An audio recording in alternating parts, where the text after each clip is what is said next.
All right, guys. I could see why he had that reaction. Yeah, because I didn't give him any warning either, so he just like went for it and he freaked out. All right.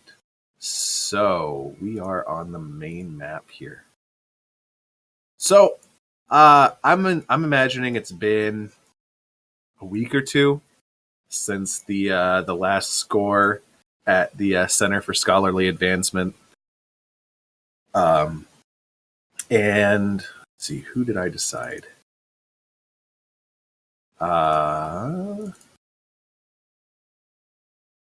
It's actually Wibbler. You are approached by your contact, Jewel, the blood dealer. Before I go into this, what's Jewel look like? What's Jewel's kind of jam in general? Jewel is a 6'9" hulking blood dealer. He works out a lot. He's got very dark skin, very dark hair, and when you look at his eyes, they're like a deep blood red. All right. What does blood dealing in like so in Blades in the Dark specifically, the city and the setting that comes with that is a blood dealer like sells like Leviathan blood, which is basically the city uses that for like energy. It's almost like ectoplasm or some shit. They use it for energy and they do a lot of shit with it. But that's obviously not this setting. So what is a blood dealer in Haven? What do they do? Why is blood dealing a thing? It's more of a kind of steroid or performance enhancing drug kind of thing, where like he gathers different blood and trades it, and different bloods have different effects when you drink them or inject them or use them in potions. So they're almost like a blood alchemist, sort of. Yeah. All right. Well, that works perfectly, actually. So, your buddy Jewel here, he's friendly with the Black Opal Rodmen, who are the fishing faction in this town. They're the ones who go out under the Black Opal Bay and beyond, and do a lot of fishing. Get a lot of a lot of the town's seafood, as well as this world's kind of rough. I'm sure there's some fucking monsters out there somewhere. I mean, we've already got the Orcalian, the eelman sharks and stuff. But he's kind of friendly with them, and he approaches you one day with a possible score that you guys might be interested in. So he's like, so he comes up to you, and where would you meet him normally? Because most people don't know about your guys' place under the docks, because it was established in the last session that your headquarters is actually like kind of underneath the docks. It's kind of hidden away there, and by default, nobody really knows where it is. Do you have like a place you would normally meet him? Just the tavern near the docks. If you come up with a cool tavern name, or anybody has a cool tavern name, let me know. I'm down for it. 1 second.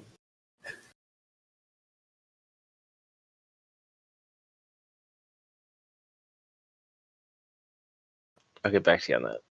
All right. Sealy's Tavern. Sounds legit. No, it's called the Insufferable Crypt. Insufferable what? Crypt. It's a pretty CRYPT. Oh, crypt. Yeah, people love going there. It's kind of like a gimmick bar, Is the bartender the crypt keeper? Yes. But it's a really great place for Jewel to go when he's stealing blood, because it's pretty private and discreet.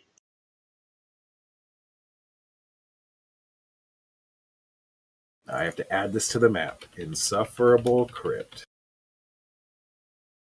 All right. So you're approached by Jewel one day, and he tells you of a situation that's going on between the Orcalian, who again are the eelman shark race that was created during the Quiet Year, and the Black Opal Rodman. It's pretty open knowledge that the Rodman and the Orcalian don't really get along too well. I mean, would you be super fond of somebody who just showed up in boats and started stealing all your food and fucking up your shit? And if you read the newspaper, they actually got in a scuffle here not too long ago. But anyways, specifically, he tells you that there's a group of Orcalian that have been. You're screwing me up there, Bilbo. There's a group of Orcalian. That's why I typed it. Yeah. Who have been really interfering with the fishing operations of the Rodman. Jewel doesn't know all the details. He gives you the contact information of one of the Rodmen, a guy by the name of Dashel Snedden. And he says, if you're interested, you should go talk to him. Rumor has it the Orcalian have some sort of machine or animal or something that's going around and really messing him up. And he says that he's heard that they are looking to retaliate and get rid of this thing, and that they will pay good money for it if it can be done. Yeah, that sounds like an interesting lead.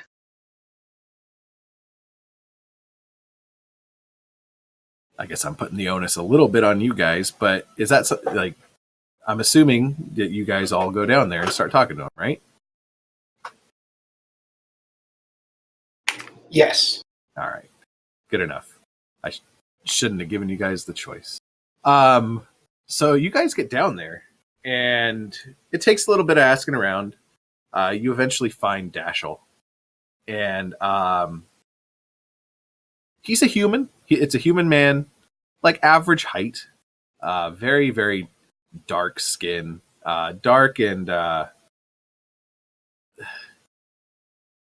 don't know how to put it. Like, he's dark and sun-beaten at the same time. You can tell he spends a lot of times outside on these fishing ships and stuff that go out into the sea. And he's got a little bit of a limp. He's wearing very, very, very plain clothes. We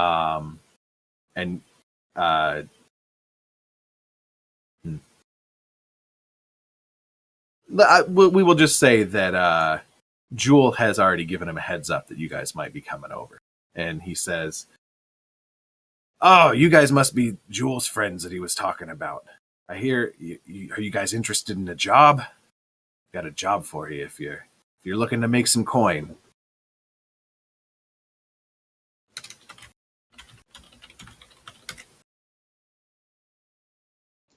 Jewel says you're good for it, so let's hear it. Right. Well,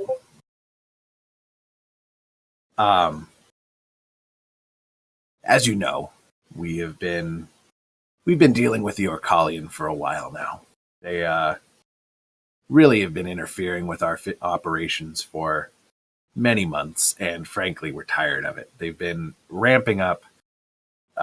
Just last week, they actually killed one of the other Rodmen out on the boat, and we can't just keep ignoring it. We have we're not fighters. We are not, we're not equipped to go in and just start bashing heads and taking over this thing. But we have tracked them down. We found out that they've got a base in the underwater district. And if you guys see on the map, there is a place labeled the Orcalian Hideout. And you guys can probably guess what that is. No, what is it? Thanks, Bilbo. Is that the place for the Orcalians hideout? Oh, Yeah. that makes sense. Thanks, Kavi. It's weird. It's almost like.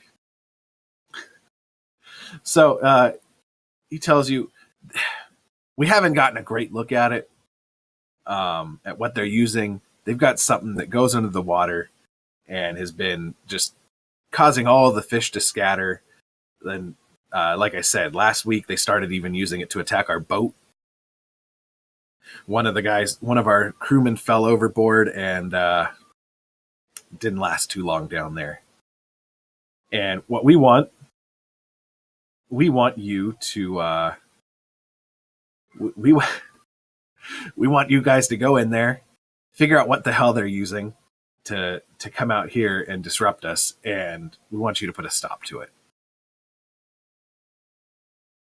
This can't keep going on, and if you can do this, and I seem to have lost my accent, we'll pay you 3 coin for it. We'll get 3 coin if you can just deal with it and bring us proof that you dealt with it. 4 if you can bring us whatever it is that they're using. Are we allowed to keep any Orcalian meat that we might come across? You're a strange one, aren't you? I don't care what you do to them. You kill them, maim them, I don't care. Just get rid of them.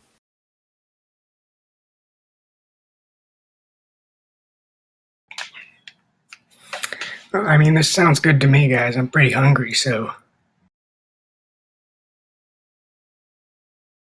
It didn't take long for Sealy to bring in not quite cannibalism, but close. Hey, man's got to eat. So, 1/3 cannibalism at most. fair enough. So I'm running this a little, like, how to put this? The last few scores, I'm especially Ling and Sealy, because you've been involved in both of them. I've been pulling back how, like, immediately you guys start it. You know, the first score, you guys were literally at the door where you had to go to get daylight celebration and rescue him. The last score, you guys started in the building, but you guys were given more free reign on how you go about it. This time, since we've played a few, especially Ling and Sealy, I'm hoping to run like the full score. Like typically in a game of Blades in the Dark, you'd be approached with a score opportunity or a series of score opportunities. You guys would choose what you're doing, and then you guys would dictate how you guys are going to go in there, or if you guys want to gather any information first or anything like that. So that's kind of what I'm trying to do here. That's why it's very open-ended. You guys have your objective. You guys have where they're located. And you guys kind of need to detail now how you guys are going to go about this. Is there any information you want to gather? Is anything like that? The one caveat I will give is I'm not going to like strictly hold you guys to this, but the premise behind Blades is you don't spend a lot of time planning. You know, you don't spend hours planning out every contingency of what's going to happen just to have it all fall apart anyways, because, you know, shit never goes according to plan. So, again, I won't hold you guys strictly to this, but try to aim for maybe like one pre-score action for each of you, you know, kind of at most. Anything that you guys don't really like figure, like any information you guys don't quite figure out beforehand or anything like that, that's kind of dealt with through flashbacks. So I know that's a kind of a long caveat. I just don't want to, you know, I want to prep you guys for, let's not like spend the next hour detailing what exactly your plan's going to be. But if there's any like like general information you guys are looking for, you know, layout of the building, anything like that, you know. I've got blueprints of the building. Do you? I think my character type can basically have blueprints of anything. Really? Let's see. It's in his items list.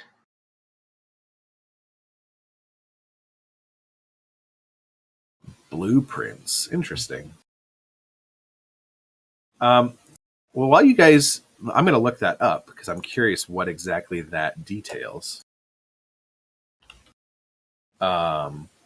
Is there anything else you guys would like to know, though? Well, I'd like to know, like, in terms of security, who's allowed into the Orcalian hideout, and how do they get in?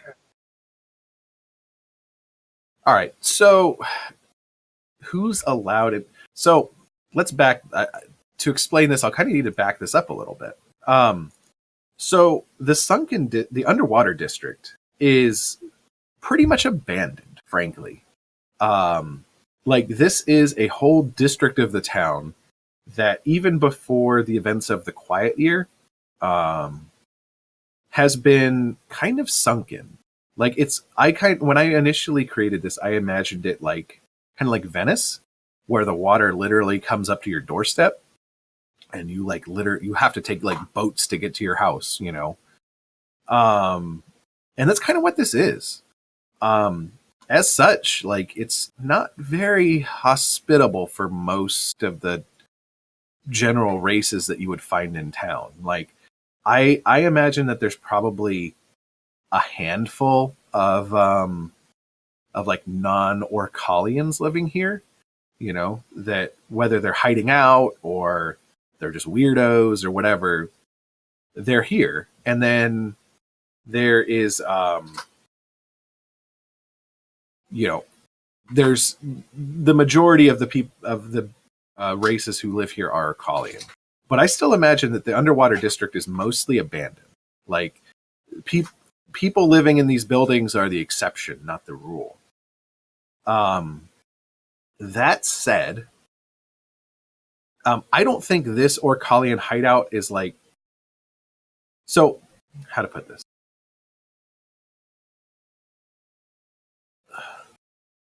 So, this Orcalian hideout would not be like general knowledge to people. Like most people aren't going to know that there's anything living here. Also, you know that like this isn't like where all of the Orcalian go and hang out. Like we haven't detailed it yet, but somewhere in the city there is an Orcalian embassy. I've got them on the faction sheet somewhere. I think I've given them. Oh yeah, the delegation of the Brine. They're the Orcalian embassy here. I'm imagining they're probably somewhere in like the Jasper Plaza area of town, somewhere around there. So if I would say if you had to take a guess as to, and you're welcome to look into this more by making a roll of some sort, but if you had to take a guess, like it's probably just a small subset of Orcalian that are using this building. That's the hideout that they told you about. I don't know, it was a bit long-winded, but hopefully that explains roughly what you were looking for. I think so. Is there like, does someone guard the door, or do people just come and go? That's what I was gonna say. Is I wanted to watch and see how it was protected, what the guard patterns were, if there are any, and maybe try to find out what's going on inside. So how do you guys do this? Because if you look right here, like this thing's right on the edge of one of the big canals that goes through the city, and it's right smack dab in the middle of the district. You know, like it's not like you can just walk over there and keep an eye out. You know, but if you tell me how you guys do this, we can see about making a gather information roll or something and see how it goes.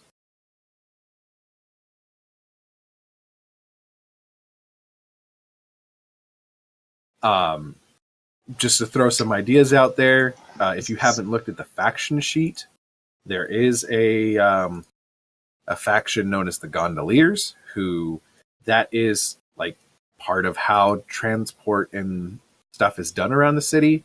Is people actually are on gondolas, and they're basically like water taxis.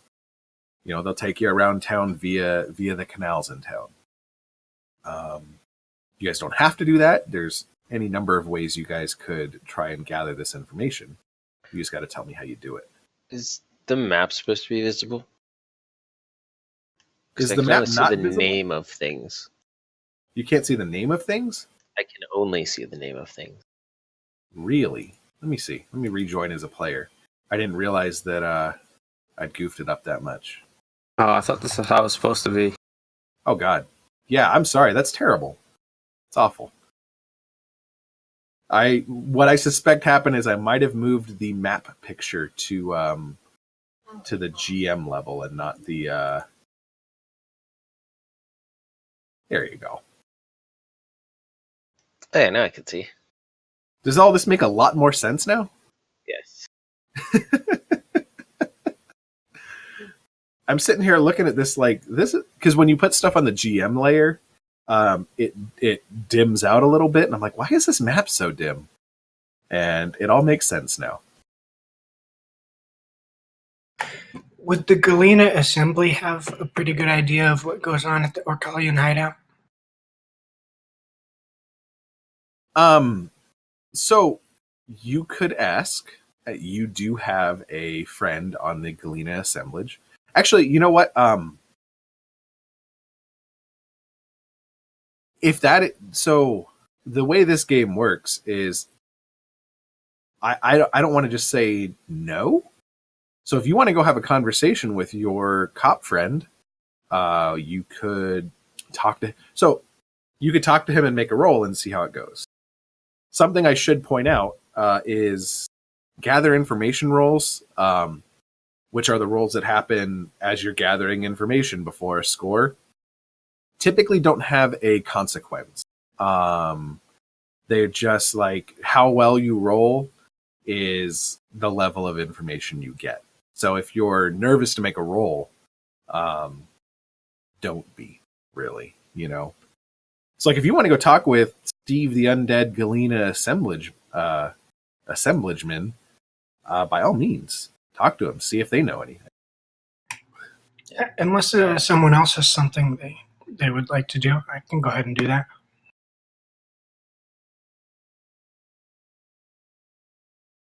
So yeah, I was gonna talk to the gondoliers and just basically ask them if they knew what went on there and have them keep an eye out, see if we could start to pick up any patterns. and you guys can do this separately. You don't have to all move about as once if you want. So if Tuck is going to go talk with, Tuck could go talk with Steve, the undead cop, and Wibbler could, take a gondola out and keep an eye out on things if they wanted. Yeah, that's what I'm gonna do. All right. So, Tuck, let's start with you. Where do you normally meet Steve? Like, what do you normally do? Like, how do you normally get in contact with him if you need information or anything? Well, if he's not on duty, he's at Nancy's Tavern.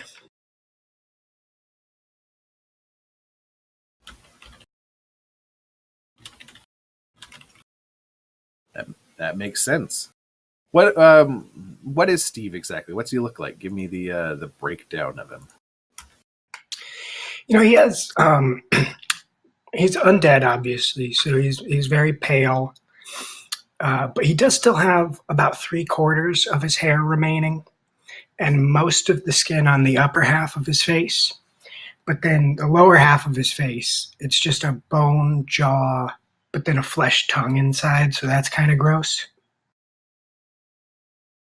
All right, and I should have asked this about Jewel too. What races are they specifically?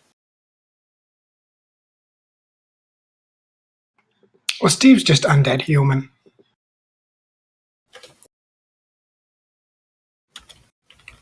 Is Jewel anything particular, Askar, or are you imagining him as human as well? I imagined him as human.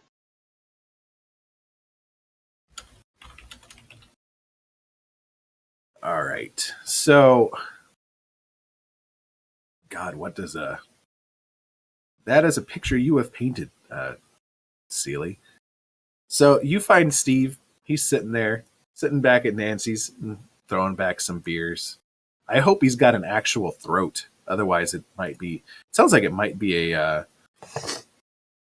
bit of an ordeal, anyways, to drink these beers. Yeah, he's got a throat, but he has to wear a drinking bib. Well, you show up, and his bib is got some beer on it already. He's definitely a couple drinks in, and he goes, "Tuck, hey man, good to see you. How you doing? What brings you over here? You want a beer?" And he doesn't even wait for you. He just signals Nancy for a beer. Steve, my man, I would love a beer. Well, lucky for you, one's on the way. What can I do for you, man? And he's kind of like, I don't know. Do the undead get drunk? They definitely get drunk. I was gonna say they definitely don't.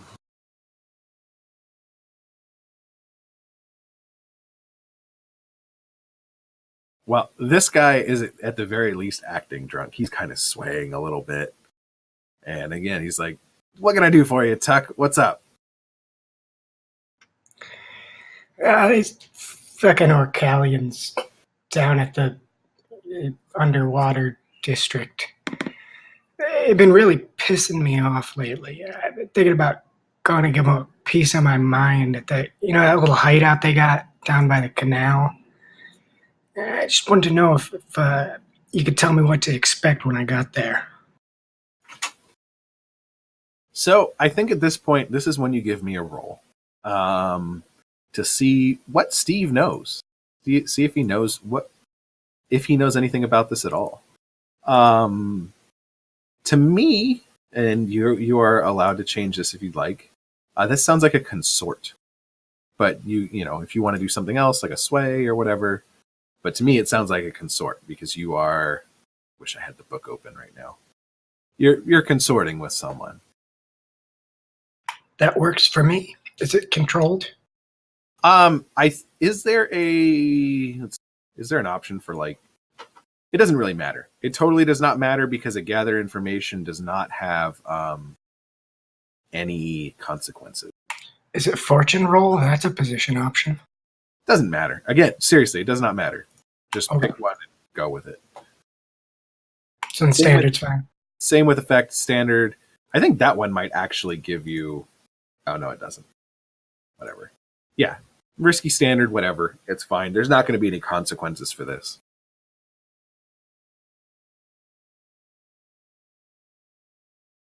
Oof. All right. So, that's a failure. So Steve says, so on a fail of a gather information roll, you get, where is it? Should have had these rules up ahead of time.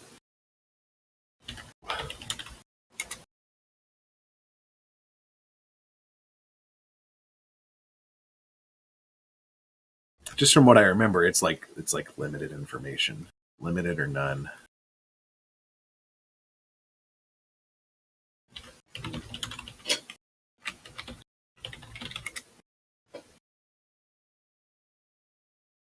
All right. Well, he says, I don't really know much about it. The assemblage doesn't really. The underwater district's not really on our regular beat.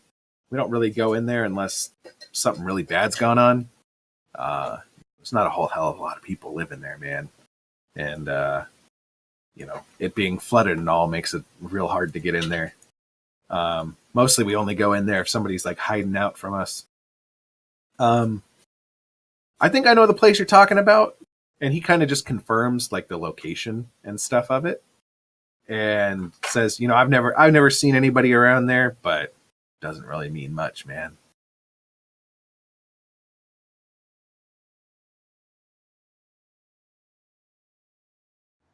All right. Well, I guess I thank Steve for his time and buy him a couple of rounds anyway.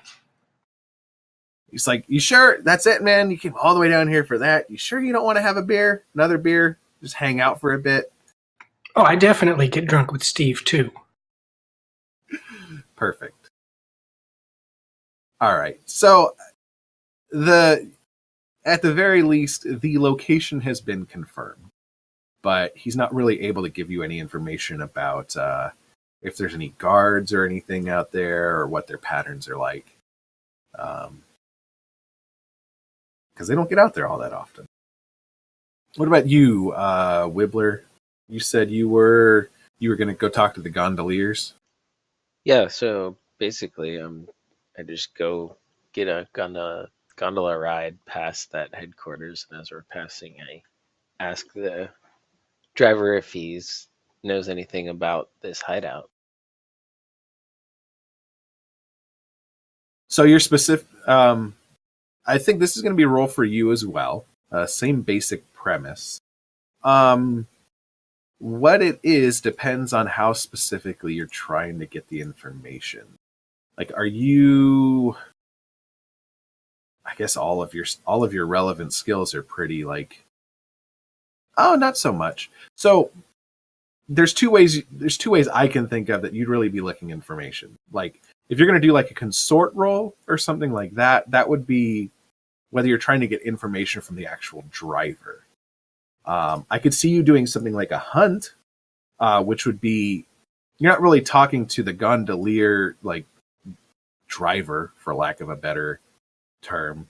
Hunt would be more like if you are kind of staking the place out yourself, and trying to figure it out that way. Okay, yeah. So I do this for a few days, and I'm just kind of taking rides past every once in a while, taking notes about what I see. You kind of stop there after saying taking notes. Just taking notes about what I see, if anyone guards are active, if I see anyone go in and out, stuff like that. Okay, cool. Then if that's what you're doing, I think you can go ahead and give me a hunt. Is anybody with you? Is anybody assisting? Anything like that? You can push yourself too, though, that's your call. Nah, Okay. but I don't know if anyone joined me. Cat, Q. What about you guys? You guys with Tuck or with Wibbler or anything like that? Or are you guys off doing your own thing? He was definitely on his own.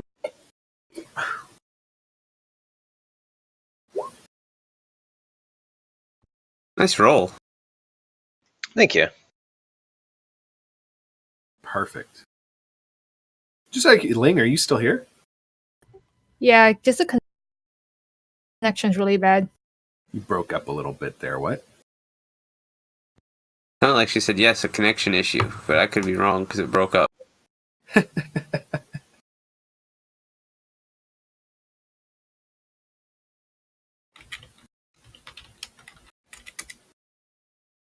All right. So, Wibbler, you're out there for a few days. You do this every couple of days, and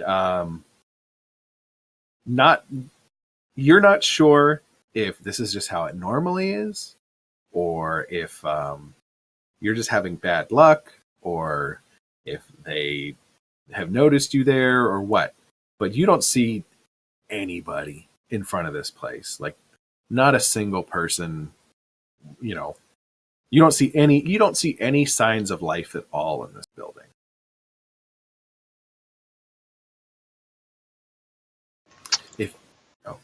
If you weren't so sure of the location because it's already been confirmed, you wouldn't even be sure that this is the right building.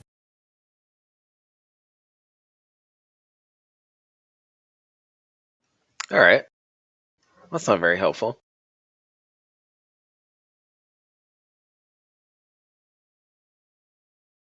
Q, are you doing anything? Q or Cat, are you guys doing anything in the lead up for this, or what?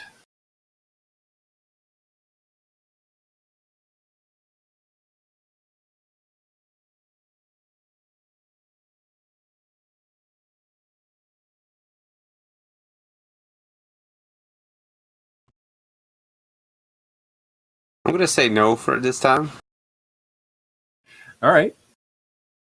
Just kind of trying to get used to how this works. That's all. I mean, how it works is you tell me if you want to if you want to find out anything about this plan you're doing. Nah. You don't need to know shit. Just go in. It'll work itself out. Yeah. Does this not have score rules here? That's annoying.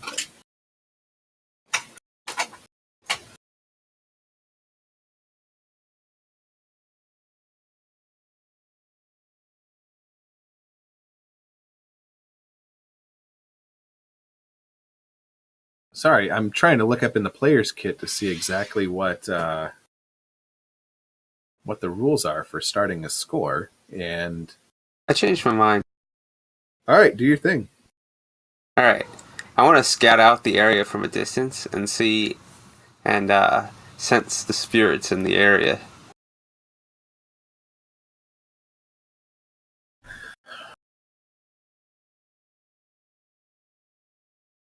So, what are you trying to gather from this specifically? Oh, to see if there's any kind of spirit action or ghosts in the area.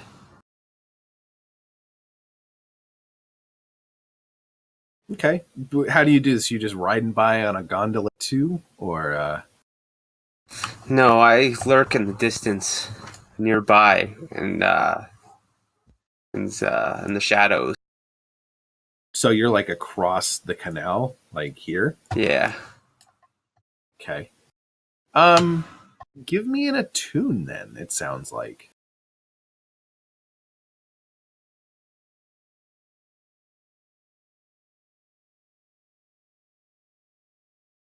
What do I put as the position? Don't worry.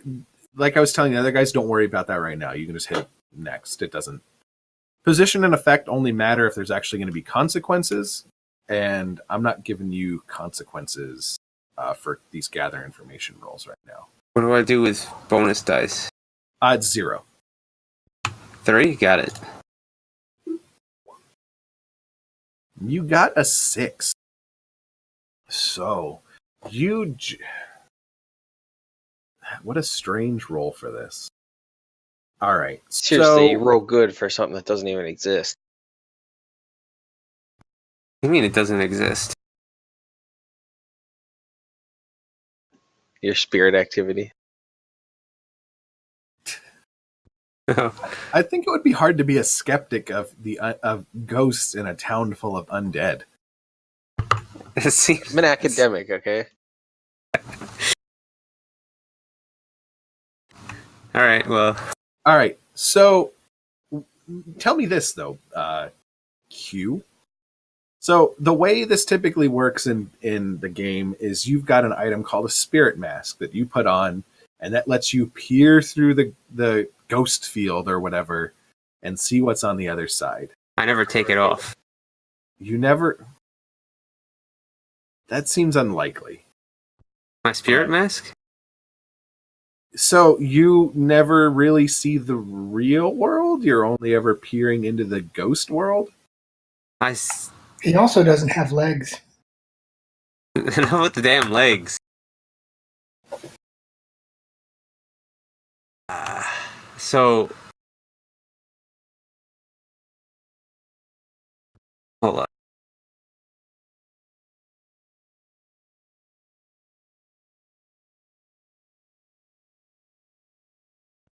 The way I see it is the mask sees the real world, but it also sees, as the item states, it sees supernatural energies in great detail. So I imagine he sees everything around, and he just sees the spirit's energy with around him.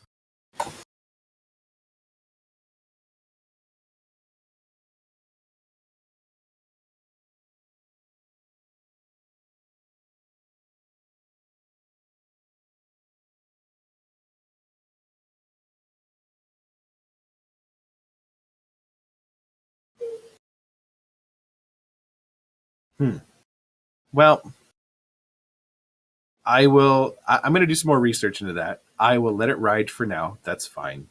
Just Honestly, saying.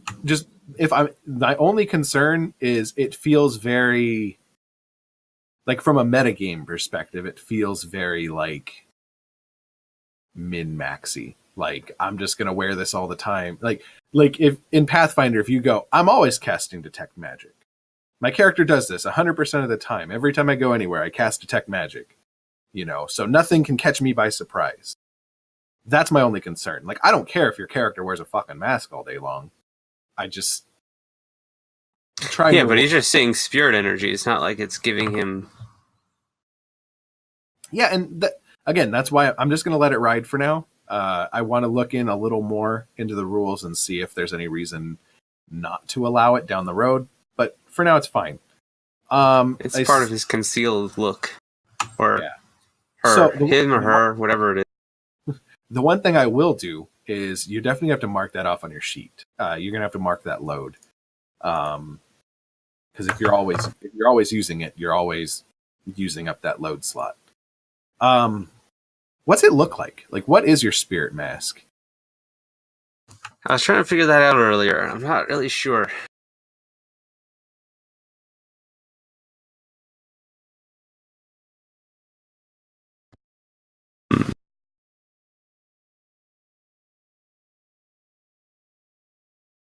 Engagement.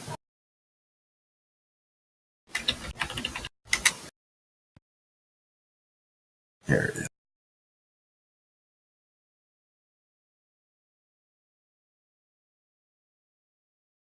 And if this is something that we have to come back to, that's fine.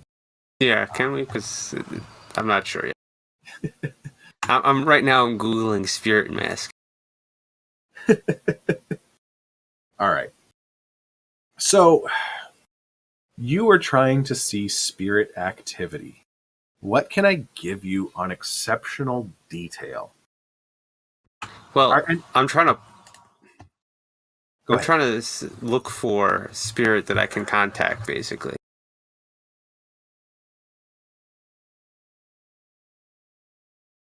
So you're actually trying to pull a spirit into, from the ghost realm or whatever, to talk to it and gather information that way.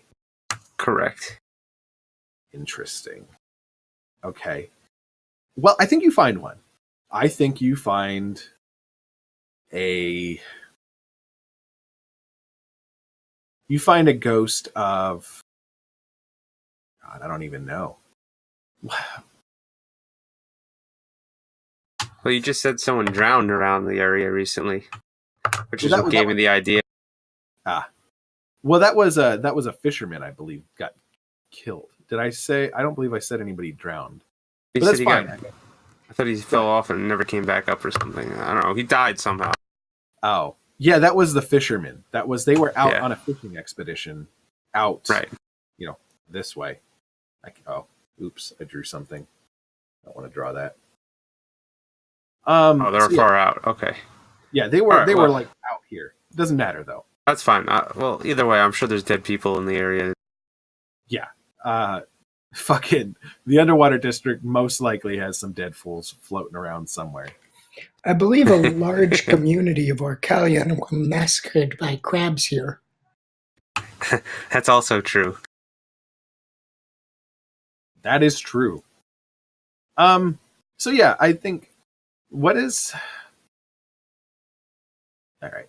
So to speed this up, you get you find a ghost. There's a ghost floating over here. It's a appears to be the ghost of like a gnome. The thing about ghosts is they're not great at talking most of the time. Like it in traditional blades, ghosts are like, how to put it? They are mostly mad. Like they're like insane. Like they've been driven mad by hunger.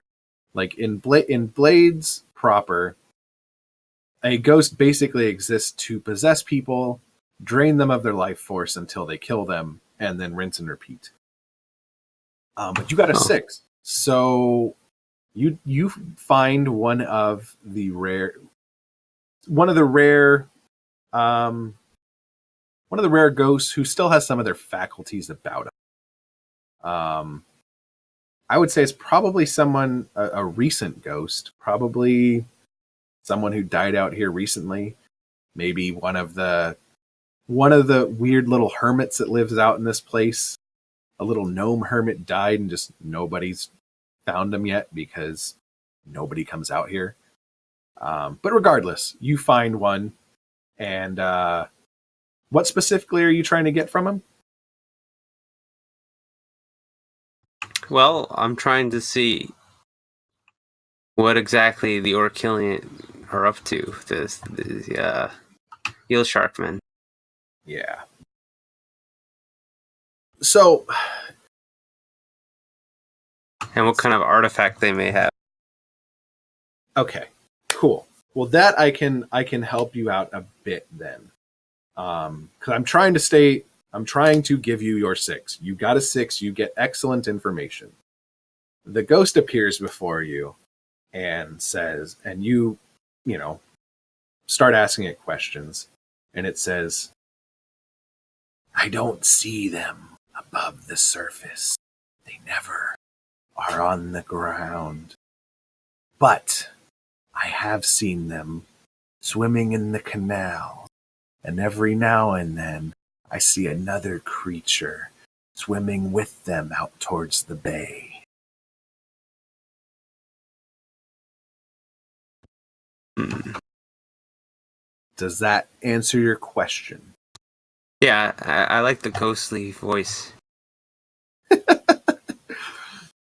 What can I say? I'm an actor. Yeah. When you say the bay, do you mean Black Opal Bay? Yes. So is there a route, like... Wait, can you draw the route? They definitely come down this canal here. I'm not seeing any. You're not seeing my pings? No. I'll draw it real quick, but you might want to see about... what about now? Can you see it now? Yeah. Yep. Can you see Okay. mine? Yeah. For you Yeah, guys, that's- it that's doesn't what I feel. matter. For me, the GM side has 3 different layers where you can put the objects on. And if Gotcha. it's not on the right layer, shit doesn't show up right. So, yeah, the ghost basically tells you he sees them swimming down here and in this direction, presumably out into the bay. And he doesn't ever see them above the surface. Hmm. Do you mean the, none of them? Excuse me? None of them are ever on the surface? No.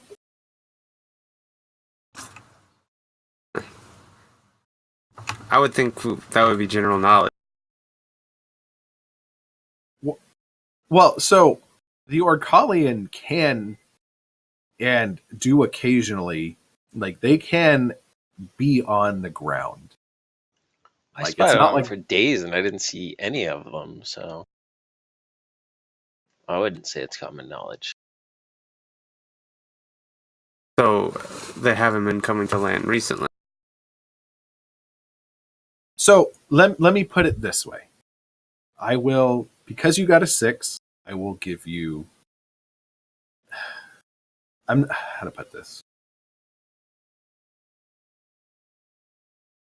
I'm trying to just like say this out of character here. Based on what you've gathered, the Orcalian do not come out come out the front door or whatever of this building that you can see above the water.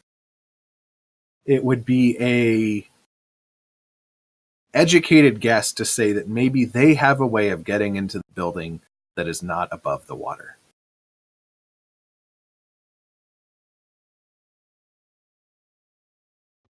Okay.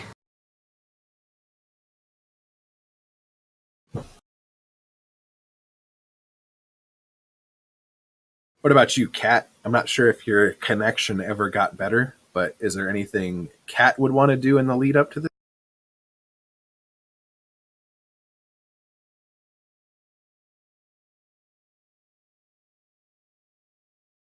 Or Ling Okay. might not even know.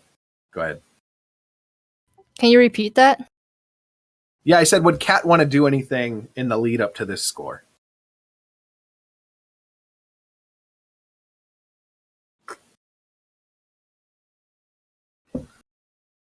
Like, is there any information she would want to gather or anything she'd want to scope out before trying to go and do this? Could I send my iguana out to like just swim around the area like every day so they get used to his presence? So you're just having your iguana do like swimming training? Yeah, and also so like the creatures there get used to seeing him around. Interesting. Interesting. So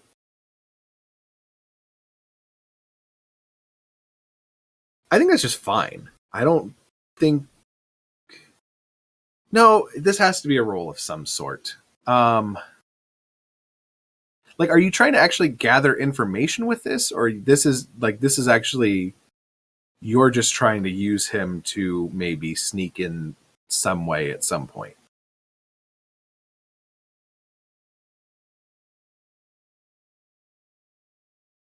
I'm not sure he can relay information.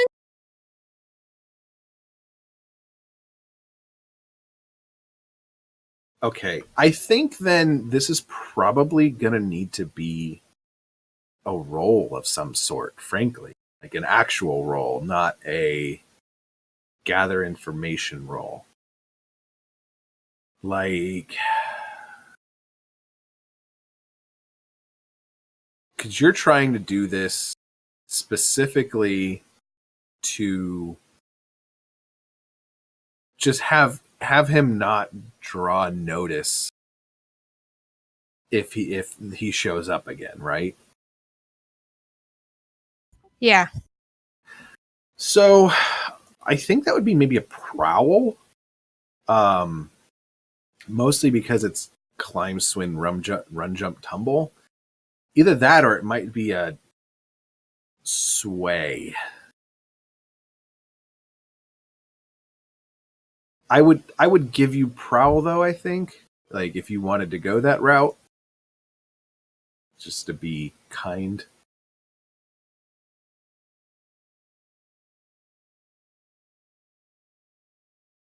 So if you wanted to roll a controlled standard prowl, depending on the result, I could give you maybe a bonus down the road to something.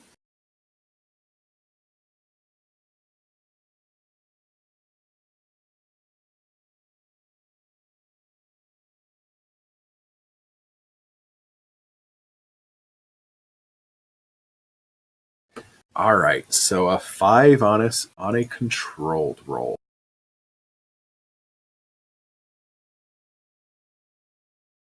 So you hesitate, withdraw and try a different approach, or else do it with a minor consequence. Or minor complication occurs, you have reduced effect, you suffer lesser harm, you end up in a risky position. I think I'm just gonna make it reduced effect. Like I think it's just gonna be reduced effect. Like he goes around and some of the God, I don't even know. Some of the creatures see him and like kind of get used to his presence. Some of them don't. And this might come up down the road if depending on what you want to use what you want to use this role for going forward. All right, sounds good. So I'm not trying to like really fuck you up right now. All right. So that said, is there anything anybody else wants to do before we start the score proper? Is there any other pressing information you guys feel you need or anything like that?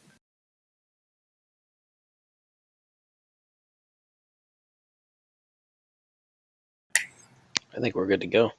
All right. So we're going to do something we haven't done before here. So when you guys start a score, you need to tell me what type of score it is. If you look on, see, do your character sheets have it?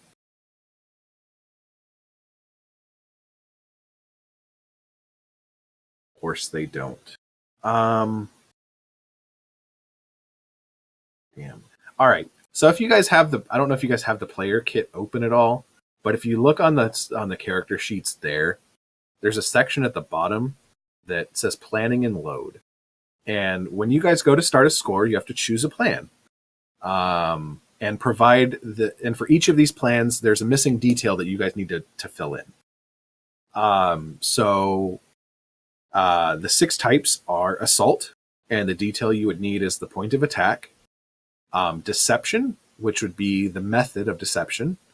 Stealth would be what are you guys using as the entry point. Occult would be using some sort of arcane power or like weird mystical shit to get in. Social would be what kind of connection, like social connection, you guys are using to gain access. Or transport, which would be like a beginning and ending route for the transport. I'm going to say it's probably not a transport one. You guys aren't really transporting anything.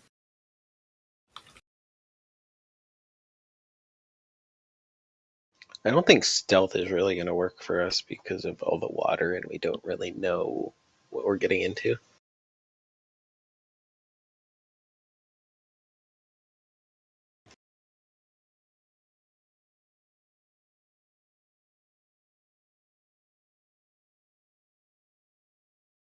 Oh, here. I actually found better descriptions of it. Assault. So assault is do violence to a target, and the detail would be the point of attack.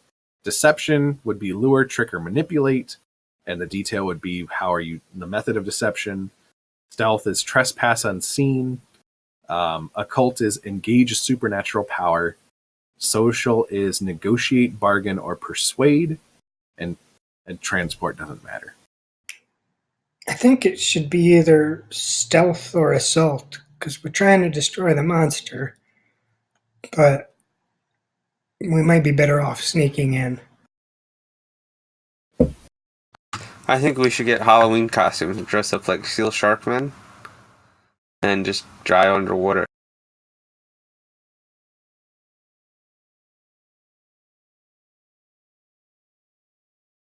So that sounds fucking Bilbo. That definitely sounds. Well, that sounds like that would be a deception, not even a stealth. Yeah, that's deception. Sorry, I forgot to mention that I was thinking deception.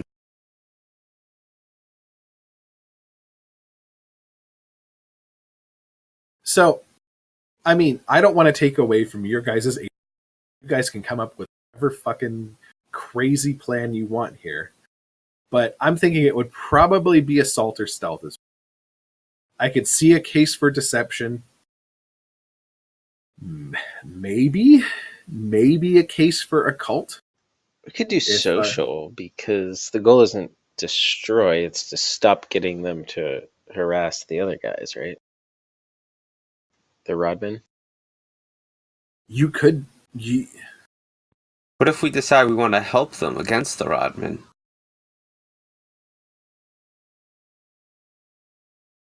All of these are valid things you could do.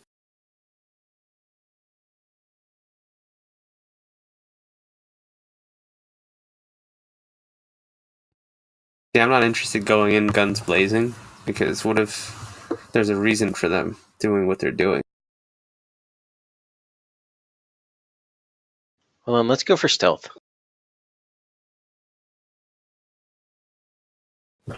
All right, so if you guys are going for stealth, I need to know what the point of infiltration is. Seems like no one uses the front door. Yeah, nobody's really asked me about like the building or anything. There's a building?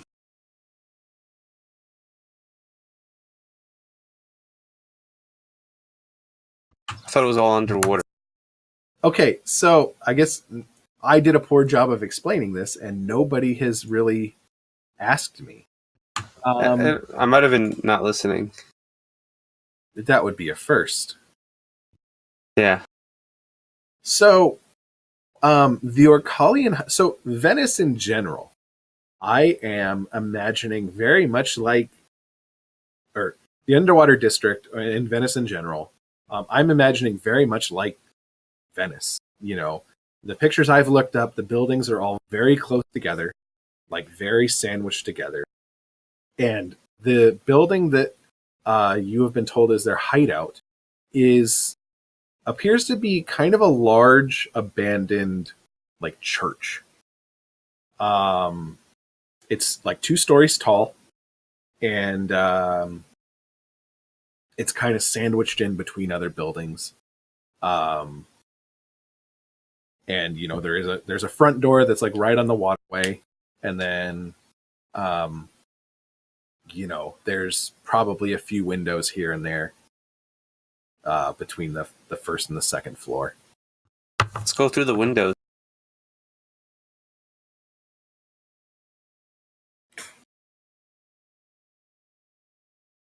Okay, I mean that's fine. How do you guys do this? Like I'm just very kind of broad strokes. If that's what you guys are doing, I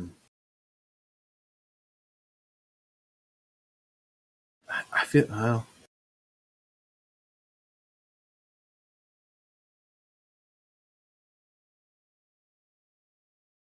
So okay,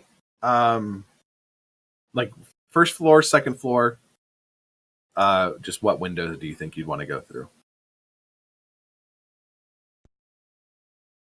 Can we like go through the building next to it and then like use a second story Yeah. window? That sounds fine. That's kind of what I was envisioning. Oh. What were you envisioning? I was going to ask if we can fly. Not by default. Darn. I mean, Then yeah, that second building sounds like a better idea then. All right, so we get to do what is called an engagement roll. So the engagement roll is a roll that is going to tell you guys what position you guys start out in at the beginning of this score. We kind of bypass all of the, you know, I'm really not going to make you guys roll to get on a gondola and way out there, get up on the roof and all this shit. We just make one roll, and basically it tells us where you guys are at. So we start with 1D for sheer luck. Is this operation particularly bold or daring? Take plus 1D. Is this overly complex or contingent on many factors? Take minus 1D. I don't think it's either of those. Does the plan's detail expose a vulnerability of the target or hit them where they're weakest? Take plus 1. Is the target strongest against this approach, or do they have particular defenses or special preparations? I'm going to say neither of those apply here either. Can any of your friends or contacts provide aid or insight for this operation? Are any enemies or rivals interfering in the operation? I'm going to say no as well. And then are there any other elements to consider? Tier, location, etc. I won't give you guys a negative for that. So your guys' engagement roll is straight 1d3. Or 1d. 1d6. I gotta learn my numbers here. So let's see how this goes. A 4. So you guys are in a risky position when the action starts. You know what? Since Askar is AFK as well, I gotta hit the head one more time. So let me do that. I will ponder what your guys' risky position is entering this, and we'll go from there. So let's take like 5.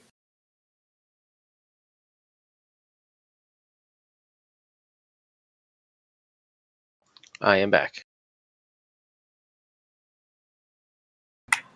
Good timing. That was great time. Yeah, we just took 5. I gotta hit the head real quick. Oh. And Okay.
all right, well, I'm back.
I'm back.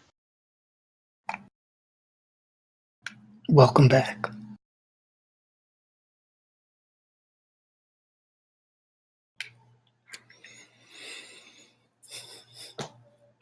What's the deal with I know who Craig is. He's recording us. Who's Geark?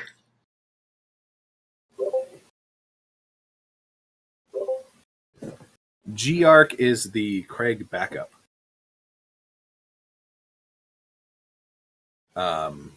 Because last time we played, Craig recorded, but then cut out halfway through, and I was very sad. Fucking Craig. Fucking Craig, man. Fucking Craig. So I think the only one we're waiting on is Billy.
I'm really torn on what your starting complication's gonna be. I have a couple of good ones, but I'm not sure which one I want to use.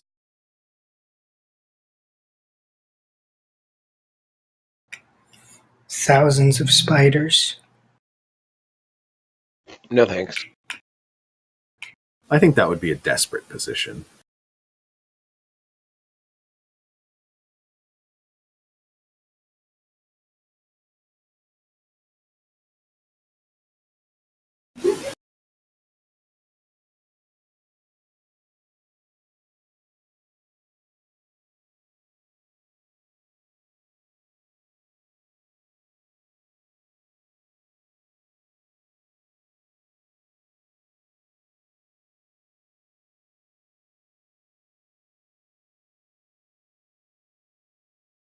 Billup's not messing around. He's like, I heard take 5. I'm going to take that shit literally.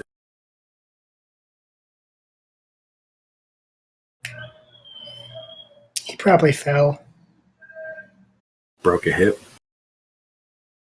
Is that a thing liable to happen? Yeah, Billups always falling, and like someone has to come help him up.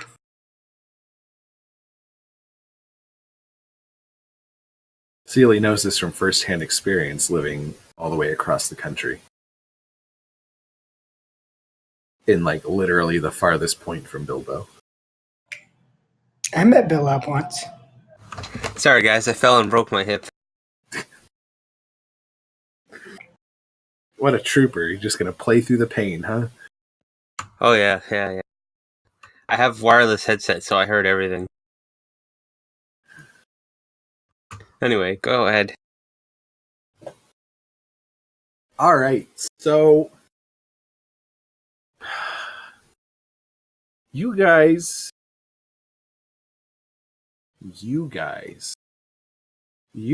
have taken this gondola out into the sunken district and gone to one of the buildings on the side of the Orcalian hideout that you're trying to get into. And I'm not sure at what point you guys notice. I think it's pretty late. I think it's after you've already done. I'm not sure. I'm not sure how you sneak up on somebody in an opposing gondola, but what has happened and the risky position that you guys are in is that a couple of the Jade Scabbards have followed you guys here. They're kind of pissed. You guys kind of fucked up their hideout a few weeks ago, and they're kind of here for some revenge. Most notably, you see, there's 3 of them. There's 3 of them in total. I'm not sure if they catch you guys inside the building as you guys are making your way to the roof, or if like they dramatically burst out onto the roof as you guys are. I think they probably dramatically burst out onto the roof of this opposing building as you guys are trying to get prepared to enter the your Kalian hideout. But there's 3 of them, and Tuck and Kat, you guys recognize 2 of them. Okay, you scared me with your dots there. I thought I wasn't like broadcast. There is you Tuck and Kat. You recognize 2 of them. And Askar, Wibbler. You recognize them. One of them is a female tiefling in a blue outfit and is missing. Hey, Kat. Which hand did Taco bite off when Taco bit off that tiefling's hand? The sword holding one. So the right hand, presumably. Yeah. So this one missing a right hand, sword in the left hand, staring daggers at you. Like, if looks could kill, you would be a fucking pile of ash right now. And there's a male tiefling in a green outfit that Tuck you recognize as the one that you transpowder job. And there's another male tiefling kind of behind these 2 in a green outfit as well. And they've got swords drawn. They burst through this door, swords drawn, and they're coming after you guys. What do you do? Did we pick our load size? Did I miss it? Oh, that is important. That is the other thing with the engagement rule. You guys need to pick your load. I think most everybody knows except for Bilbo, but I say this anyways. Bilbo, at the beginning of a score, you pick your. And like I told you the other day, that's how many boxes worth of load you get. And basically, the big thing is, like mechanically, they don't do anything except give me ways to screw with you. So, like, if you have a light load, I can't really screw with you in terms of like somebody recognizing you or like recognizing that you're like loaded to bear and on a mission. But if you have normal load or heavy load, that gives me more opportunities to do so. So you kind of want to take that into account when you guys are planning these scores and getting ready to go on. So with that said, check off your guys' load, and that way we know what you're working with. Probably should have done that before I said, hey, there's a bunch of bad guys here. But, you know. So do we all have different size loads, or? Well, each player chooses their load individually. But they're all the same. They're all the same, like, slots.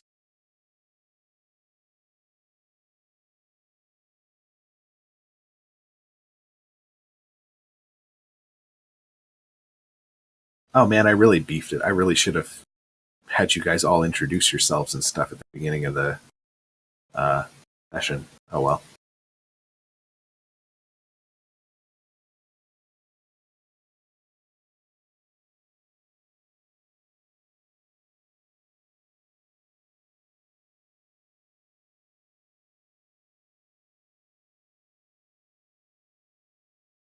All right. You know what? If it's not too big of a deal and it's not going to screw you guys up too much, can we actually do that? Mostly for Bilbo, because I just realized Bilbo has no idea who any of you guys are really. So this is way out of place, but if you could give me name, race, beliefs and instincts, if you've got them written down, just real quick. You guys have them in the forefront of your mind too, going on to the floor. I am Wibbler Fansmashtico, alias Wendy. I am human. I have a background as an academic, and my beliefs are that it's better to win a fight dirty than lose clean, and it's best to win before any fight can even happen. And my instinct is that I can always tell when I'm being watched. All right. Feely?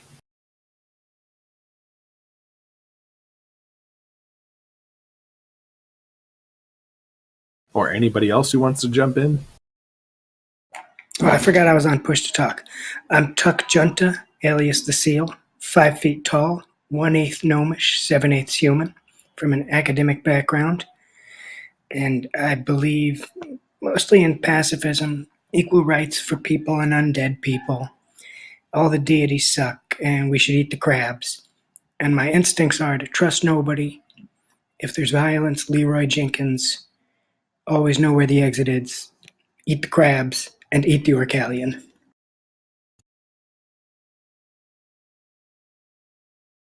I don't like you. Are you talking about Celia or his character? Yes. Got it.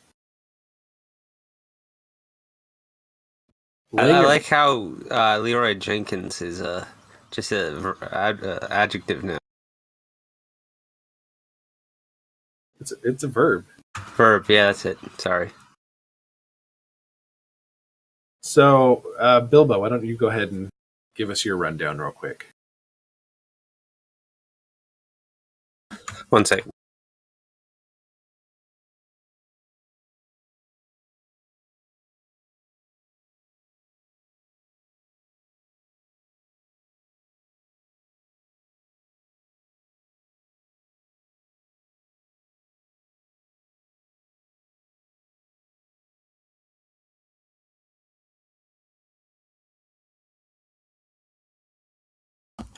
Okay, sorry. Oh, I'm Q. Alias is Q. I'm a dark elf, but I'm very concealed. Like I said, I always wear my mask, and I wear like a cloak or a duster. I don't know if I mentioned I'm a dark elf, and I'm from the underworld. I'm in the underworld, like very shady kind of guy who's very. You don't know much about him, but you do know his belief, which is, what did I say it was? Hold on. There are nothing. His belief is nothing can stop him from accessing the spirit world. So wherever he senses spirits, he will follow, no matter what.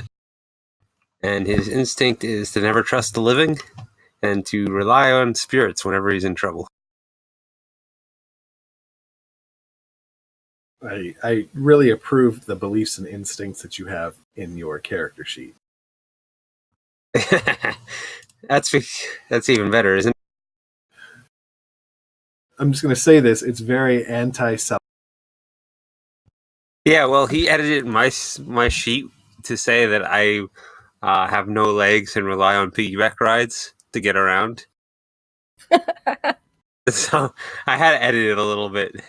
Oh, sorry. Yeah, Sealy, you can't go abusing your powers that way. Killing me, son. It was just once. I gave Sealy GM rights to the game because Yeah. he wants to run his own game. I figured that out. Once I saw that he wrote that I had no legs and I need piggyback rides, I knew he had GM rights because he wants to run our game. Was there anything else you needed to say about Q, or was that it?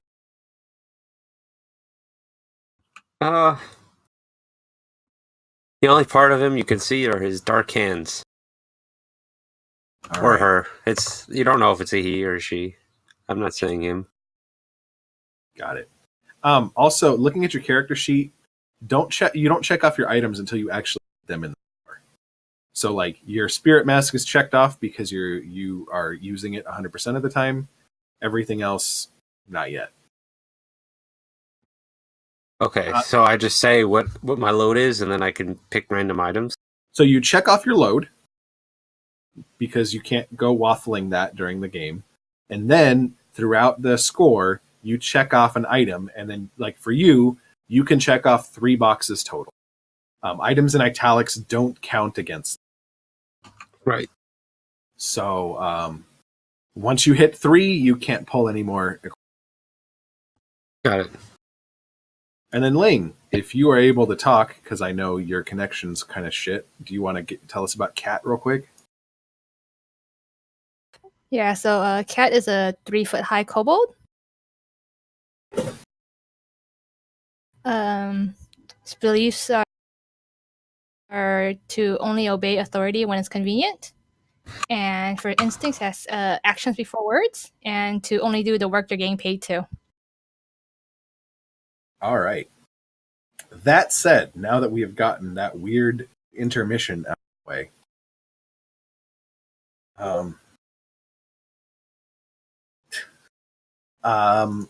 you guys are on a rooftop, and you guys have some tieflings, very angry tieflings, staring at you. If you guys want to drag your out, I think you can. Or I don't remember how you guys do that exactly. I think you guys can create your own tokens, right? Yeah, I brought a token out earlier. I didn't mean.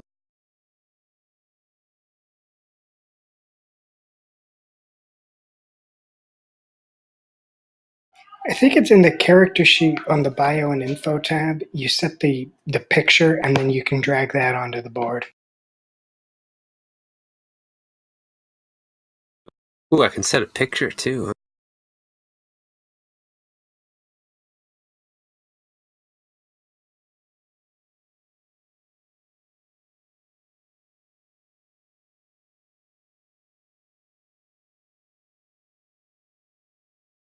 Yeah.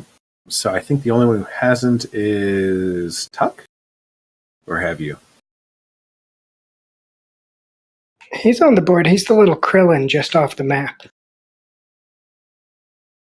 How do I set a picture? I think you have to hit. Edit. Okay, Yeah. got it. And then there's an avatar, and then there's actually a default token as well.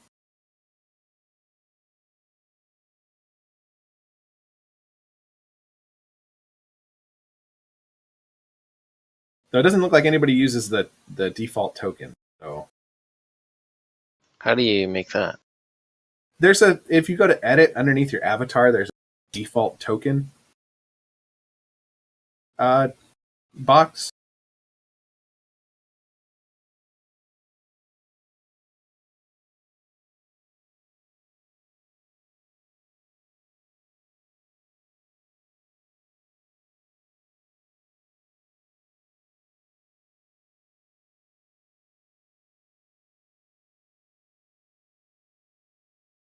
All right.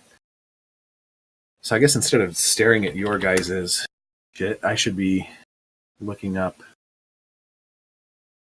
tieflings.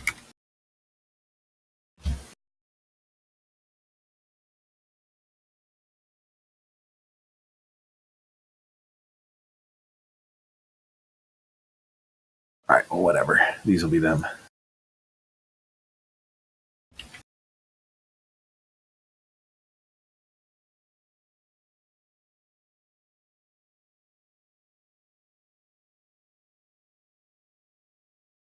All right, so you guys have 3 tieflings there.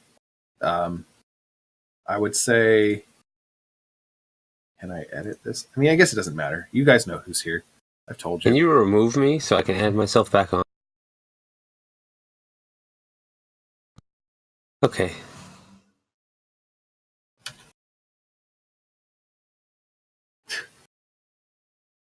Always the dog. She was a great dog.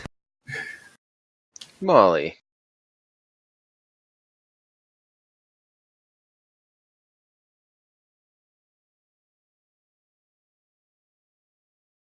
Also, I just spent a lot of time figuring out how to make the background on her picture transparent. So Perfect. Rather than the carpet or whatever that she's on. yeah. All right. So you guys are on there. You can place your guys' selves wherever roughly you guys are on the rooftop. They've kind of smashed in through presumably a door over here somewhere. Where is the other building? I don't know, probably off here to the right. This was a building that didn't exist until a second ago. So, probably off here. I mean, either off to one of these sides is what I'm imagining. Imagining buildings are like, butt up against each other on the sides. It's close enough that if you wanted to do anything with it, you could probably do something with it. You just have to let me know what it is. All right. And just to be clear, these guys, swords drawn, really coming at, like, you guys have the initiative right now. I'm not going to let them take an action before you guys, but if you guys don't do anything, they're 100% going to come at you. I'm stating that I had nothing to do with their beef with us, so I'm standing to the side. Took Genta's Leroy Jenkins. All right. So I'm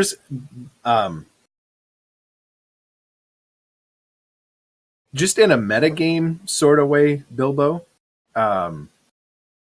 That's something you can try to do if you want, but you are official, by being a part of this game with this crew, you are a member of the crew that came after them. So, But I wasn't there. Most of the time when faction violence happens in Haven, it doesn't matter if that exact person wasn't there. Like, you being involved with that crew is enough. That's Hey, what I just happened. got here. Well, but did you just get here? I mean, we haven't really filled out your backstory, but you could have been running with this crew for a long time. I mean, maybe not. Maybe you're brand new. But regardless, so Tuck, you're going at them. You're trying to take on someone. Yeah, I'm just gonna come at the nearest one with my cattle prod. All right, I like it. Oh, you still got that cattle fraud, I see. Do you just yell Leroy Jenkins? I do. Cool. All right. Well, I remember now. So, what are you using to do that? Finesse. All right. That sounds like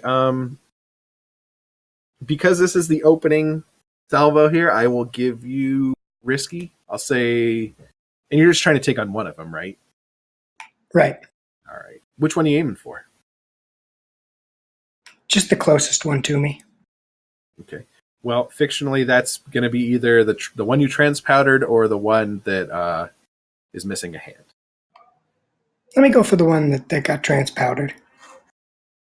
Just drive it in there. All right. Yeah. That sounds like, give me a finesse. I'm going to say risky standard.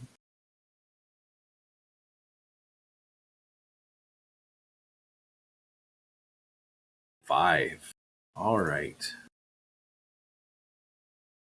So you do it, but there's a consequence. You suffer harm, a complication occurs, you have reduced effect.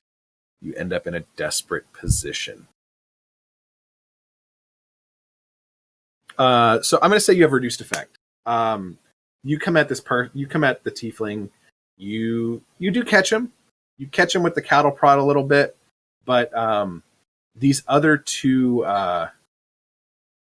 tieflings are backing him up and have made it really hard for you to kind of get in there because they were already ready to attack you guys. They've got swords out. So to avoid getting hit, you kind of have to get like less of a direct shot than you wanted. This tiefling definitely feels it and is definitely slowed down a little bit. Like they're not in a position to necessarily make an immediate counterattack. But the other two are going to be on you in a minute. So this one probably like drops to a knee, to give you like a visual sense of what you did to them. Like you get them, they drop to a knee, but they're still in the fight. It's a good start.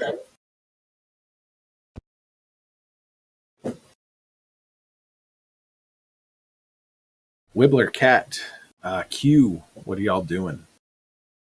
So Cat's gonna pull out a pair of pistols, and And with Taco, we're gonna go after the one that's missing an arm. All right.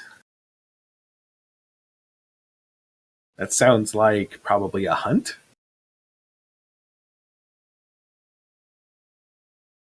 A hunt or a skirmish, but I think you're far enough away that it could be a hunt.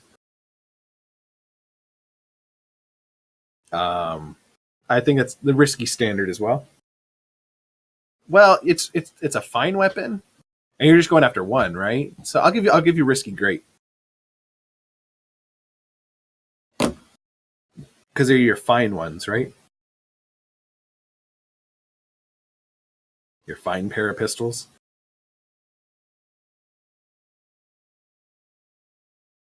I'm gonna check that off on your sheet for you. All right, so you got a 6. You do it. And are you shooting to kill? Yeah. This poor one-handed tiefling just can't catch a break. Yeah, you shoot her. She goes down. Like Catch a break. She just came running at someone with her offhand, trying to kill us. Not her fault. Yeah, you catch her dead center, cat. You catch her dead center, and she just goes down. There's no, like, I guess. Oh, 1 second, guys. My wife's leaving so 1 second. I'll never know what's going to happen next. Preferably, Taco will probably eat the other arm. Ooh. Okay, now I know. I'm happy. So, like, you catch this tiefling dead center, like just dead center in the chest, and the daggers was giving you, like, for a brief second, turns into, like, I don't know, confusion, panic, despair. It definitely changes, and then she falls over.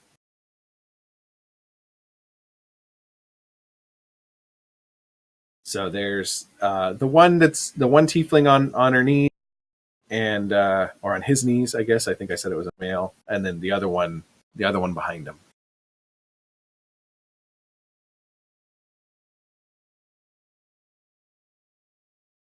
While that's happening, I'm going to try to sneak around back and prowl and backstab the guy in the back.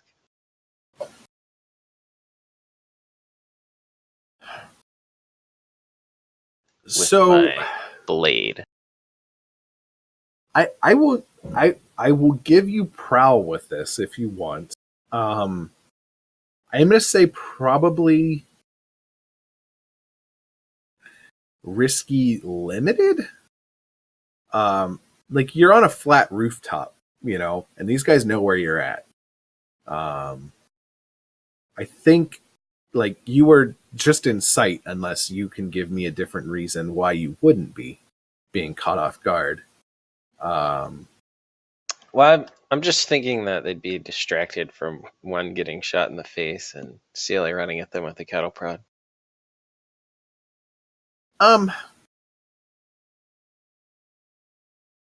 Sure. Risky standard. Then I'll give it to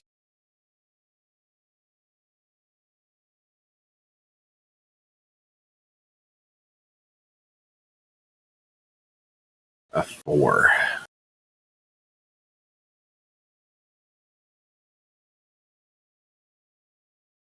And you're trying to get behind this one in the back here and just backstab him. Yeah. All right. So what? I'm gonna start a clock. That is gonna be your consequence. You get behind this guy, and you stab him. He goes down, but lets out like a really loud yelp before that happens. And I'm going to start a clock. Hold.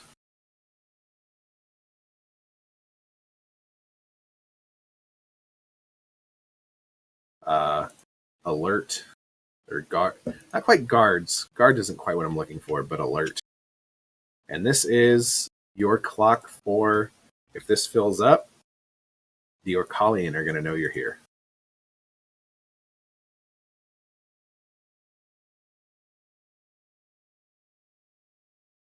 I guess that is a huge clock comparatively, but whatever.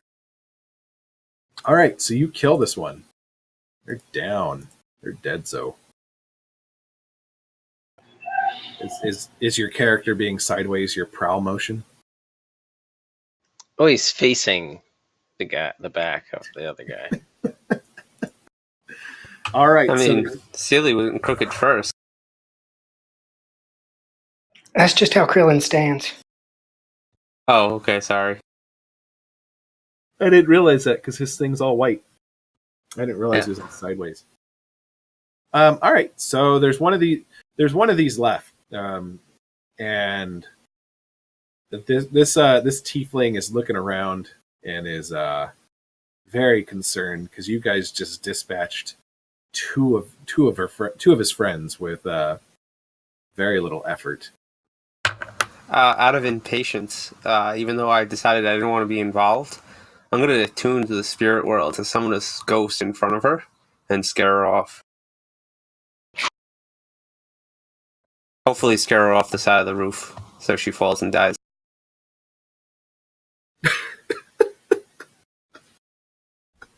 I like it.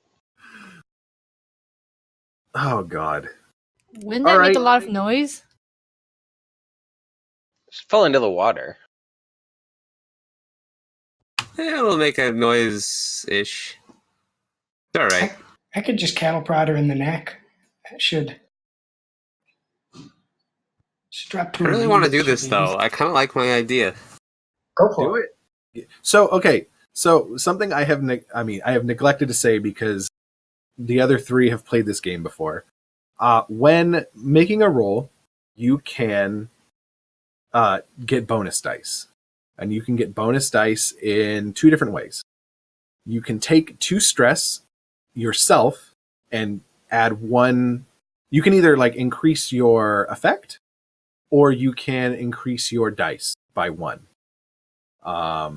Alternatively, somebody can assist you, and they would take 1 stress, and then you would either get a better effect or an additional die.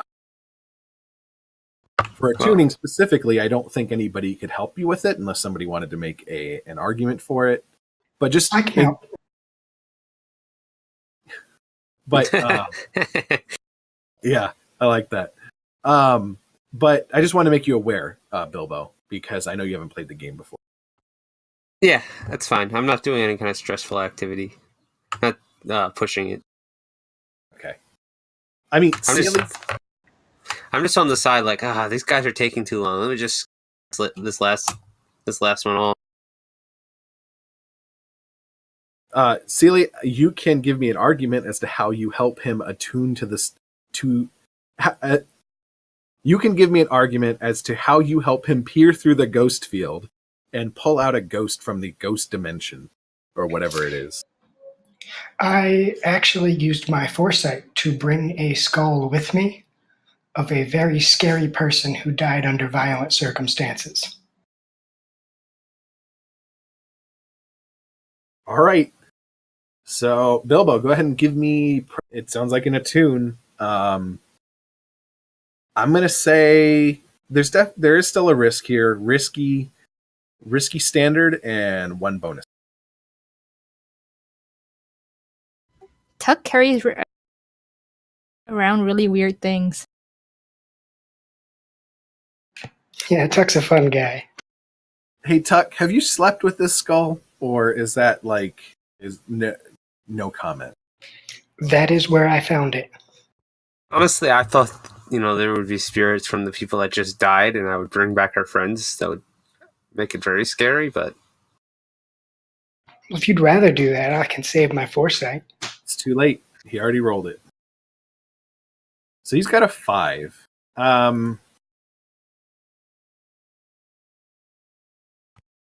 So, sure, you do it. A ghost appears. What's this ghost look like? so we're using the skull that he's carrying around. Whatever. Sure. Or am I using one of their friends? Because I'm thinking friends, but if he used foresight on a skull, we might as well use the skull. Yeah, it's the skull. Tell me what the skull is. Tell me what being had this skull? An Oh, ogre. okay. It's a ogre. giant ogre with 3 heads and 1 nostril. That seems like poor design on Evolution's. He's also got a fang tooth. Science experiment gone wrong. Right. All right. Well, fuck you, Bilbo. All right. Anyway, Hey, he's the one that said ogre. I went with it. he's like, I brought 1 skull. Oh yeah, it's 3-headed. Well, he only needed 1 head, 1 skull. He didn't need I'm to a bring all nice 3 guy. I skulls. left the other 2. Yeah. All right. Why do you have to bring all 3? This ghost appears before this last tiefling, and yeah, it goes to plan. This tiefling runs and jumps off the side of the building and lands in the water. You're not sure if he's dead, if he's just going to get taken away by the current. Who knows? The canals aren't. I don't imagine the canals are particularly friendly to swimmers. But your complication is, that is going to advance this clock a little. Do what? I just have to figure out how to do it. How do I do that? Can we I see don't the know. clock? Did I not Clock? put it? Is it not there? You guys don't see this alert clock right here next to you guys? No, I don't see a clock. No, I there's see no it. clock. I see the I see a clock now. Oh. Maybe if I didn't have my character sheet open over there, it would help. Now How there's did I a do clock. this before? I don't remember now. I don't know. You did it, not me. Oh, I got to go here.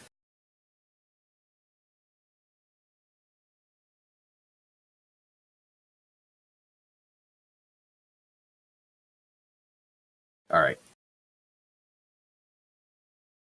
All right. So she splashes in there. He splashes in the water, and that's going to raise your alert clock by 2 more. I'm imagining that because they splashed in the water, and generally underwater beings, this just happened right next to their building, so they're a little more on alert. They're probably eating that guy as we speak. All right, so with that, if you guys want, you guys are. I think you guys are able to get into the 2nd floor of this building without any issue if you wanted. I don't know that I'm going to make you roll that just yet.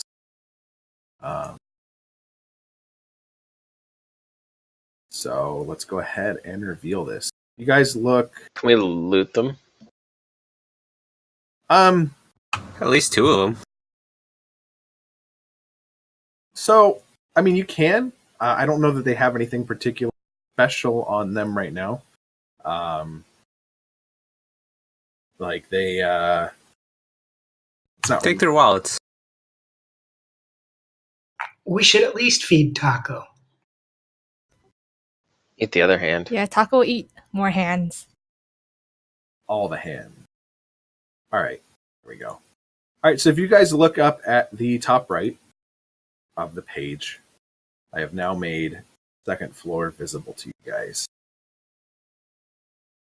And I will go ahead and I can do it too.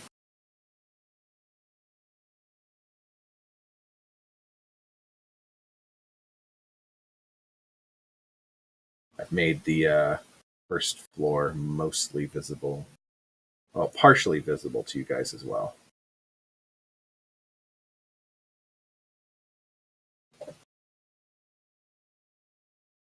I'm a little confused by the circle within the square. Oh, so thank you for asking, even though that wasn't quite a question. So as you guys have gotten closer to this building, especially with your vantage point up on the roof, looking over at this building that the Orcalian are hidden in, or that they're using as like a hideout. So the outside is done up, like the square is is like traditional architecture that you would find in Haven. We haven't really gone over what architecture is like. You know, I'm imagining for this district, it's probably very just, you know, again, kind of like Venice, like a lot of brick, you know, like not like this was a church. It's relatively, like probably relatively ornate, not super ornate, but it's like standard like stone architecture on the outside. That's what that square is. On the inside, though, like from your vantage point up top, you can see that this building appears to have originally been a cylindrical building with like a domed top. That is more of like a green, like a green, and it's very different looking architecture. It's not bricks. It's truthfully, I don't want to ask the question and figure out the detail yet, but it's very different. And you would have, if you made a guess, it looks like that that this building in the center was like covered up with like the traditional architecture you find in this district, but that it was a different type of building before. So does that sum up why it looks that way? Yeah. Okay. And on the top of this church, there's a symbol to some old god. I mean, this district has been sunken for a long time.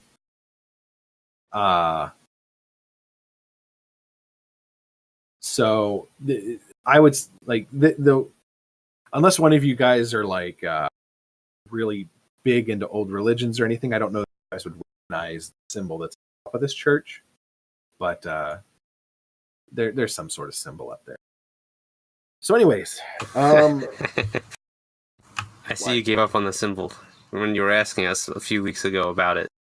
yeah, I couldn't quite figure out what I wanted it to be, and I've had to put my attention elsewhere. So, Fuck it. you know, whatever. Play to find out what happens. If whatever god this place used to be for, or you know, was converted to, comes up, we'll deal with it. Giant Krillin. Oh yeah, and Tuck. Oh fuck. Tuck, do you see everything I've put here? Yeah, but I haven't looked at anything besides what's So not faded. I completely forgot about that. You know what you should do, Tuck? You should, or Sealy, you should go to the gear at the top right and hit rejoin as player.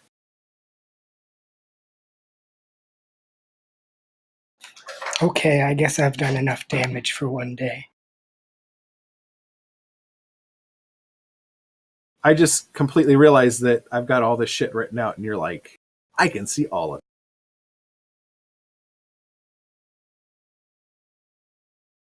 it. Anyway. So you guys enter through the window on top. You are in this section here. It's kind of like a hallway with just a big empty section here. I guess there's no point in hiding these tags that I've given these rooms. because I already showed them to you. But it's very dusty up here. It looks like this area hasn't been used in quite some time, which kind of matches. Well, it looks like this area has not been used. And off to the left here, you see a lattice. Okay.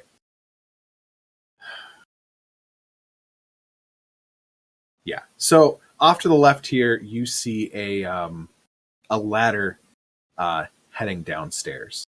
And what I will say is, so the outside of this ring that you guys saw was like a very different type of architecture, like I was saying. The inside here is looks more like a traditional building in Havenwood.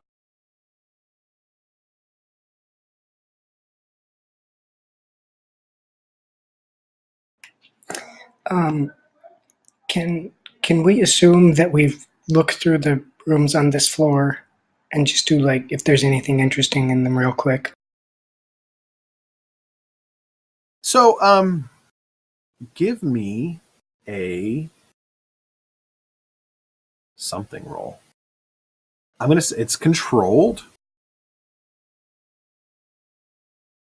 Um,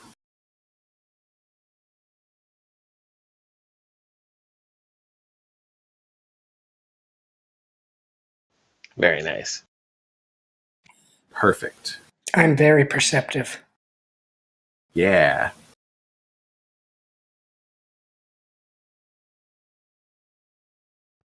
God damn, having Sealy with Kavla's picture is very confusing. I don't know why it does that. It does that because everybody's trolling you and copied your picture. I think Chut did the same thing too. If you look at the players for the game, 3 or 4 of them. At least he's Sealy.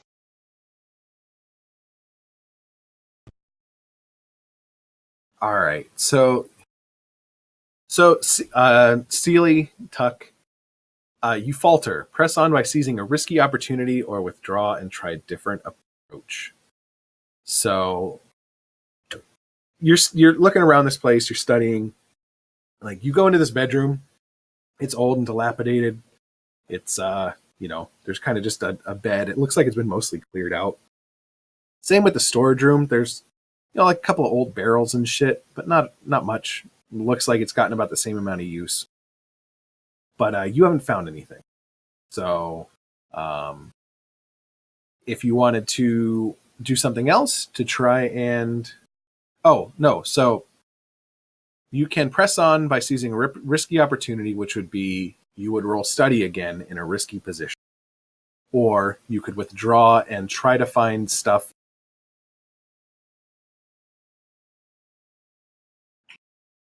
I'm cool with withdrawing. I don't expect anything on this floor. I just wanted to have it done with. Yeah, when you've taken a look around, like you don't see anything immediately obvious. This room, this floor looks like it's been very minimally used many years.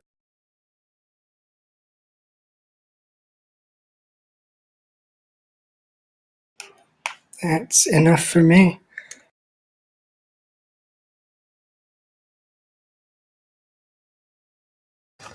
So, is this a giant ladder going down? Is that what this is? Yeah. So, okay. So, what I will say is, okay. Sorry, I know I'm stumbling over a lot of this shit. That ladder goes through a big hole. That hole is probably 10 feet by 10 feet. Maybe a little less, but this is definitely different from there's not other buildings in town that have giant holes in the floor with light. I'm gonna drop a rock in there and see if I hear anything.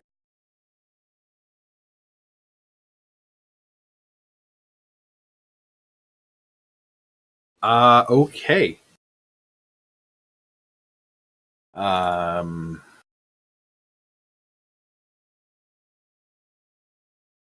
I have no idea what that would be. Well, I guess you tell me what skill it is. It does sound like maybe. I have a question. I'm dropping a rock in a hole. Is that really a skill?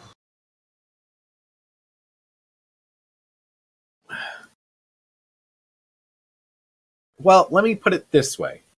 Um, you're dropping you're dropping a rock in a hole down into an unknown floor in a place that you know is inhabited by potentially hostile things. So I think the role is mostly to see if there's any consequences from you doing such a thing. All right. Well, then I would think survey. Okay. I think you could use survey. I think you could make a case for study as well. It's a study an item with close scrutiny. Fine, study is good. I'll give you controlled as well. Controlled, standard. Study's fun. Yeah, I know you said that, and I told you your position. Controlled, standard. Control. Oh, I'm sorry. Control. I got you. I'm not used to that. Sorry. No bonus dice, right? I don't even know what that's for. So bonus dice is if you're pushing yourself or if anybody's helping. Oh. Fuck. All right. So you crit. Crit increases your effect to great. So, yeah, crit that rock throw. So there's not going to be any negative effects from this, which is good. You take a rock, you drop it down, and based on how long it takes to get down, it goes down about a floor and a half, and then you hear it splash. That's what I was expecting. I will say that you look, with the crit, I'll give you this as well. Like you look down the hole, and you can see that it goes down for at least a few floors. Yep, right into the water. You can see that there is a floor below you that is still like dry land that you assume the front door leads into. Right.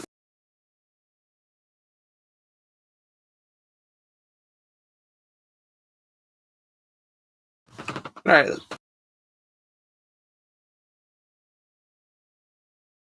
So you guys heading downstairs, or what you doing? Hey, Steely, what do you think about me throwing the skull down there on the dry land to see if we get any reactions?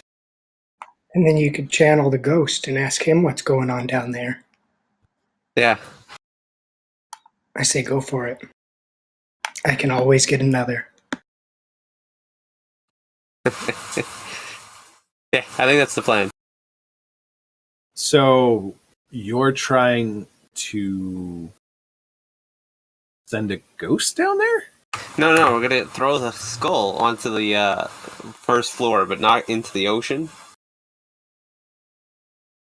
And see if there's any kind of screams, and if not, we can channel the ghost.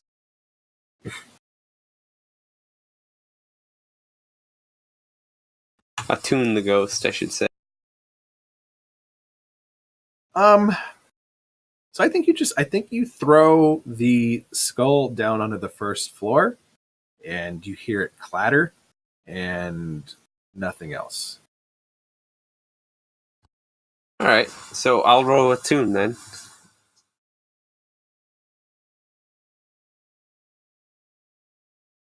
To summon the ghost down there and see what he sees down there.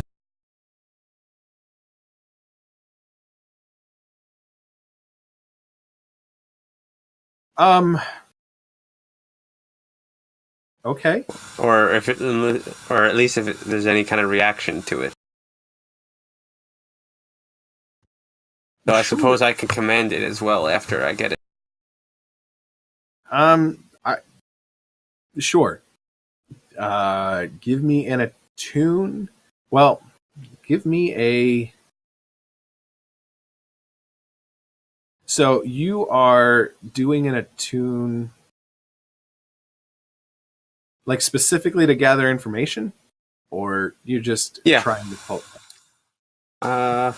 Well, yes, to gather information. Like from it? Not at first, but eventually. All right, then just give me a straight attune.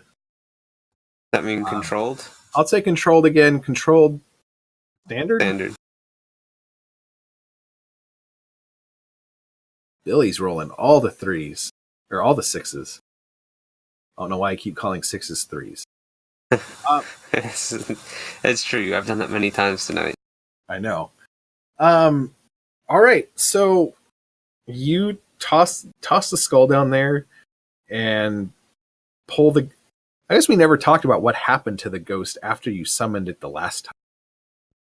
That disappeared. They disappear. Apparently, when I attune a ghost, they disappear as soon as they complete their mission, or I have 24 hours with them. Is that what the book says, or are you just making that up? That is what the book said. Really? Okay, well, I forget where I saw that, but I definitely saw that. Interesting. I'll have to look it up. The ghosts were one aspect of this game I was really not like super firm on. So you summon the ghost. It sits there right above its skull, and nothing happens. Like there's no reaction from bottom floor. All right. Well, he's staying. He'll stay there. You got a 6, so I'm not going to give you any negative consequences for that. And I'm gonna go ahead. Sorry. No, go ahead. Tired of talking about it. I was gonna say it sounds safe for us to go down. Yeah. All right. So we will go down.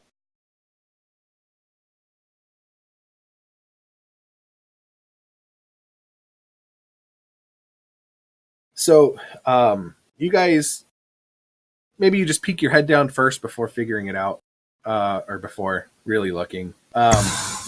So, I guess we didn't really. There's probably some light coming in from the windows. Maybe we didn't really establish what time of like day you guys are coming through here, but I'll say there's enough light that you can see. Maybe you peek your head down at first, and you see it's safe. You all make your way down here, and as you can see by my very descriptive notes here, this looks like it may have been like a worship room for some sort of god. You kind of see the same symbol that was on the roof, and but this whole place is like torn up.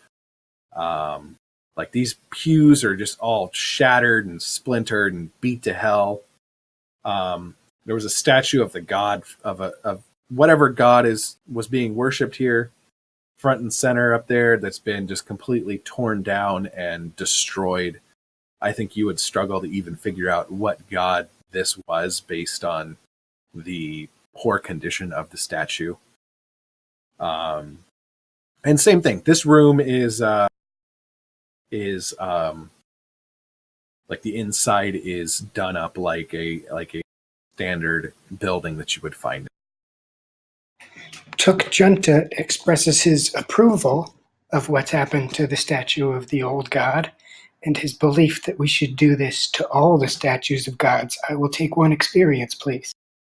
Can you give me that in character, maybe, rather than being so obviously metagamey cheesy? We should do this to all the statues of the old gods. Perfect. But not the new gods? I want to sense the spirits of the statue.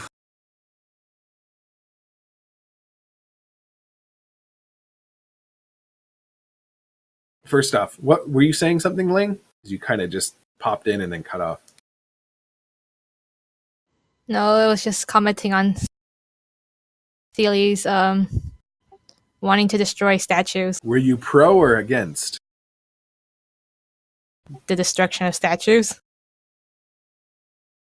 Yeah, I know, but you keep cutting out right when I'm like, can I tell whether you're for it or against it?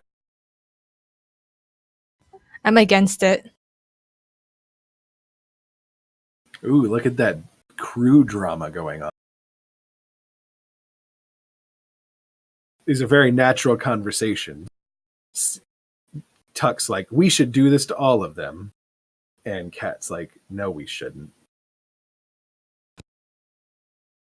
That's good acting right there. Okay. Q. What? So you're just you just have your spirit mask on and you're trying to see if there's any residual spirit energy around this statue? Yeah. I don't think you find anything up here, actually. I don't think you see much in this room in the way of spirit energy. The spirits have abandoned this place. Let's get out of here. And what I will say is, coming from down the ladder, if you look down the hole a bit, you do see a bit of a. Did I make notes on what color it is? I think you see like a bluish greenish kind of glow coming from down the ladder. It's not like super bright, like it's kind of dim, but you can see. Is that something we all see? Yeah.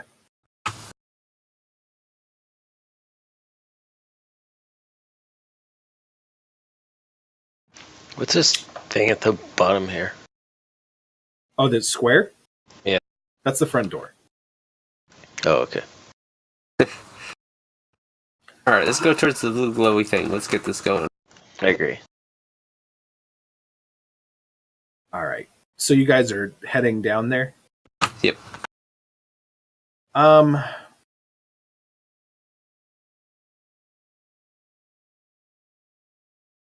right. I think at this point, I'm probably going to need you guys to make some sort of.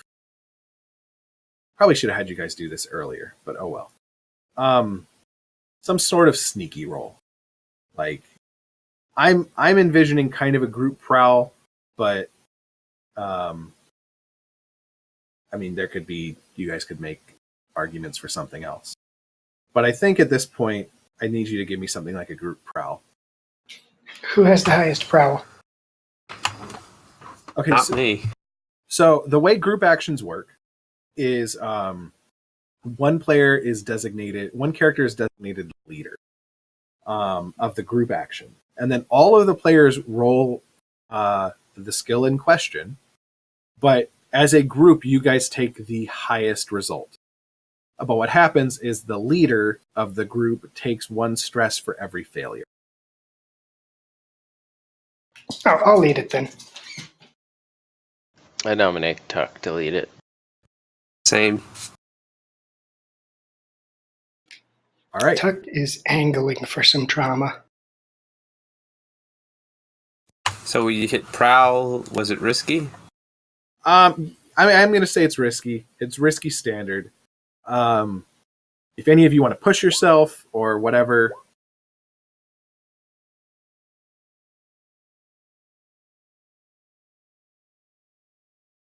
Holy shit, Tuck. Cannot believe that was your roll. All right. About time. So Tuck critted, but he can't crit because he has 0 in prowl, so he rolls 2 and takes the lowest. Tuck got a 6, Q got a 2, Wibbler got a 4 and a 5. So Tuck, you're going to take 1 stress for Q's failure. Yes. I forgive you. Damn it. What is going on in your background, buddy? Bilbo?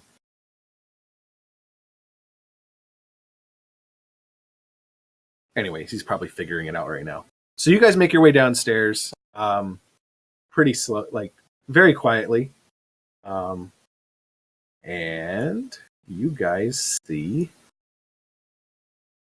this.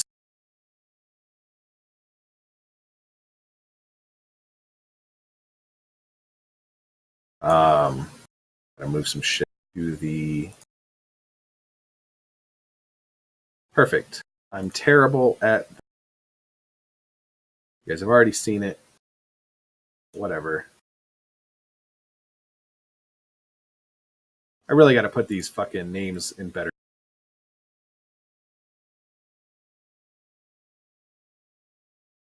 Pretend you guys didn't see that. I'm sure you guys. See what? Yeah, exactly. So you guys enter.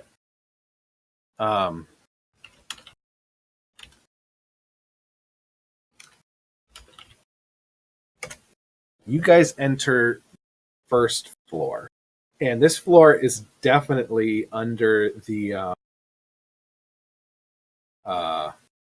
underneath the water level, because you guys knew the first floor was basically front door was basically at water level, and this is definitely below that.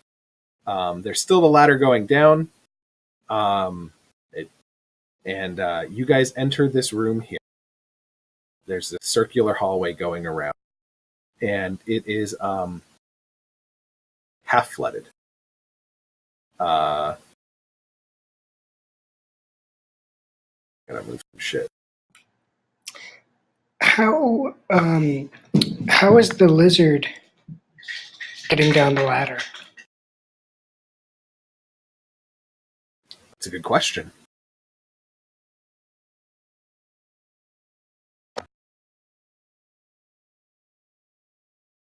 Kat, how does Taco get down the ladder? Do you like carry it? I mean, you described it as being like mountain size for you. Yeah, Taco's like huge, but you can swim.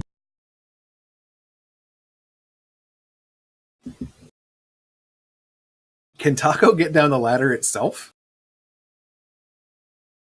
Or do you even have Taco with you at this point, I guess? Like, can Taco like join you on a mission through a like breaking in through a second story window?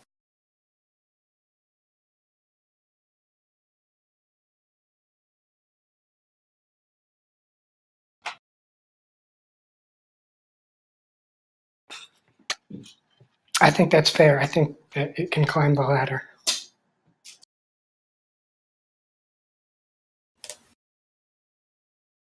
I mean, I'm fine with it. I don't really care. So if you say your iguana can make it down a ladder, if somewhat clumsily, that's sure, we can roll with that. I don't care that much. That is both the answer and image I was hoping for. Maybe. So you guys enter this circular hallway here. Hopefully you cannot see that.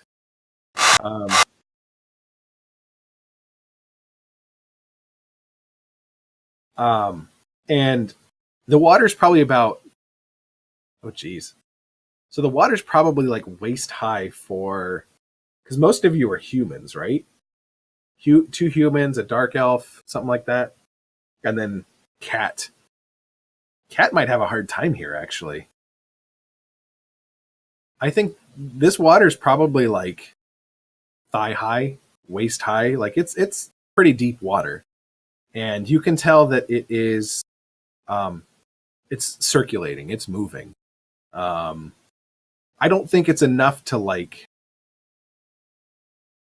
push you guys around, but it's definitely not still water.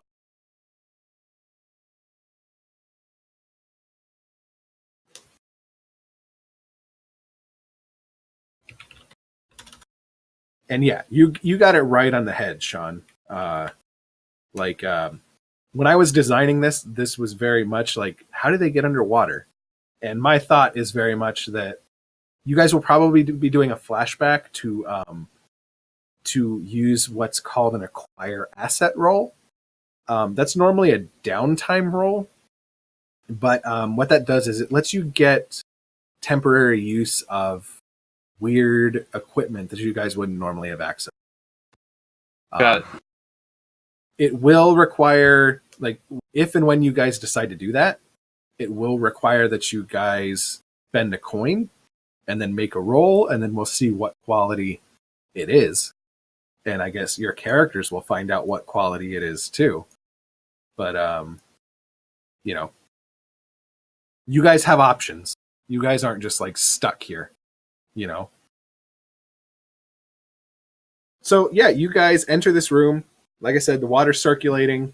You can kind of see that there's like some plants and some marine life in here, but nothing is messing with you immediately.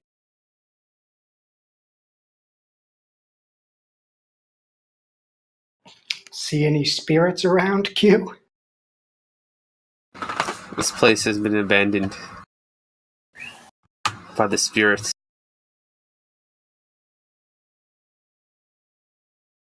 I also Explore the rooms.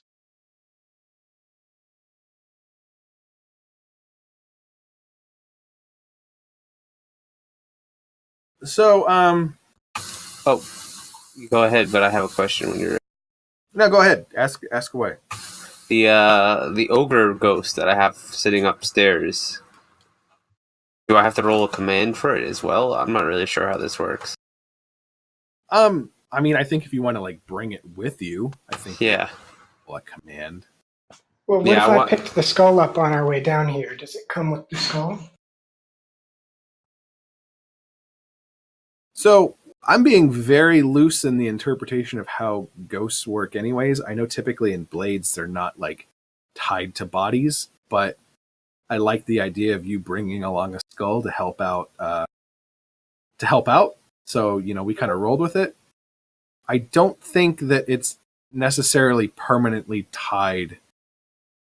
I mean, maybe this one is, but at the very least, in general, I think they're not tied directly to bodies or like, you know, corpses or body parts or whatever. The other thing is, I think it would have to be a roll of some sort, unless we are saying that Q summoned it to cause a reaction and then it disappeared. Like we can do that if we. Yeah, that's fine. All right. It doesn't need to follow me.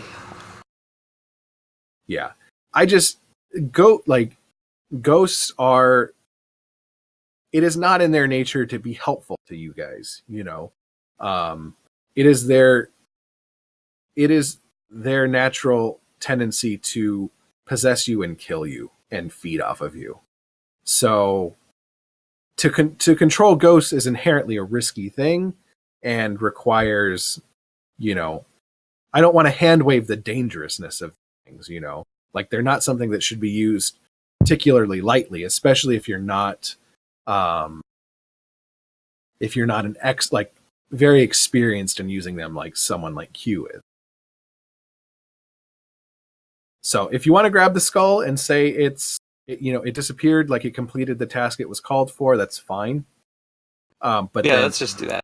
to use it again, it is going to require another.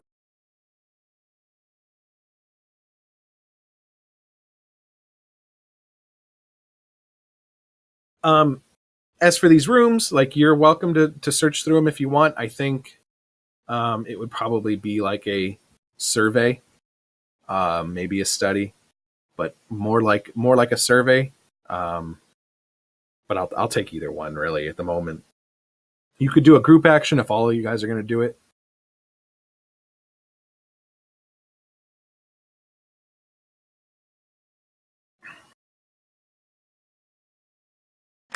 Sure. If you want, I'll host a group action. Okay.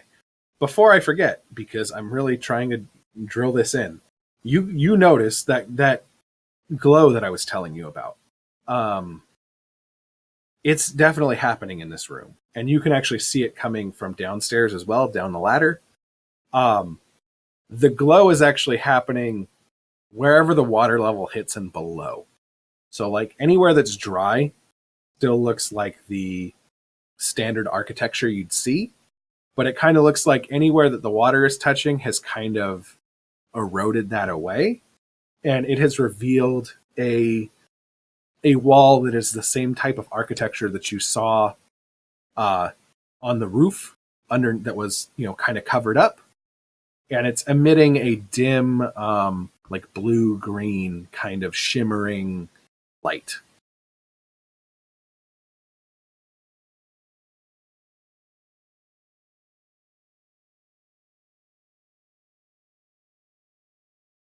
So just wanted to get that detail in there before I forget. Can I study the light? I think you should lick the wall ceiling. I am back. All right. Ascar, they came downstairs. They got into this room. Well, you were there for that. I was describing that there is a glow coming from, like, the water has eroded the facade of the like traditional architecture, and everything where the water is touching is emitting like a blue green shimmering glow, and everything that the water's touching kind of matches the architecture that you guys saw on the outside, that was in the circular structure that you guys saw from like the roof.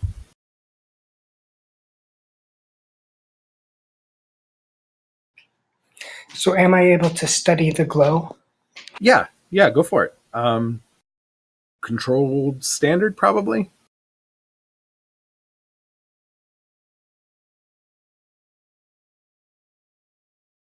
Five.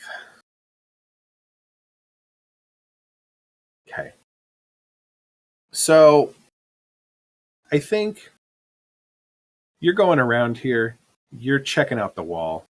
First, I think your consequence is going to be, as you're going around and studying it, you kind of splash around a bit, and that causes your clock to go up by one more. So it's now at 5 of 6. As for the wall, you find that it's some sort of bioluminescence. This wall, like I've been hinting at, or outright stating for the majority of this, appears to be a very different like the original building appears to be a very different architecture, and then it looks like it was covered up. And this original architecture, now that it's been exposed to the water, appears to give off a glow. There doesn't seem to be anything like harmful about it or anything. It just looks like this is what the original architecture was supposed to look like. If you have any additional questions, let me know, or if you want me to explain anything else, I can. I think that's enough to... I just wanted to make sure it wasn't going to be like toxic or something. That's why I think you should have licked it. Well, how do you think I studied it? Oh, okay.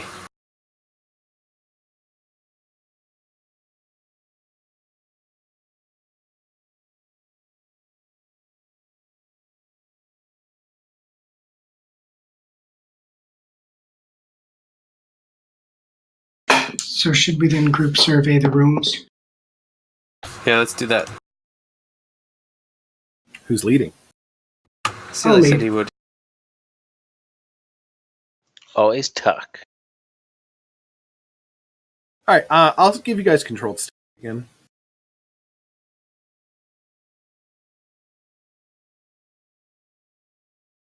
Well, that's one stress.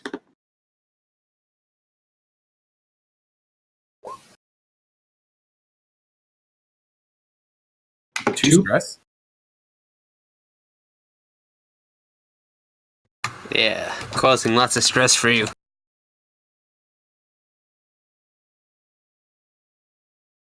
All right, so 2 stress, and your highest is a 5. All right, so... And who failed? Q and Tuck. All right, so you guys all go around. You're checking out these rooms. I spelled abandoned wrong there, which is awesome. So I think who would find it? Probably Wibbler. You got the Wibbler. You. So looking through these rooms, there's 3 rooms. They've got beds. They look like they were regular bedrooms, like what you saw on the second floor. They look like they've been pretty abandoned for a pretty long time. Wibbler, I think, while you're going through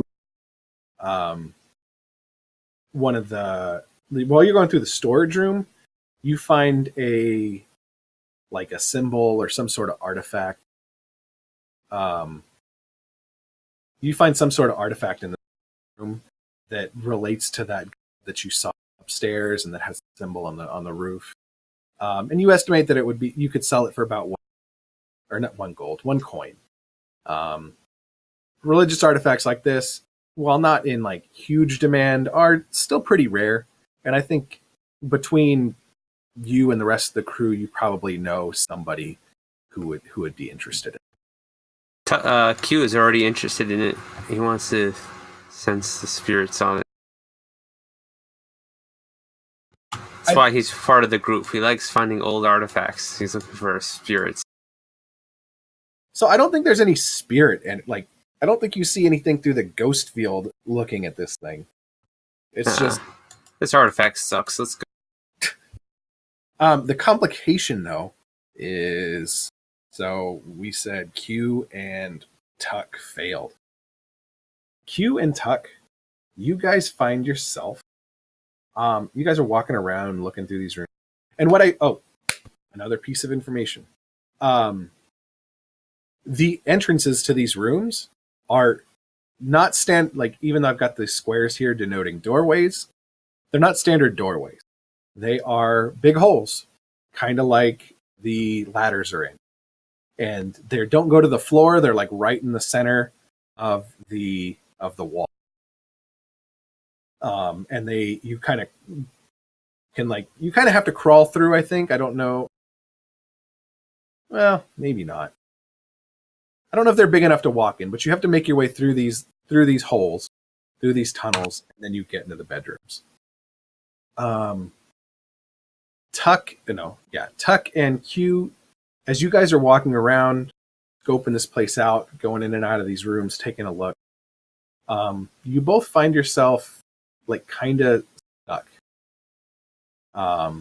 You have been kind of tangled up in these kelps here. They're right here, unless you guys want to be on the other one. But you guys are kind of tangled up in this kelp right now. You're pretty sure you didn't just walk through it, and that's the issue. It kind of seems like this kelp is reaching out and grabbing you. Well, clearly this is your fault, Q.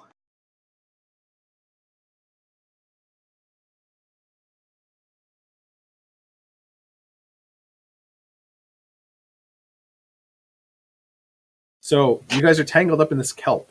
And I will say it feels like it doesn't have a great grasp on you yet, but it feels like it's slowly trying to really get a good grip on you. What do you guys do?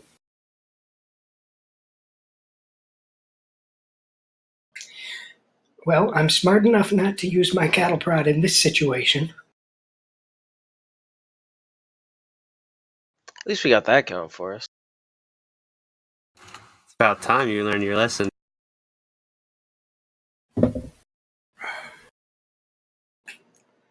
And this is all happening. Finesse to wiggle out. Can you?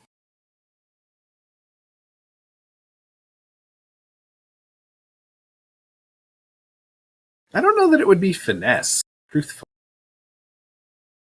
Let me see. Let me look up the full definition of it. I command the kelp to stop. I mean, you could try. I don't think it would go well for you, though. Can you just cut yourself loose? I suppose. I don't carry any blades. Neither do I. I've got some blades. I could cut you loose. That would work for me. Yeah, me too.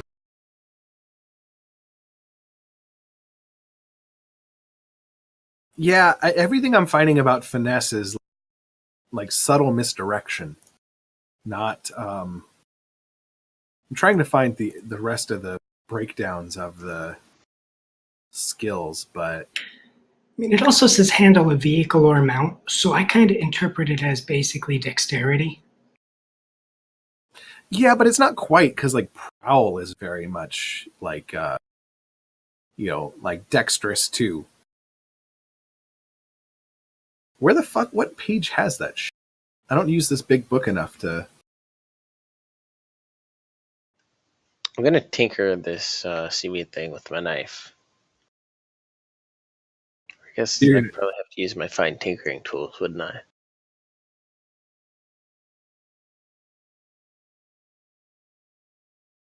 So, I mean,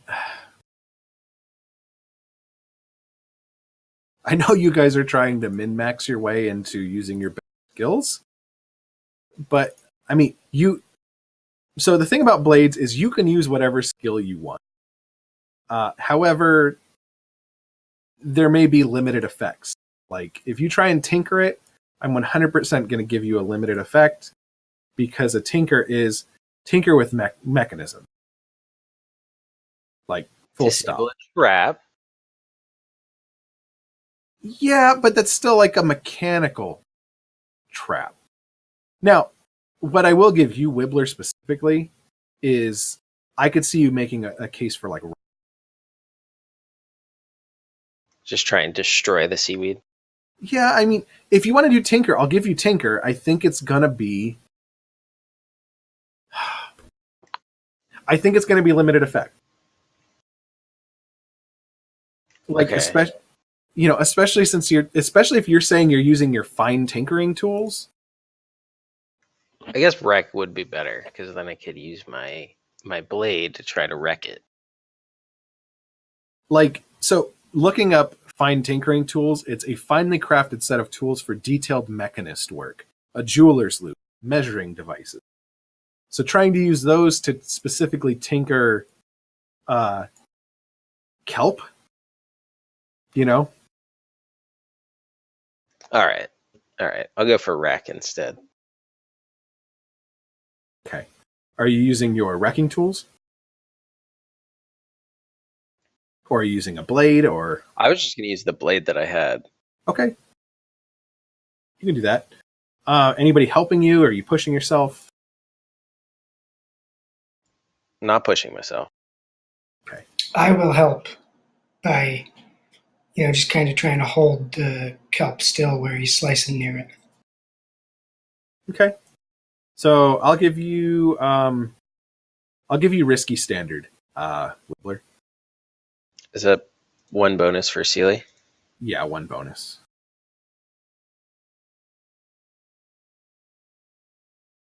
Now, are you trying to cut both of them out, or are you trying to cut just tuck out right now? I was trying to cut both of them out. Okay. Thanks for the help, Q. Talking shit. No problem. All right. I think what is going to happen here. I think what's going to happen here is, let me consult this. You do it, but there's a consequence. You suffer harm, a complication occurs, you have a reduced effect, or you end up in a desperate position. I think we have been teasing this alert clock the whole time. I think this is going to finish finish it off. I think that wrecking this kelp and getting both of these guys free is way more of a challenge than you thought it was going to be. Like, this kelp actually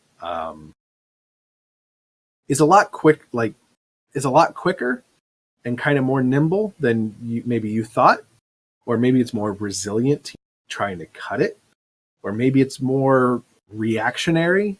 So like when you cut one of them free, like it starts flailing around and like trying to like beat you, like slap you and entangle you and shit.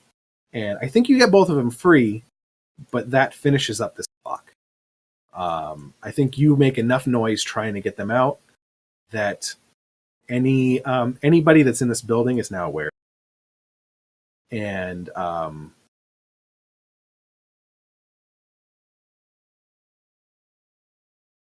yeah, I think it's weird because they're all underwater. I don't know that your characters know this yet, but stuff is definitely coming your way. I will give that to you out of character. Stuff is definitely coming your way. Well, hopefully the thing we're here to kill is on its way.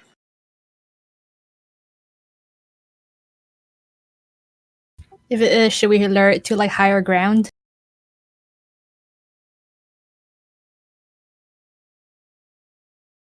I think that's a good idea. Maybe we go up to the first floor and start Characters making don't know another that yet. noise. Yeah, I'm gonna say I think maybe you guys might be on like. Here's what I'll give you. I think you guys are smart enough to know you guys are fucking criminals. This is what you do. You know that this thing splashing around might cause attention. But I mean, you tell me how your characters would react to the idea that maybe they've drawn attention to themselves. And if they typically would retreat to a safer location just out of principle, then I think that would be okay. But I don't think you guys have been given any overt indication. Trouble is 100% on its way and back off now. I do think you guys are smart enough to know that might have drawn the attention of something and we should be like, Ooh. So ready. My instinct is that I can always tell when I'm being watched, and I kind of got that weird spidey sense tingling feeling.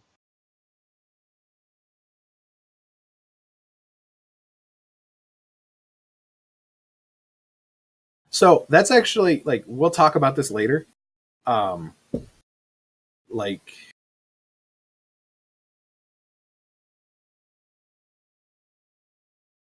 I think we need to figure out a better one for that, because instincts should not be like necessarily mechanical, you know? Like, just because you say your instinct is I can always tell when I'm watched, doesn't necessarily mean that you now have a mechanical ability to know when somebody's watching.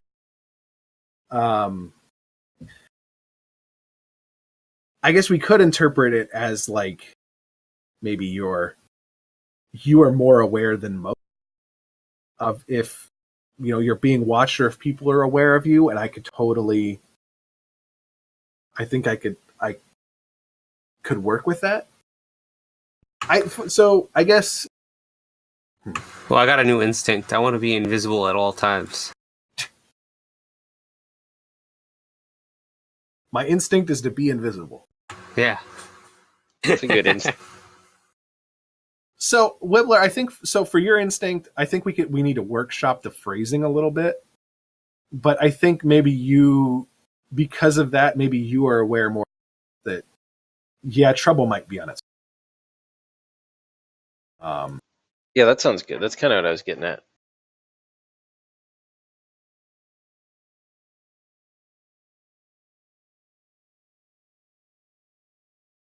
So what do you guys do?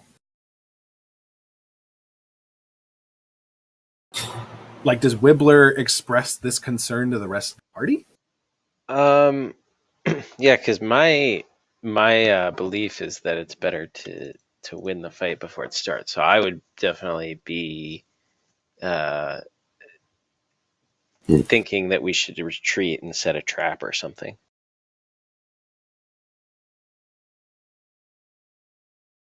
So I'd say like, hey party, got this strange feeling. We're making a lot of noise down here, and I wasn't very graceful when cutting those two out of the kelp. Maybe we should lay low for a bit and set a few traps.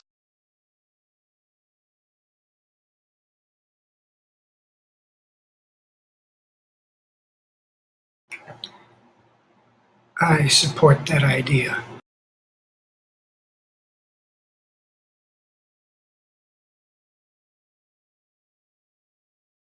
But I don't know where they would be coming from. Probably from the water. So where, I mean, so there's these rooms and we're standing in water, but where's the water coming from? So, just to be clear, it has been said this ladder continues to go. Oh, okay. I think we should just move on. I am curious. I am really curious here, specifically about Cat and Tuck. Tuck. So first off, you've got trust nobody, and secondly, if violence, Leroy Jenkins, and then Cat, you've got action before words. So I'm curious how you feel about this warning from Whibbler.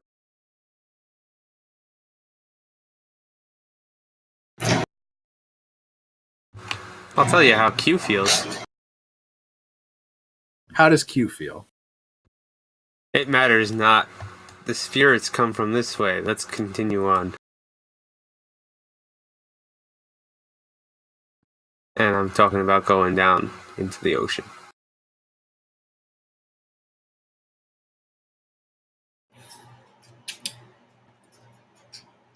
All I right, think we I can agree. move forward. I think we just need to be careful. What was that, Sealy? I think I agree, especially because we don't know where the danger could be coming from.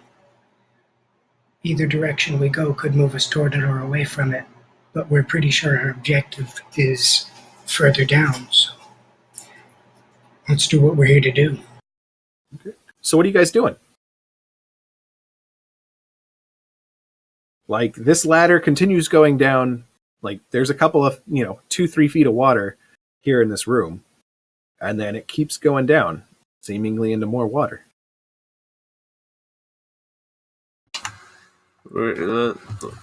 What's the scuba gear situation like in this world? Is it high tech?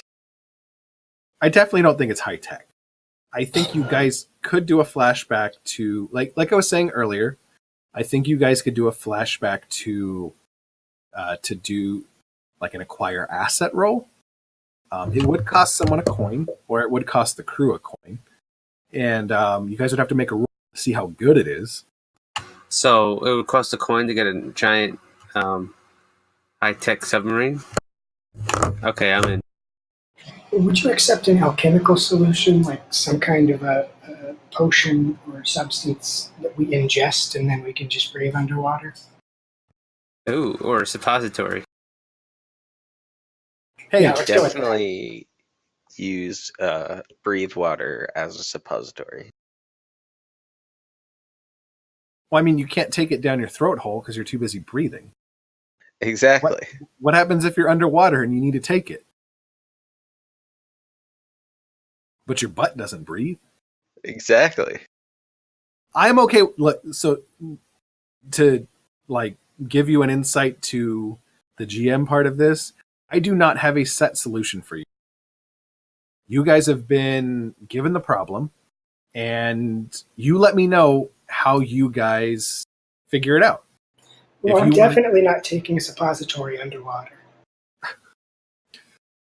So, if you guys want to see about an alchemical solution, great. If you guys want to see about a weird steampunk scuba gear setup. Cool. I do think regardless, it's probably going to be a flashback for an acquire asset. So that's going to cost somebody.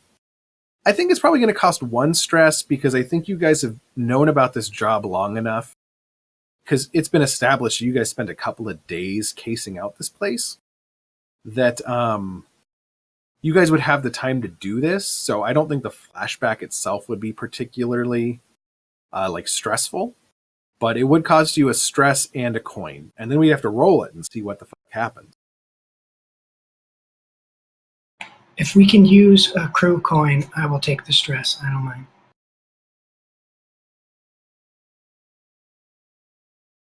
All right. I have removed it. What's the roll?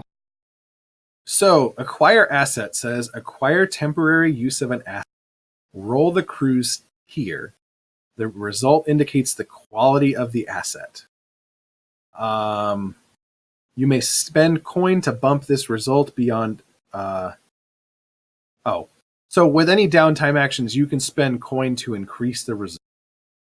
So your guys' crew tier is 0 because you guys are brand new. So Tuck, you're going to take a stress and you're going to roll 2d6 and take the lowest.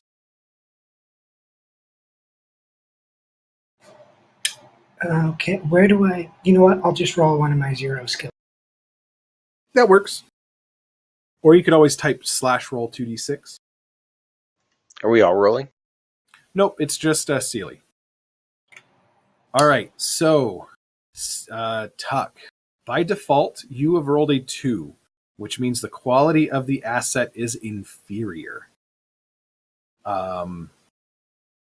Sweet. So you could spend coin to increase the quality of the asset. Please do. 1 coin per tier. How many coin was the poor reward? suppositories? Oh, it is. Yeah, is 2 means a suppository? Because that'd be pretty funny. All right, what was that, Sealy? How many coin was the reward for this adventure? What did I say? I said 3 coin? 3 coin if you guys just take care of it. 4 if yeah. 4 if you bring it back alive. I think we should only spend 1 more coin on the suppositories then, because we're really cutting into our profit margin here. I'm confused what happened. So Ling, Tuck did a flashback to see about getting... Is it an alchemical solution? Yeah, A suppository. potion or suppository that lets us breathe underwater. So yeah, Tuck did a flashback and made a roll to gain access to an alchemical solution that would allow you guys to either breathe underwater or not have to breathe for a while or some shit.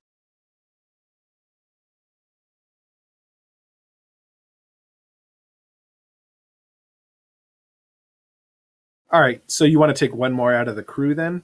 Or would it... I wonder if it would cost... I think it would cost you personally, Tuck. That's fine, I'll take 1. Okay. I mean, I'm not sure. I'd have to look up and see how that... But, all right, so I think this is standard tier. Like, it's standard quality. So, I think it'll last for a bit. I think it'll last for, I don't know, an hour or 2 probably. And All right. I don't think there's any downsides because it did make a standard effect. And I think there's enough for all of you. So you guys drink these. Tuck puts it up his butt regardless. Yeah, we don't drink them. Yeah, I don't take my mask off, so So you don't take your mask off, but you're definitely shove something right up your ass. Yeah, well, no one can see it because my cloak is so loose and baggy. It's not the only thing loose and baggy on you, apparently. Oh. All right, so you guys take these. Yeah.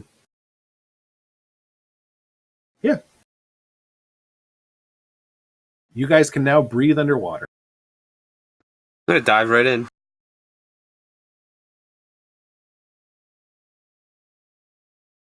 All right. Are you heading downstairs? Well, I mean, we're underwater, so I believe I'm swimming down a tunnel. Yeah. But you're heading towards the lower floor. Yep. All right. So I just want to be clear. We did get a suppository for Taco too. He's coming with us. Oh, that must be awkward. That must be real awkward for them.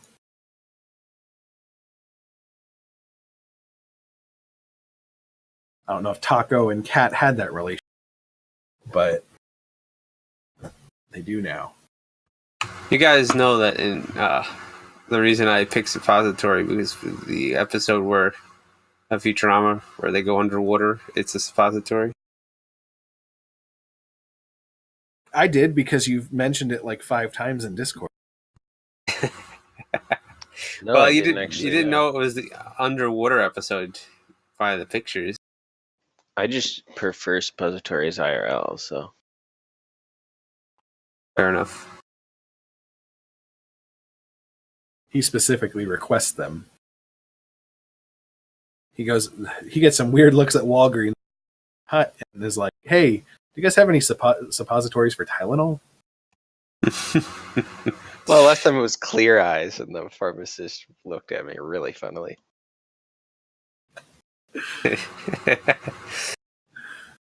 Sounds like a great way to get pink eye. Just jamming the Visine up there and then it doesn't work. That's weird. Yes, my thing is weird. Out of this whole conversation, what I said thing. Yeah. Yep. All right. So, Q, you look down, like you start heading down this thing, and the ladder definitely stops at this bottom floor. There's 4 Orcalians here, and they're kind of looking up at you. Let's see, how do I have these guys written up? I think 2 of them are holding tridents. One of them's got like one of them's like a bright blue trident. One of them's got like a spear gun kind of pointed at you, and one of them is in a very shimmery green robe, and he doesn't that Orcalian doesn't appear to have any weapons. But they're all kind of looking at you as you come down here. And I think you've got a moment to act, but I think you notice that they're like swimming at you and making their way towards you. Can I talk? Yeah. I want to say hello. How do you say hello underwater? The suppository allows us to talk underwater. Does it though? I don't think that's quite how like words work. All right. I got an idea. I'm gonna summon someone from the underworld to speak to them on my behalf. Oh boy. All right. So I mean, I guess I'm sure this will go great. They're all coming at you and you're like, I'm going to make a ghost appear. It sounds like an attune. And I think that's definitely going to be risky. And I'll give you standard.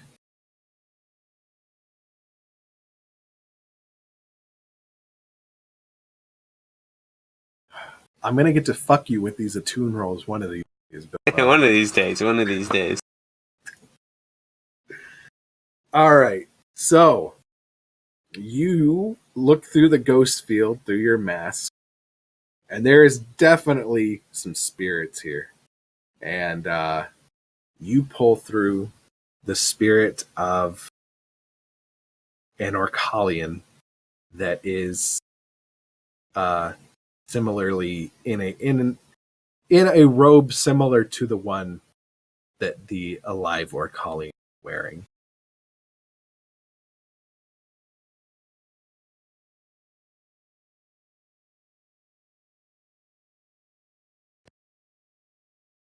Cool.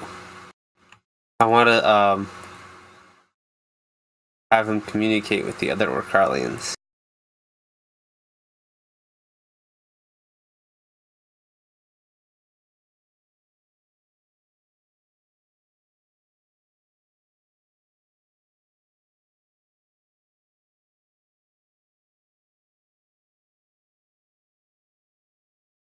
So we went down, right? So we're down here. Yeah. Well, I mean, at the very least, Q went down. I don't know that everybody went down. All right, fair. So, I'm having a real hard time finding the skills because I feel like this would be a separate role entirely to like command or like sway. I mean, I guess you could command it to. What I'll give you right now, do something for this tune. You've got the ghost, and I think it stops these Orcalian in their track.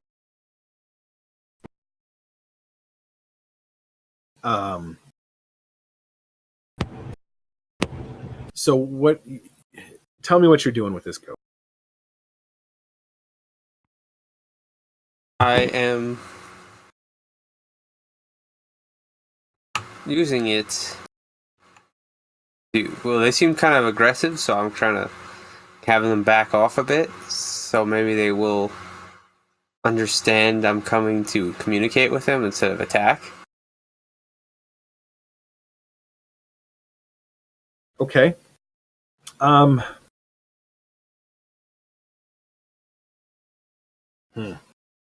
the eel sharkmen, do they speak our language? I think they do. I think they are able to communicate with common or whatever the fuck. They definitely do have their own language.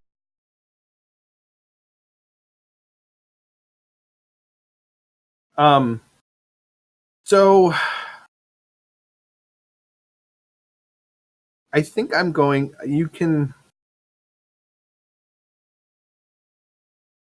I think this whatever it's going to be limited. I think it's going to be limited. I think you can use command to have this Orcalian like talk to him if you want with the. Okay. But I think it'll be risky limited. You can push yourself to increase the effect, or have somebody assist you to increase the effect.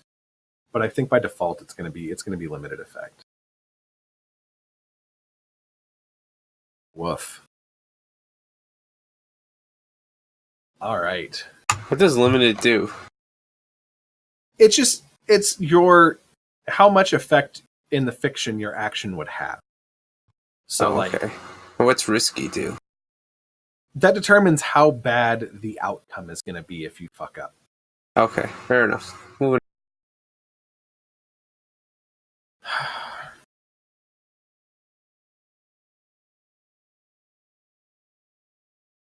How mean do I want to be? All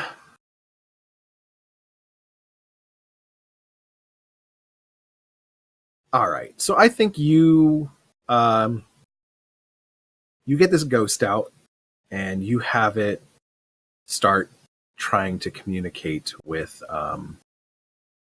these other Orcalian. And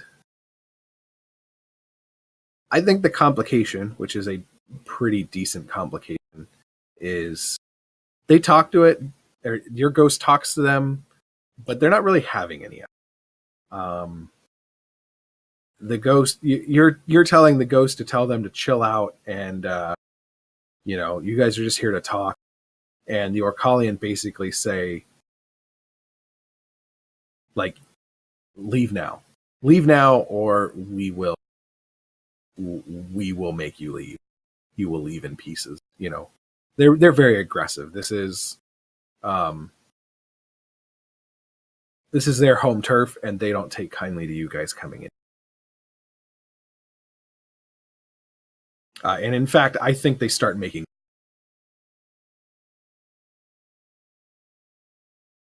They start making what? They start making moves towards you again.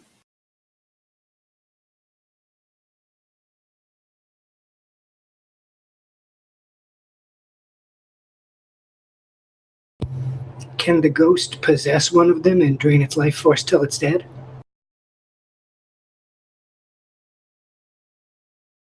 If that is something that that Q wants to do, I think you could do that.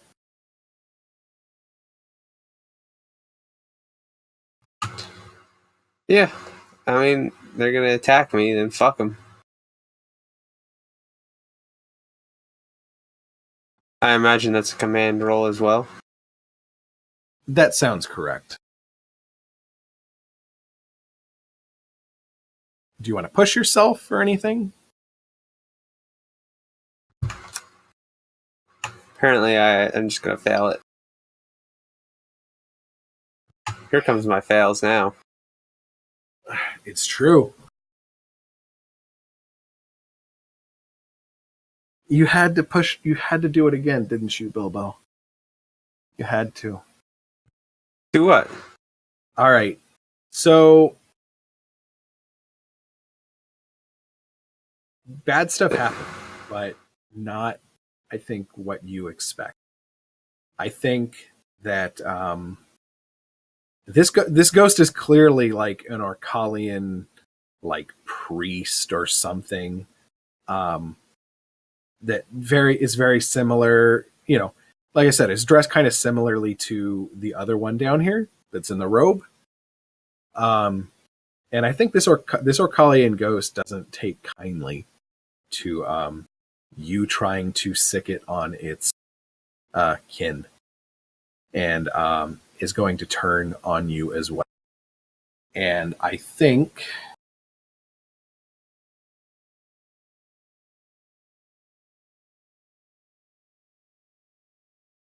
it's going to put you in a desperate position.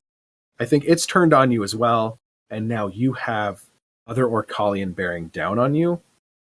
And, these guys are underwater creatures. They definitely move way more smoothly than you do down here. So I think you're in a desperate position here. I think that if anybody makes actions against these guys right now, I think you're going to be in a desperate position.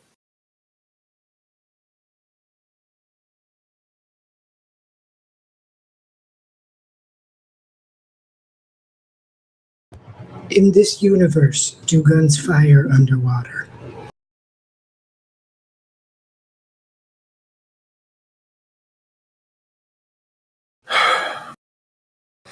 Do we all have guns? Because that seems to be like everyone has. Standard loadout is a gun. It is on everybody's item list. So, Ooh. I didn't know there was a standard loadout. So everything in the white on your character sheet is standard items that every player gets. Oh yeah, I got that. Okay. But we're not always carrying them all until we use them. Exactly. So I have kind of been envisioning guns in this world as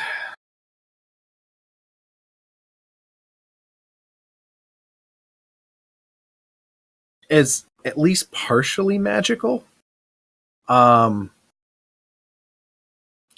I feel like we said this city runs so much on the magic crystals and not so much traditional stuff. So Tuck, I guess what I would say is you can always use whatever. I think it might be so most of these pistols are single shot. There might be an exception for like Kat's fine weapons, her fine pistols. But I think for you, they're single shot, and I suspect they would be probably limited effect underwater. I think for you, if you're going to use a pistol on them, the trade off in this instance would be, since you're underwater, I think you could take the shot at a risky position because you're farther away. But I think the effect would be limited. Does that seem fair? Yeah, that seems fair.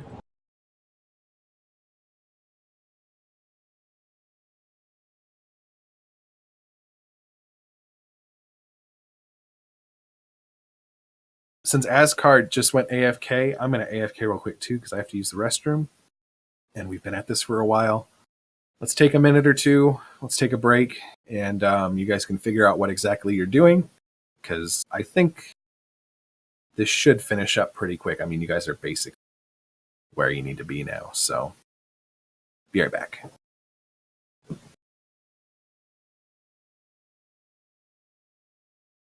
So are we going to shoot them?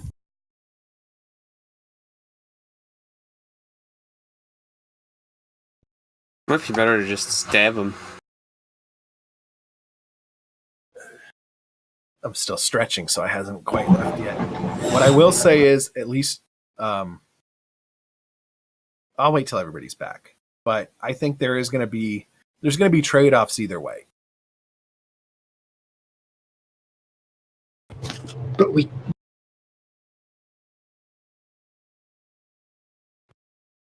I don't know what that means. I'll explain in a second. No, I'm reading something else. Arcane implements.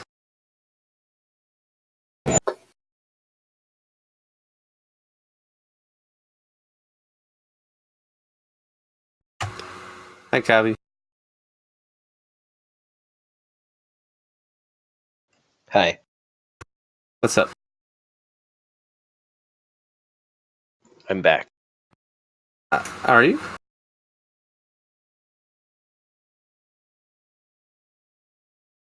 Yep. Well, good news.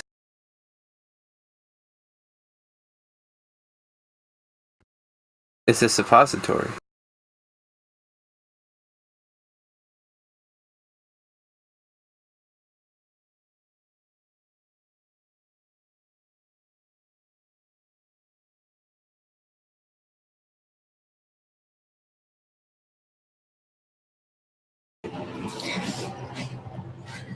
kind of sucks to have to do like a gunfight right after taking a suppository.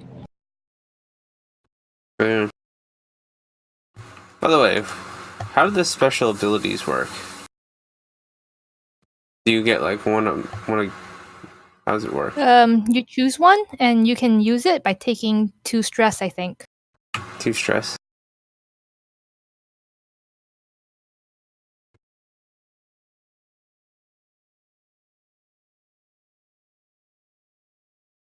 I think it depends on the ability, though. The one that I have lets me assist without taking stress, so I'm pretty sure that I don't have to pay stress for that. I guess it's like if it's a ability where you roll something.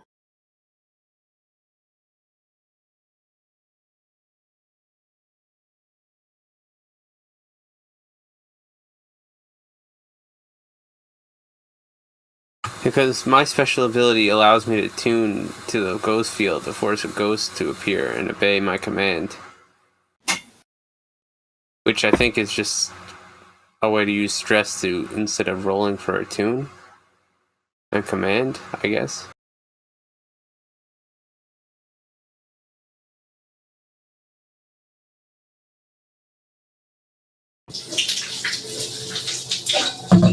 Yeah, or at least you should only have to roll the attune then. Well, the special ability specifically says you can attune to the ghost field, force it to appear, and then obey my command. And that I am not supernaturally terrified by a ghost you summon, though my allies may be. Which we haven't really covered. That We'd probably ask Solo. I assume you'd still have to roll the attune. So it's tough. I think compel seems to give you the ability to actually pull ghosts to you, which a normal use of attune would not allow. Well, it says, it doesn't say pulling it toward me. It says it allows you to attune the ghost to a field and force nearby ghosts to appear and obey a command you give it. That's what I meant by to come to you. Like, I don't know. Like, if you look up other uses of attune in the book, it's like seeing the ghost field, but not necessarily like forcing a ghost to come to you and do your will. You know? Oh. So the only reason that's been working is because I keep getting 6s. Well, and I think that you having the compel ability allows you to force these ghosts to appear, as per. So am I supposed to be using stress every time I do that? No, it doesn't say you need to use stress to do it. Oh, so it's just something I can keep doing as many times as I want. Yes, though there are going to be instances where the ghost may not be good at everything. The ghost may not be coherent.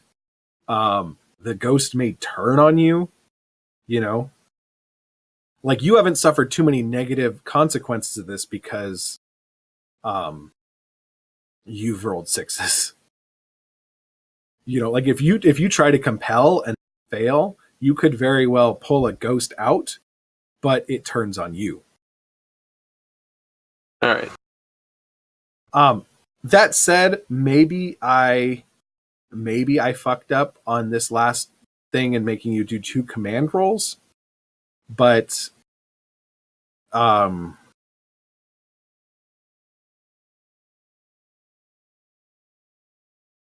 forget what the first outcome was, the risky limited one. That was the one where I was trying to have them communicate with it. Well, yeah, but the outcome was they started being aggressive again and threatening me. I think that kind of is fair. I think it follows like the fiction, because just because you pull this ghost out and it obeys your command, it doesn't mean that it's going to work necessarily. So I think that role and consequence was fair. Like it didn't really, like you didn't take direct harm from it or anything. You found out what the effect of you pulling the ghost out was, which was they didn't really listen to it. Those jerks. So everybody's back, right? I think I was the only one who really talked for much. Yep. Yeah. So one thing I am going to say, these Orcalian don't fuck around. These things are giant. Like I am imagining the Orcalian are, even on land, are big, and you would not want to like tangle with these fools like hand to hand. What I was saying about trade-offs earlier, like I think I mentioned it to Sealy, like I think the gun would give you a risky position, and because you're underwater would give you a limited effect.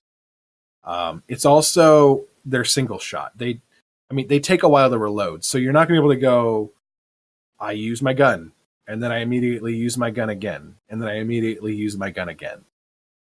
You can reload it, and then every few actions you can use it again if you want. But that is gonna, it is gonna be a thing.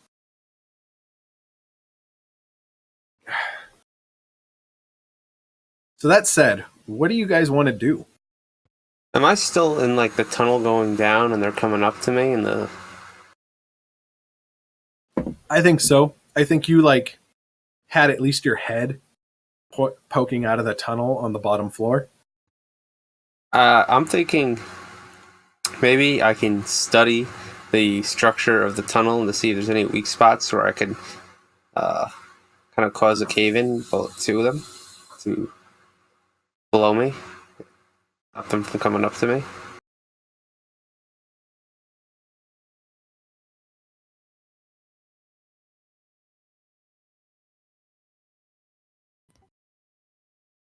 Is this the lowest floor, or like does that hole indicate that there's another floor No, below this is it. There is no more. There are no further floors. It dead ends on this or on the bottom floor here. I want to try and wreck this weird head thing in the middle of the room.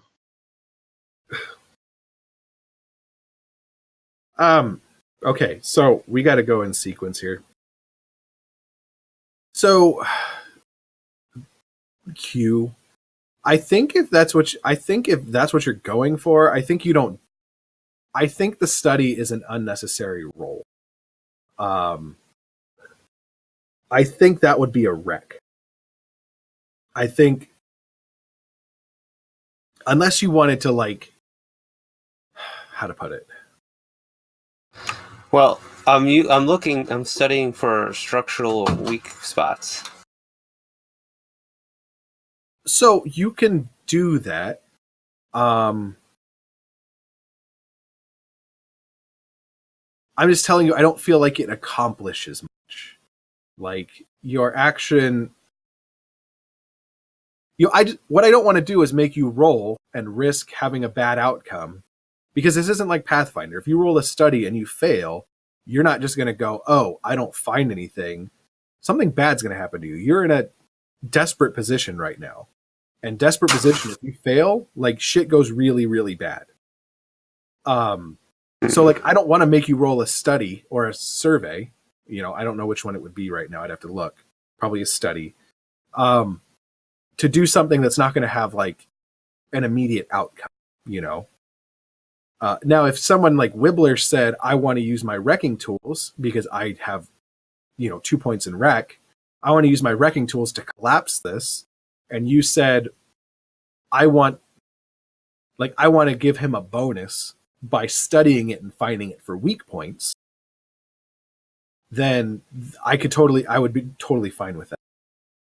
But like a lot of it is your role, like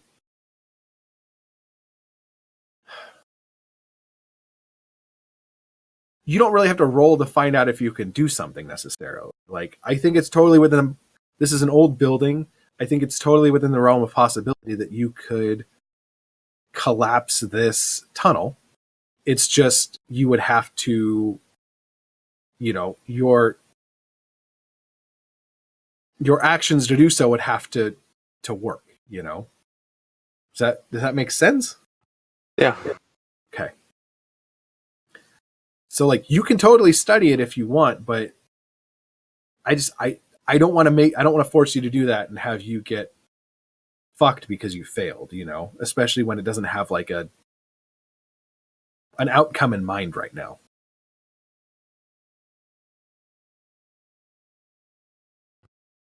Well, what do you think, Wibbler? What did you say, Wibbler? You said something and I completely forgot. I said I wanted to wreck the skull thing in the middle of the room. Oh, right. So you could do that, but I think wrecking the entire floor so it collapses onto them is probably a better plan.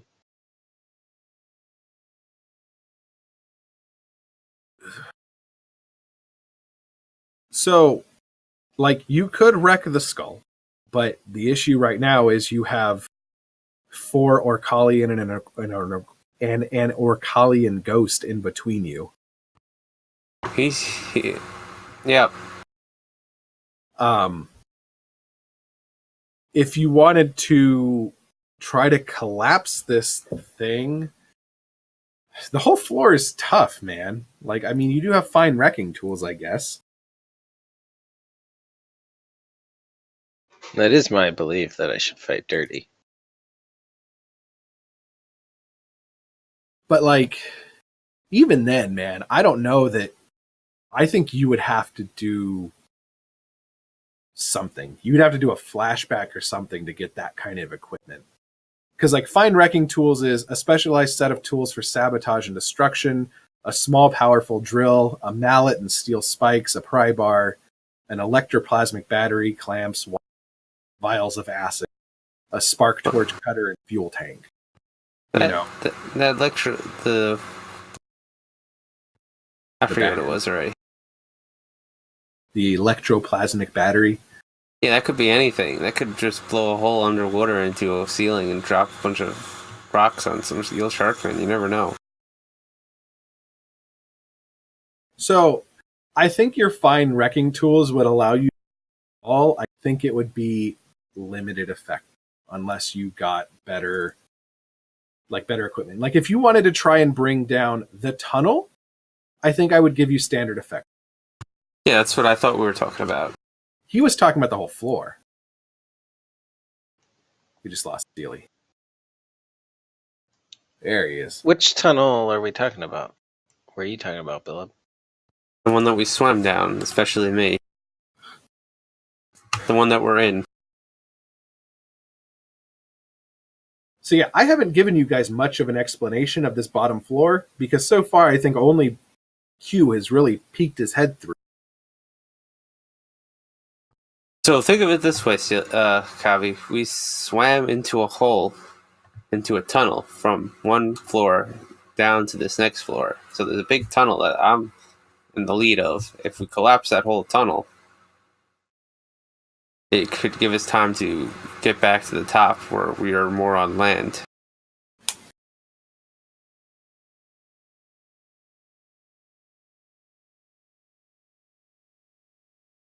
Can you describe the bottom floor then?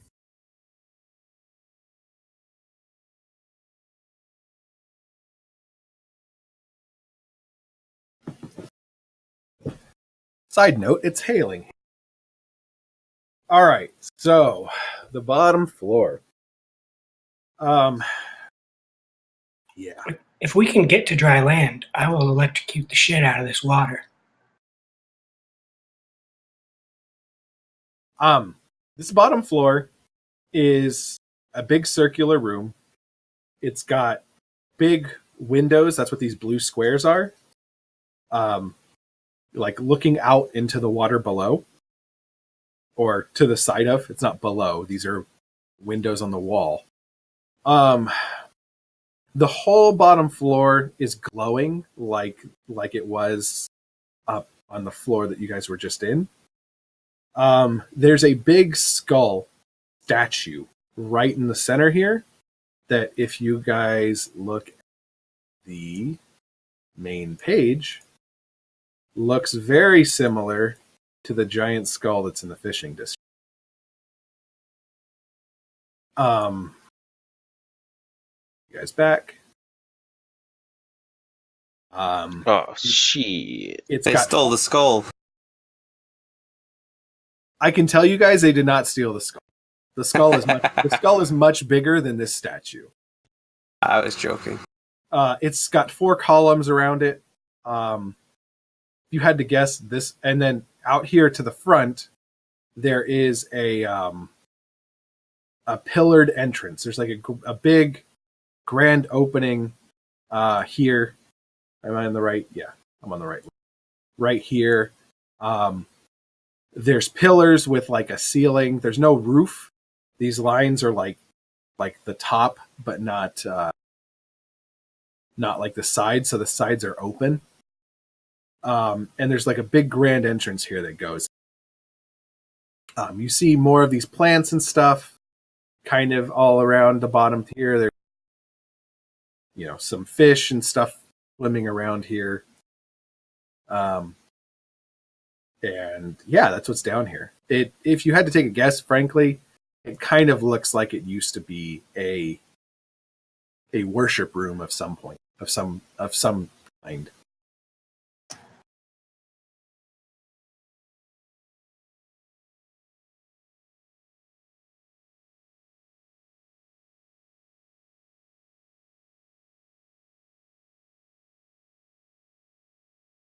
So these guys are bearing down on you. What are you guys doing?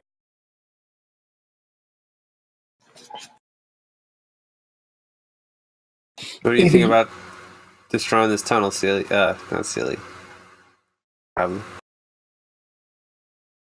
Wibbler?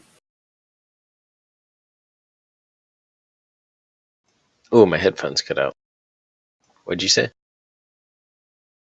do you think about destroying this tunnel?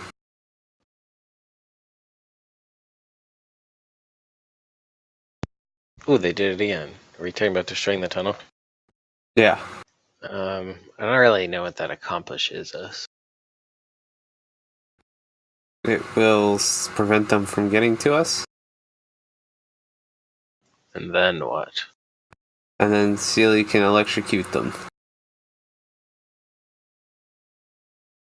We could also try to climb back out to the ground floor.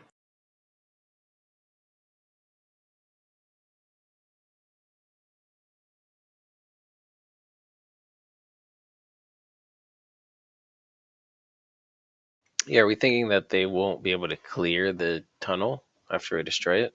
And then they'll die Yeah, because they're caving it in. they'll be dead down here? Do we know that there are no other ways out? I'm hoping the rocks will drop on their head.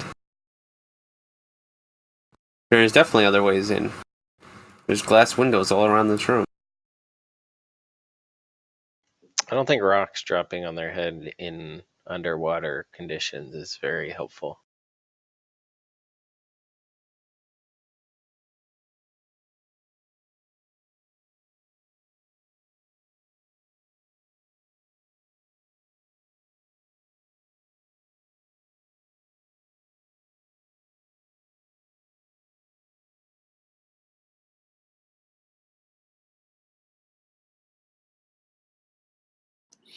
Well, if we don't make a decision soon, I'm going to electrocute them while we're not on land. Then everybody dies.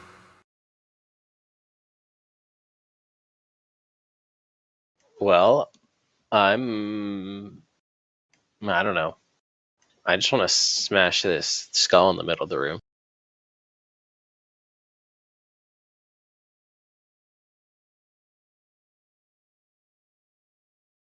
Alright, new plan. I'll just pull out my pistol and start firing. Craft, wait, it's one use. Never mind. I mean, you can still do it. It'll have some effect. As long as you don't fail. You're just not going to be able to sit there and shoot from afar the whole time. Anyone have any ideas? I think either climb back up or try and fight them. Let's climb back up. They're gonna be faster than us. All right. Fine, we can wreck the tunnel on the way too. That was my point.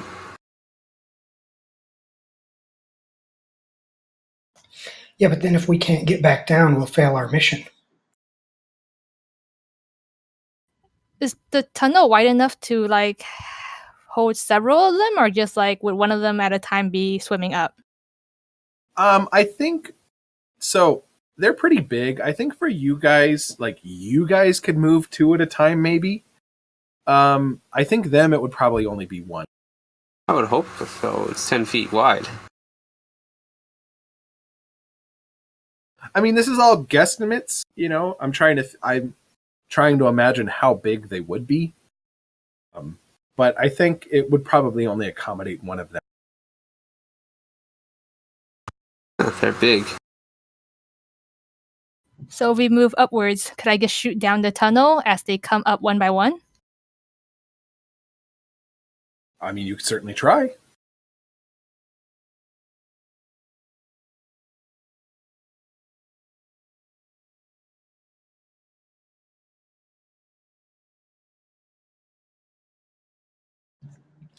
So let's retreat back to the dry floor then.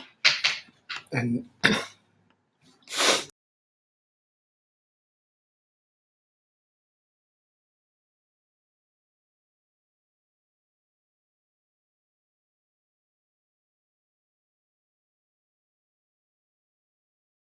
Yes, we're aiming to go up to the dry land, and then you're gonna electrocute the water. Well, or we can shoot them. But yeah. Just like shooting fish in a barrel. I mean, maybe. All right. So you guys are heading.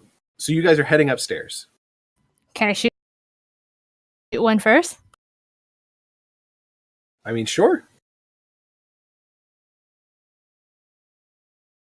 I want to shoot one so it'll guarantee that it's angry enough to follow us. All right. Well, give me a hunt. I will give you. Yeah, we're running a little late. Sorry. Be crabby, whatever. All right. So yeah, let's get this going. Ling, if you want to do a hunt, for you, I believe that would be risky standard. I'll give you increased effect because of your fine pistol.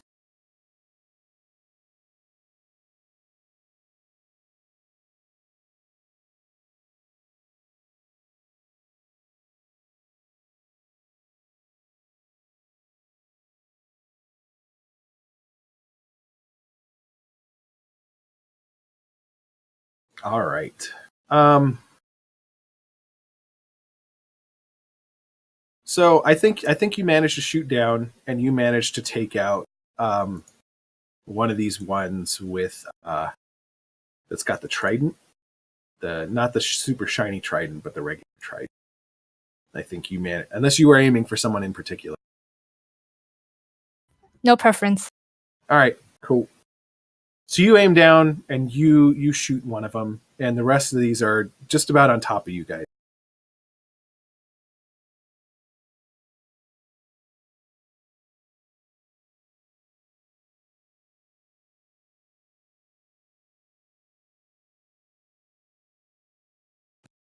I guess I'll take care of the ghost. What are you doing? I'm going to use my fine lightning hook to wrangle it into a spirit bottle.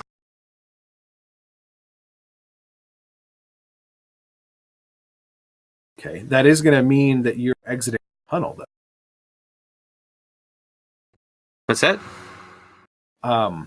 I think you would have to exit the tunnel to do that, though. Just FYI.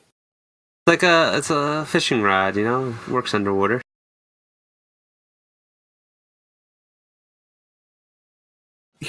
But it's not like a ranged weapon.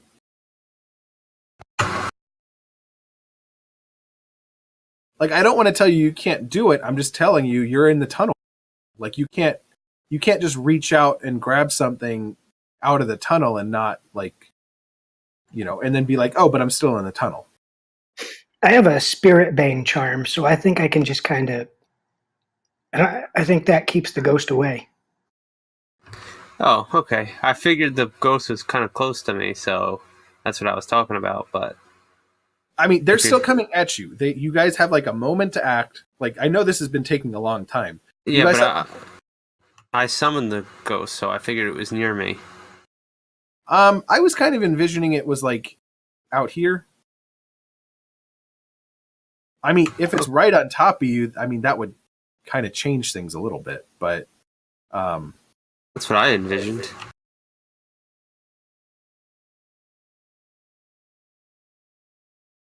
Sure, what the hell, Billy? Give me a... I don't think this can be an attune, though. I don't think you attune with a lightning hook. I have no idea how it works.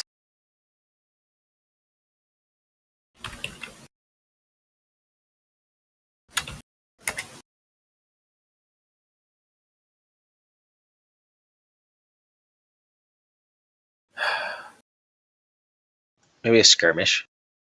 I mean, that's kind of what I'm leaning towards. I think it would be a skirmish.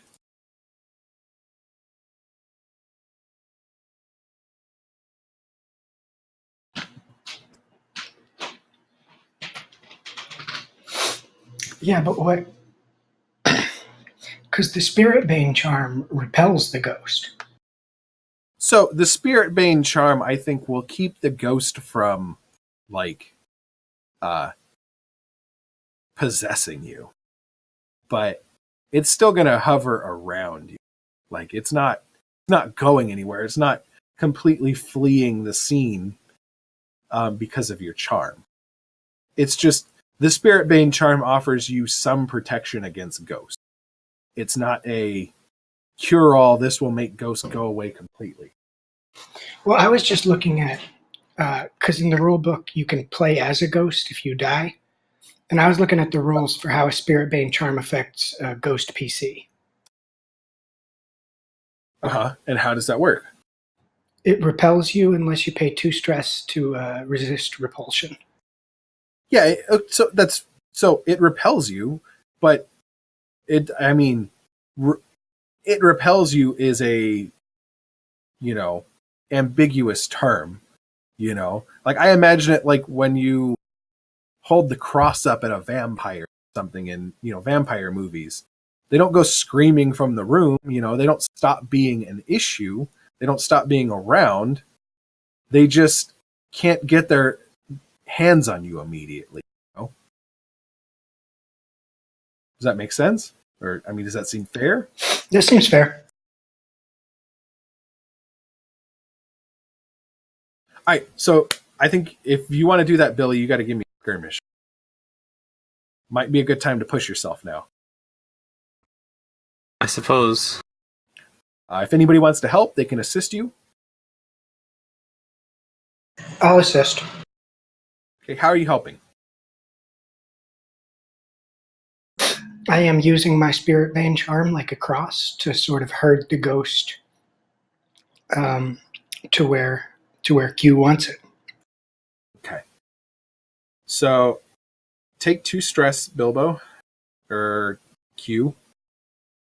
And we've already established you guys are in a desperate position. So this is going to be desperate standard. And get a 6. How many bonus dice do I get? 2? 2. All right. So you do it, but there is a bad consequence. Wow, I got 2 bonus dice and it came out to 2? No, you got a 5. No, I'm saying I rolled only 2 dice. Because you have 0 in the skill. Huh. So normally a 0 in skirmish means you would roll 2d6 and take the lowest, which is worse than rolling 1d6, which is worse than rolling 2d6. So going from 0 to 1 means you 1 to 2 means you get dice. All right. So Fair. you're gonna need to fill up your fine lightning hook and your spirit bottle. So you are tapped out of equipment for this session, unless you use stuff that doesn't have load. So you do it, but also, take a point in prowess. You rolled a desperate action in prowess, so check one of those prowess boxes. So desperate, you do it, but there's a consequence. You suffer severe harm. A serious complication occurs. You have reduced effect. I don't think there's any other way to avoid this. You're taking harm. I'm gonna make it nice a little bit, but you're gonna take a level 2 harm.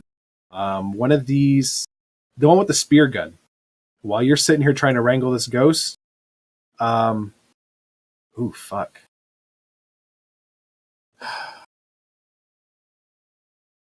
Yeah, guys, this is going to apply to you too, Tuck. You guys, while you guys are doing this, these guys both have get the drop on you. Q, you're going to get hit with the spear gun. You're going to take a level 2 harm.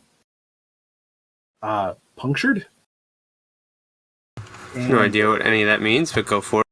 Okay, so go to your character sheet. There's a section labeled harm. The one that's got a 2 next to it, just type in punctured. The name doesn't matter. What matters is a level 2 harm means you get minus 1d on all physical rolls. Tuck, you are going to take a level... Oh. Well, let me just say this. Tuck, you're going to take a level 2 harm Stabbed. Now, Tuck, no, you don't have to load for it. So, if you guys want to reduce this at all, I have load left. Oh, it takes 2, huh? yeah. You can resist, which means you would roll a resistance roll probably in prowess. Yeah. And then you could help mitigate the damage. Well, yeah, I would like to roll. So, Tuck, for you specifically, if you roll less than a 5, you're going to hit trauma. Which I know you're kind of going for, but getting trauma in the middle of a group of Orcalian might not be a great idea. But that's your call. You figure it out. You do you. I'm just letting you know. Trauma will take you out of probably the rest of the mission. Unless this goes on way longer than I'm expecting. Same with you, Bilbo. Q. If you want to resist this consequence, you can. And then you would roll a resistance. Which would be prowess. So you'd be rolling 2d6 and take the lower. And what that does is resisting is always effective. If you say you're resisting something, you resist it, but you roll dice equal to your points in those categories: insight, prowess, or resolve. And then you take stress equal to 6 minus the highest result. So you could take a lot of stress when you resist.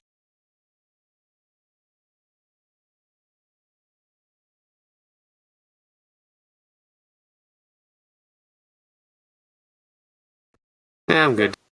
Okay. Tuck, I'm going to go for it. you're going for the resist? Yeah. All right. So roll prowess. It's a 1d6.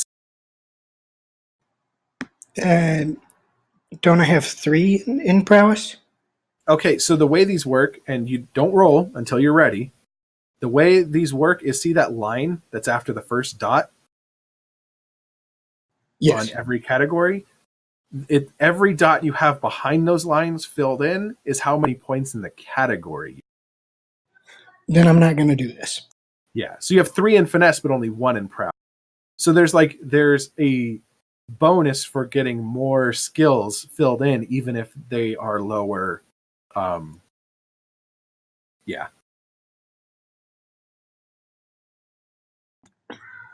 Okay, well, we can move on then. All right. So Tuck just got stabbed. Q just got punctured. I think the one with the spear gun is reloading. And then you've got, you still got one guy with a trident, like basically right on top of you guys now.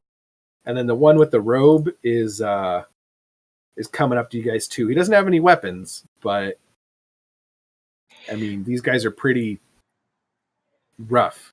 Well, the guy who stabbed me is at pretty much point blank range, so I'm going to shoot him in the head with my concealed palm pistol.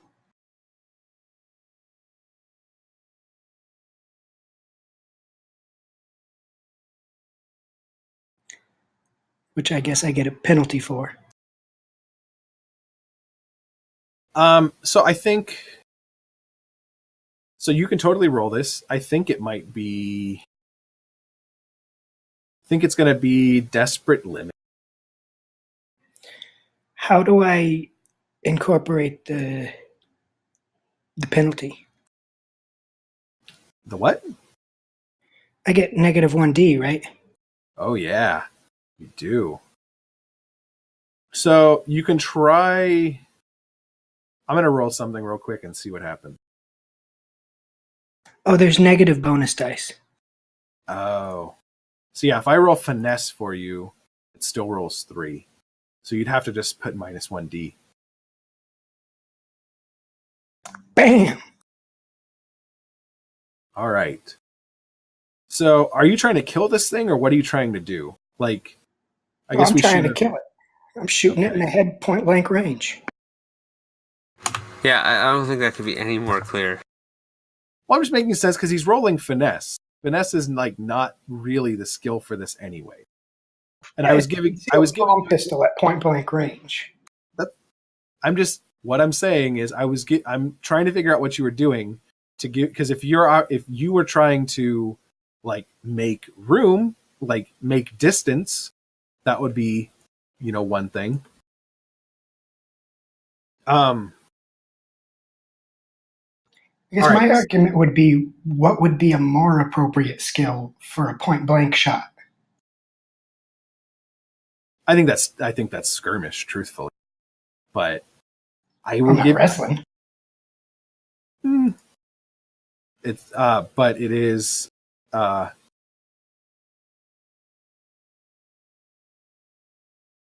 skirmish with an opponent in close combat.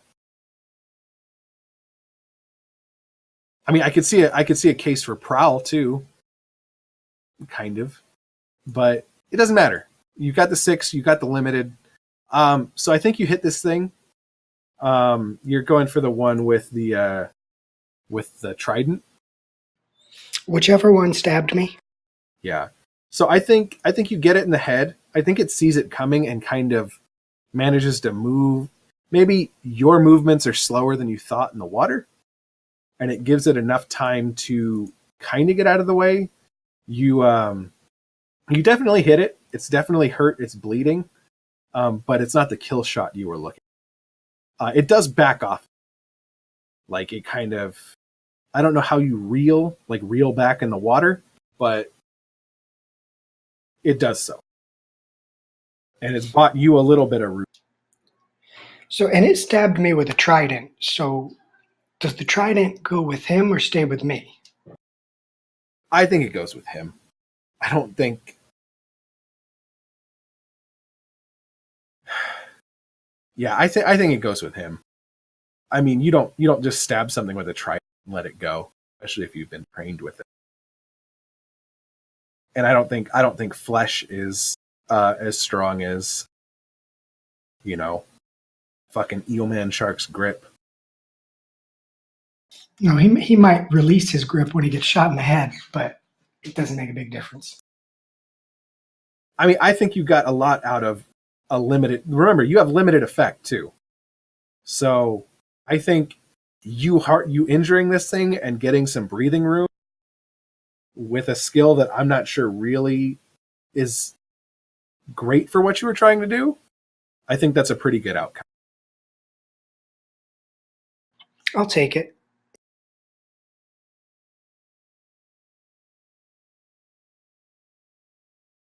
Plus some prowess XP. Oh yeah, you rolled a. All right, what are the rest of you guys doing? Ascar, Wibbler, Cat. So are we still trying to retreat, or are we just going to fight them now?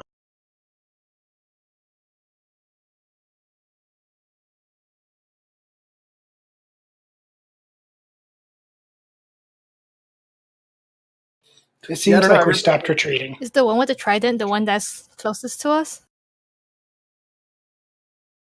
This is the one with the trident. Okay. This is the one with the spear gun. This is the one with nothing.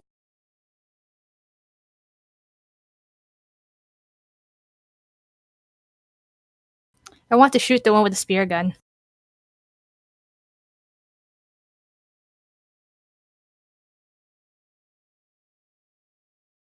All right. I think risky standard for you.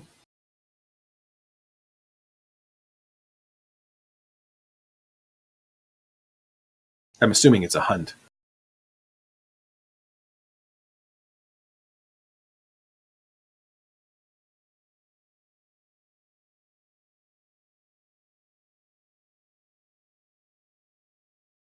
All right. I think you shoot it and it goes down as well. I guess I need to make a ghost. No, you got the ghost. Never mind. I will say at this point, a big fucking.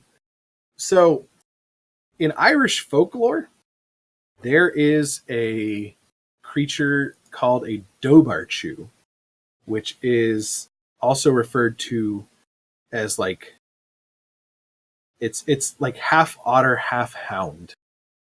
And this thing comes in from the tunnel over here and starts making its way this way as well. And I will say that as relatively smart folks, you guys would guess this thing's pretty big, and you guess this might be what you're after.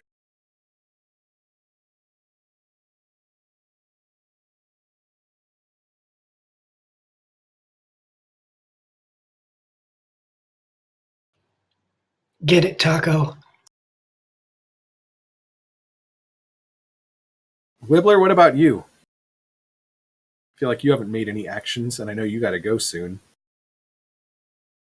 Yeah, I'm trying to decide what's going to be the most helpful.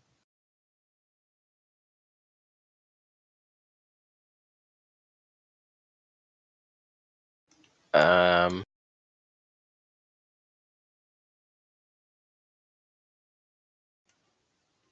I guess I'm gonna just skirmish with the close one that has a weapon, right? But and is also injured. So I'm gonna attack him with my blade that I have. So you're attacking this one right here? This one. Okay. I'll give you Desperate Standard for that.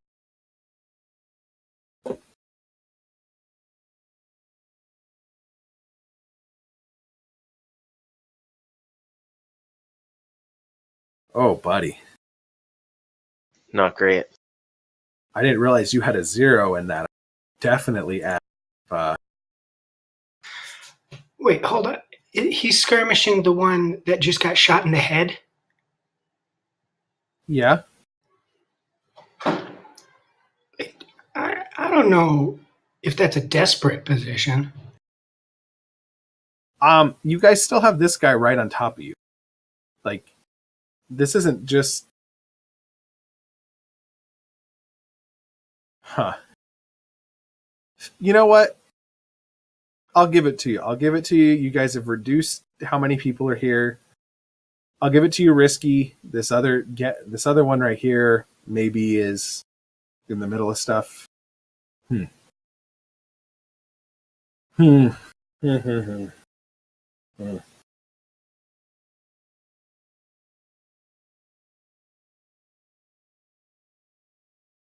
No, you know what? Like, frankly,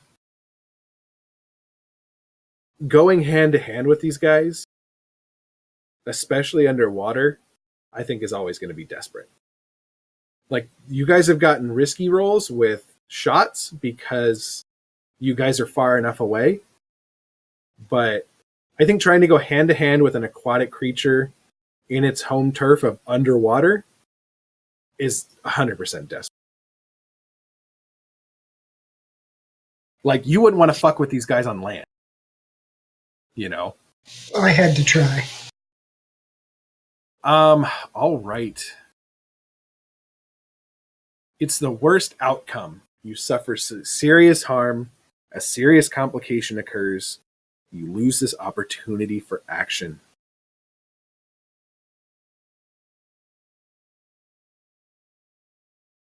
Oh, Wibbler, why didn't you push yourself? Why didn't you get help? Probably should have. Yeah, 2d6 is not good, man. 2d6 take the lower is not good. All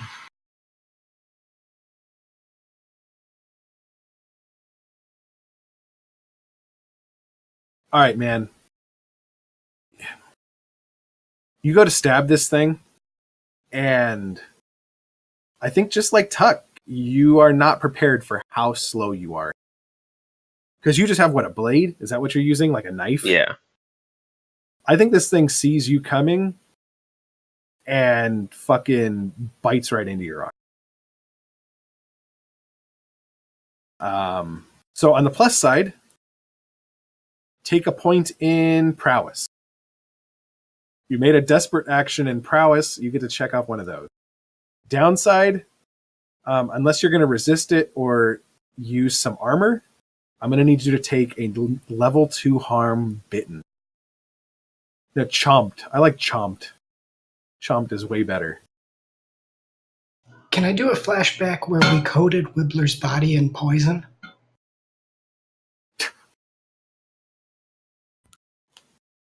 Wouldn't that just make all the water poisoned? So I am going to say, Tuck, you do not have enough stress for that. Because that is 100% a 2-stress flashback. Good point. So now what you can do, Wibbler, you have a couple options. You can make a resistance roll with prowess, which you've got solid prowess. You've got 3. You'd be rolling 3d6 on. Or you can use a couple armor slots to either take armor or heavy armor. Armor would make it a level 1 harm. Heavy armor would negate it completely.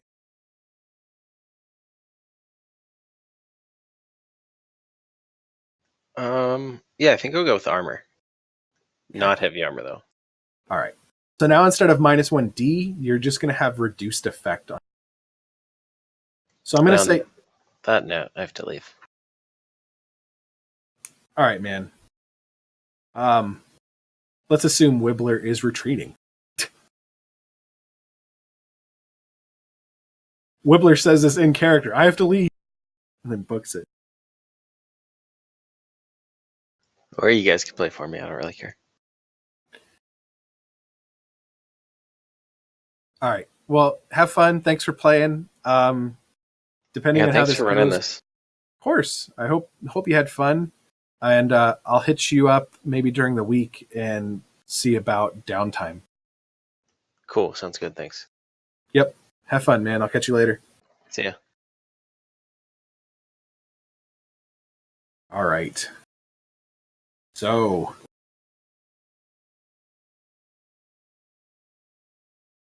if he's just gonna leave, he should have just done heavy armor.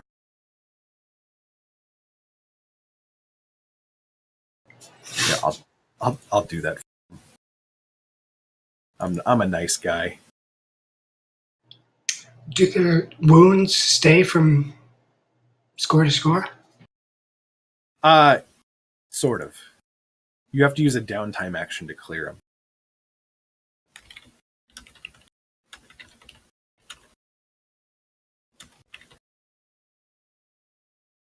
All right. So what are you guys doing? Do these things ever get a turn? They get They turns. stabbed us. Yeah, they get turns when you fail. Oh. Like, they don't take their own independent turns. They just do things when you guys roll less than a 6. I see. Would I be able to grab that spear gun from the one that I shot earlier? To do what? You broke up. She wants to shoot again from the one that she used. She has 2 pistols. She wants to use the first one again.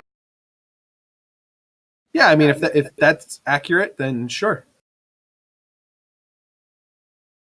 I wanted to grab the weapon from the one I shot earlier. So you could, but again, there are Orcalian in between you and it.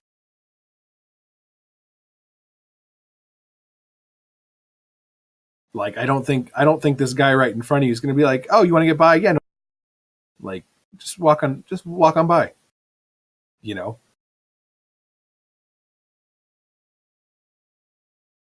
How big is the really big creature?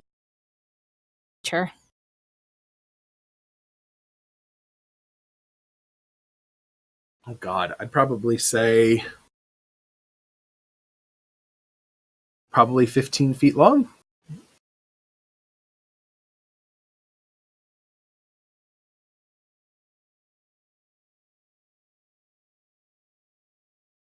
Could I take out my rifle and shoot that one?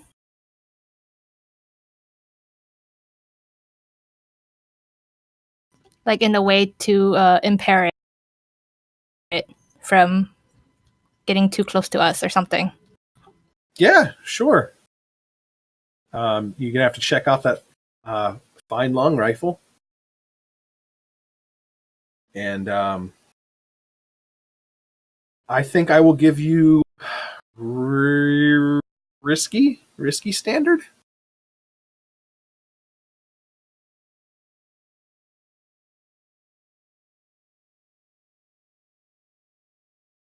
Can I push myself for extra dice? Yeah, always.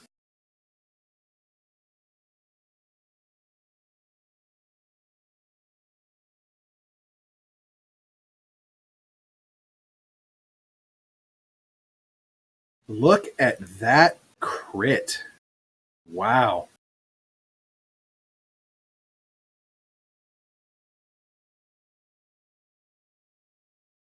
All right, so I am going to start a new clock here.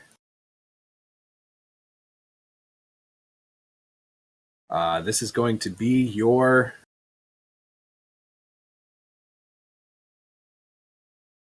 Doberchew clock. This thing is not going to go down easy, but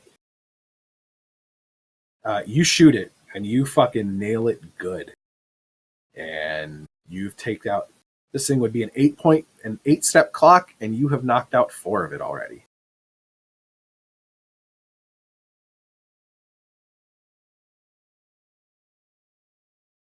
So Q, Tuck, what you doing?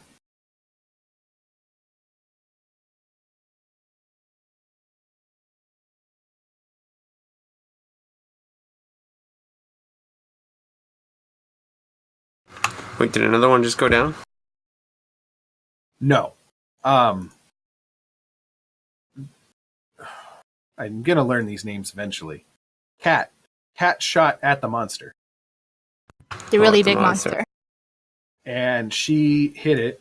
The clock is right above it. Back. Got it.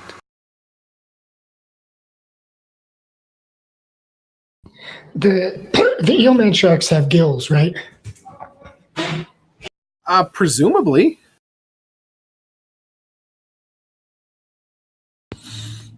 Okay, so if I wanted to take a vial of sleeping essence and then break it open against the guy's gill so that it's like right there when he breathes in, can that be finesse?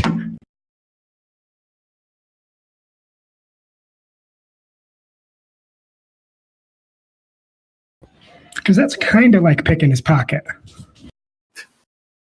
It's like reverse picking his gill pocket. Yeah, exactly. Sure, I'll give it to you. I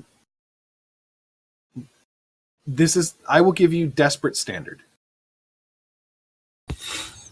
Okay, now my computer restarted, so I can either try and get back in, or someone can roll that for me. So, hey, guess what, Tuck? What? You just leveled up prowess. Oh, sweet. Where do you want to put your point? I'm gonna have to look, but it's gonna be one of the ones besides finesse, so that I can make resistance saves. All right.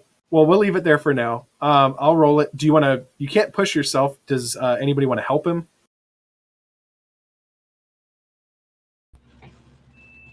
Bilab. I'm gonna say no. How do I help him? You say what you're doing to help, and then you take a stress, and then you are implicated in any negative effects that come of it. Which Yeah, is but I'm fair not because sure I how I got can stabbed help for you. Well, you're breaking a vial of sleeping potion on him? Yeah, you could distract him. Alright, yeah, I'll distract him. All right. So take a stress, Bilbo. Q. I'm gonna roll it for you right now. Seals. You got a 2, a 5, a 5, and a 1. All right. So what is slumber essence? Like a crit 5, right? Yeah, crit 5. All right, so you do it, but there bad shit happens. Yeah, but only halfway bad. All right, I'm going to give you guys. I don't really want to drag this out.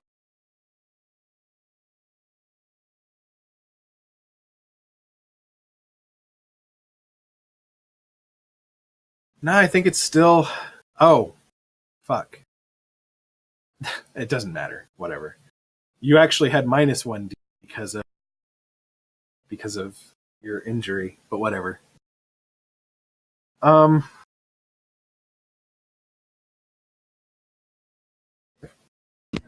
That's So if yes. we had 2 5s, so we can lose any one of those die, and it's still. Yeah, no, it's fine. I'm not trying to negate it. I just realized after the fact that you should have had -1 die. All right, so you put this guy to sleep. It hits him. He like whatever the water equivalent of stumbles back is, but he immediately starts to get drowsy, and eventually falls asleep. Which is good because you didn't even know if this would work on or underwater.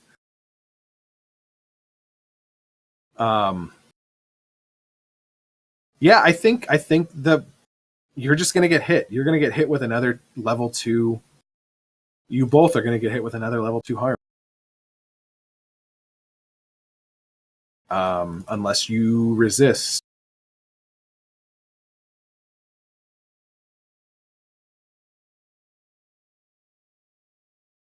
Or use armor, but I don't think either of you can. Nope. How many of these level 2 harms can I take?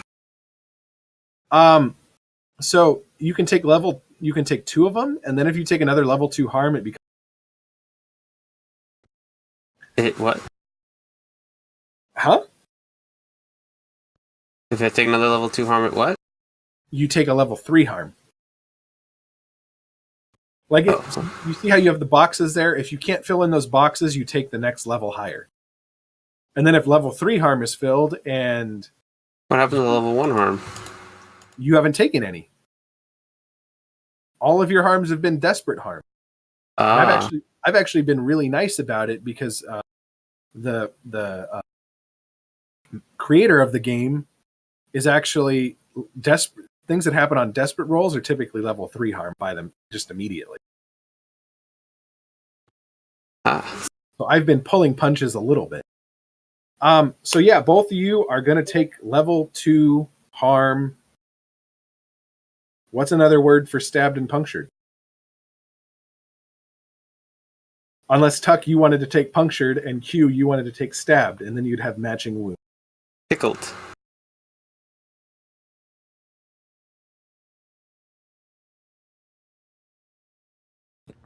Yeah, I'll take a punctured.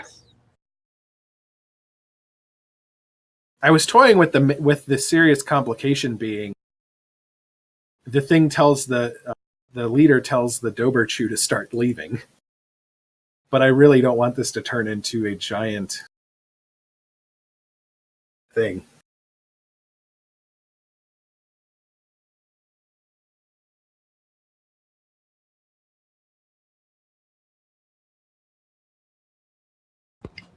All right, so now we got 2 badly wounded, but only 1 Orcalian and the monster left. Yeah.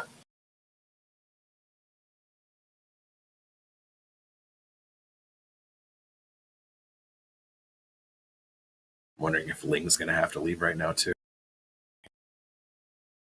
No, I'm back. What did I miss? Nothing. They just put that guy to sleep, and they both have 2 level 2 harm. That sounds bad. Very bad. They have -2D to anything physical. Oh, it's only for physical. It's gonna be most things, but Not for a tune, though.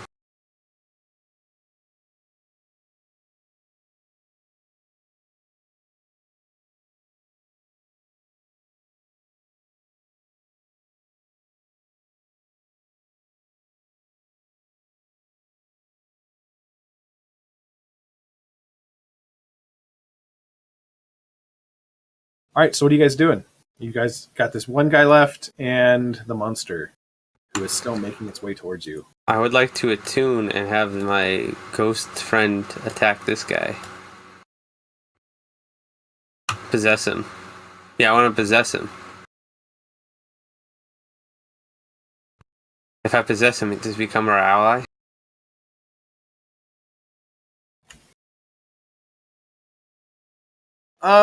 Maybe.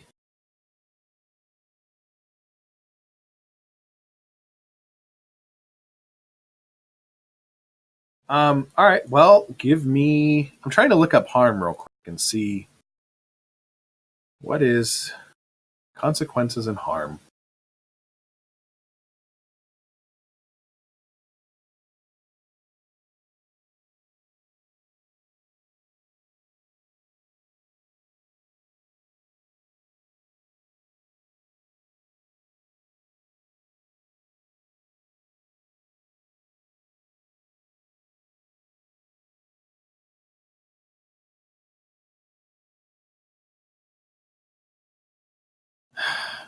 So, I honestly, Bilbo, I think this is harms are still on an attune. All I heard was, honestly, harm, attune. That's the only words I got out of that. I think the harm is still going to affect. Oh. Hey, man, you shouldn't have gotten stabbed twice. Probably hard to control a ghost when you've been stabbed. You can still push yourself. You can still get assistance.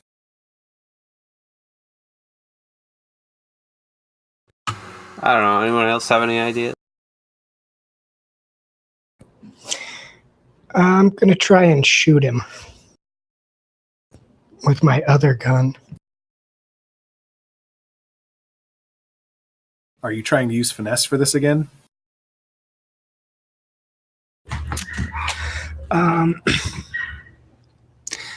Well, I mean, if you'll let me, that would be 1d6. I'll let you do it. It's going to be... so that guy's already been hurt, at least. But I will give you Desperate Limited. If I used Hunt, what would you give me? I would give you Desperate Standard. Because this guy's right on top of you guys. Like, he hasn't really backed off. I mean, honestly, I'm not going to lie. If we're metagaming this, because he's already been hurt, your limited effect will probably kill him. Okay, then... Is anybody assisting? I mean, if somebody can, it'd probably be a good idea, but... Wait, what is he trying to do? He's trying to shoot the last Orcalian. How do you assist with that? I don't have any ideas. Maybe Cat lays down covering fire and forces the Orcalian into a worse position or something. Or moral support. Yeah, I'll Can I send provide moral Taco support. to distract him? What was that, Ling? You just said distract him. Sure. Take the stress, Billy. Q. That's what... I wasn't saying I was going to. Oh. I was repeating what Ling said. So are you helping? Are you helping Cat? Sure. All right. Can two people help? Can I provide moral support? No, you can't assist twice. Oh, So okay. Wait, You're there gonna- can't be two assists on the same one? I'll still provide moral support. Yeah, you can do so. He just won't take the stress and won't be actually. Yeah. So Good if you're gonna roll finesse, it's gonna be desperate, standard. I'll give you. risky standard. It's going to be -1 bonus die to make up because you're -2 and plus. Right. Okay.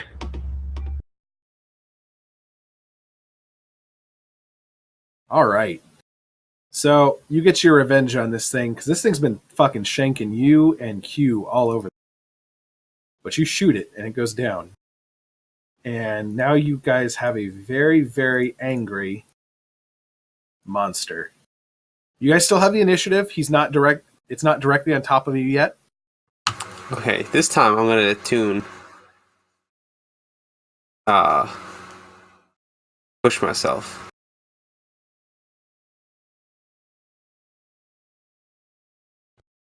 Would anyone like to assist?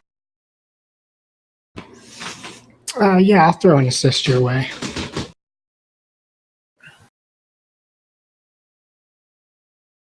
I will. How do you do it? Well, before we came here, I actually did a lot of research and background research on the type of spirits that would be here in this place, and I used that research to help Q prepare.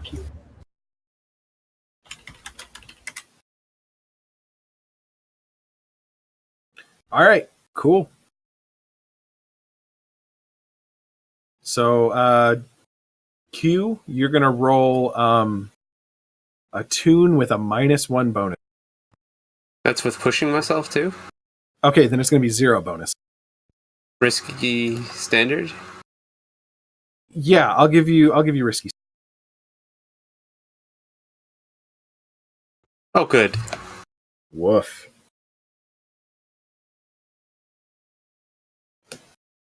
How much did the pushing myself? Was 2 stress? Yeah, 2 stress.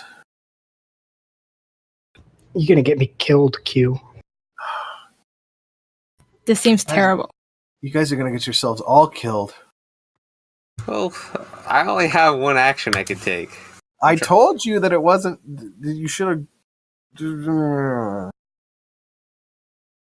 What did you tell me? That you didn't tell me. When your only action is, I'm gonna make ghosts do it. Bad shit happens. Well, that's my class. All right, Q.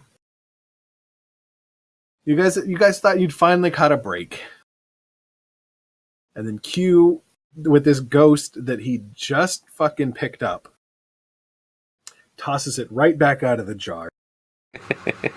And guess what? It's still pissed off. And you guys are back in a desperate position. Because this ghost is now coming at you and is probably going to try and possess you.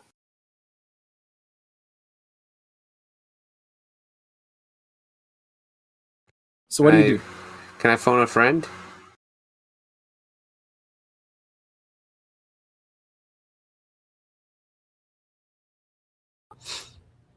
I think I'm going back up the ladder.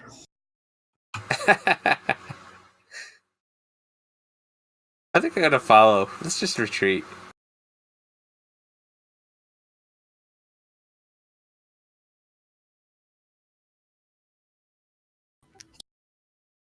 Cat's gonna move away from you guys and shoot at it from somewhere else. Cat doesn't give a fuck. Alright. I guess I should re-rankle the ghost, huh? Probably. So, Cat, what are you doing? Are you shooting at the beast again?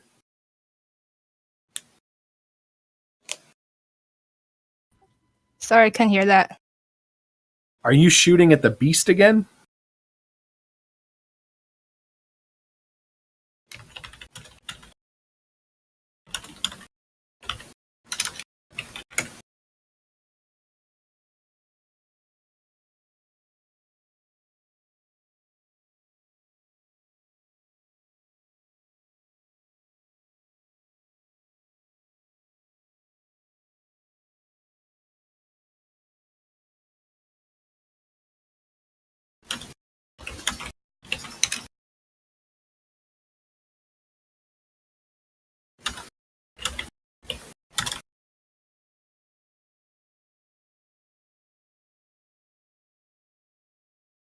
What would the devil's bargain be?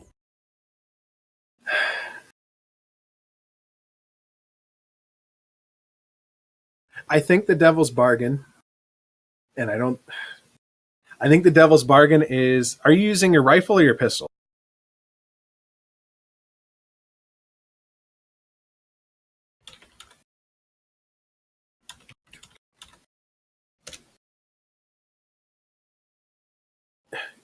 Your guns aren't meant to work underwater. After this shot, regardless, your rifle's not going to work anymore until you can get it repaired.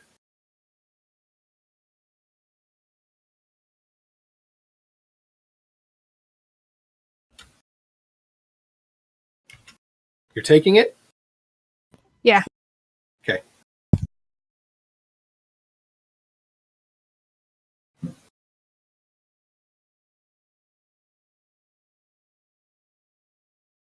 Wait, what's the devil's bargain then? Okay, so a devil's bargain is, rather than pushing yourself, you can ask for a devil's bargain, which I will give you. You get an extra die, but something bad happens of my choice. Ah. I haven't really asked you because you have a lot of stress to spare.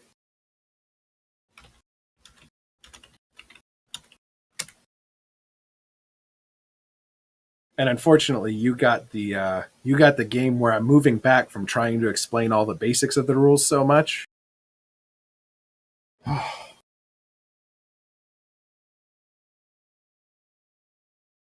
Woof.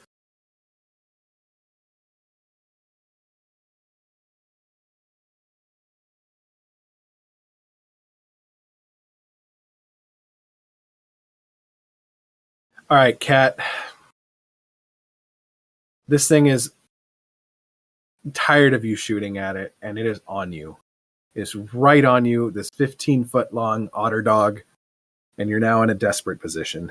And you're really going to have to try and get out or something. Can I retry to command my ghost? Sure?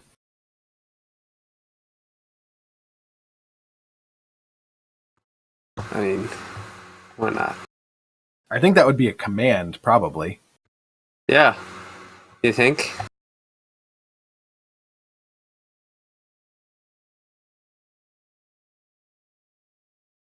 Okay. So, all right, Ling, we'll deal with that in a second. Q, give me a command. You pushing yourself? You want a devil's bargain? Anybody helping you? What would the devil's bargain be?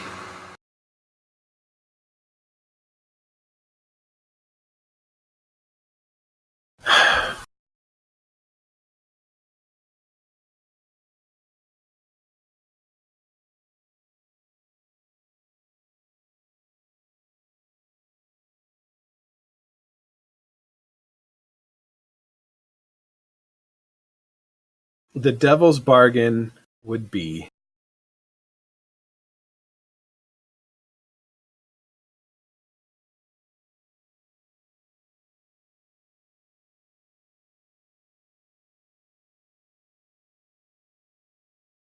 God, I don't even know. If this ghost gets away for whatever reason, it will tell other ghosts about you, and at some point in the future, you will attract the attention of a ghost, and it may not be friendly at all. But it sounds like it might be friendly. Yeah, I mean, my character does really like meeting new ghosts. Yeah, but your character doesn't know that you're talking to an impotent being in the sky giving you extra bonus dice for your rolls. I'm just saying. All right. I'll just how quickly does stress go down? Depends on how good you are at rolling. Your character, probably not super quickly because of how you did your skill. Also, you cannot push yourself and take a devil's. So I figured that out.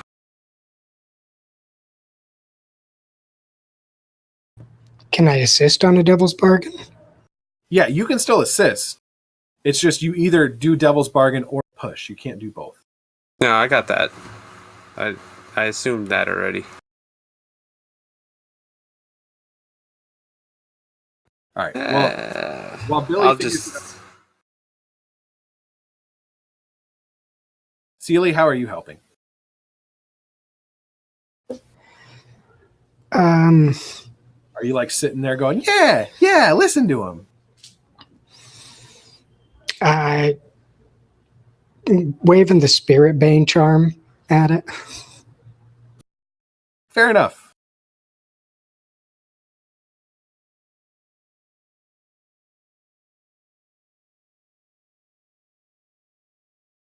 All right. So you pushed yourself.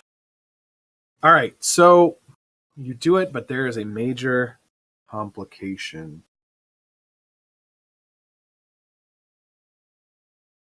Oh, make sure to take your point in resolve. Okay. Now I am commanding it to go and possess and destroy the mind of the fish thing. Yeah.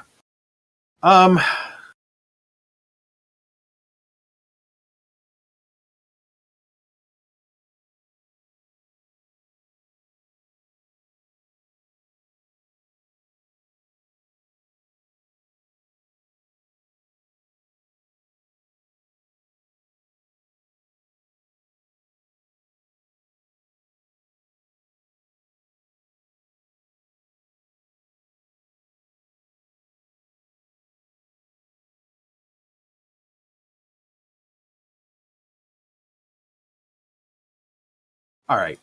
So the complication is going to be, so you're going to make 2 more ticks on this button. That the ghost is going to go over and start trying to possess the shoe. Not enough to completely do it, but it does have an effect. It does slow it down for a bit.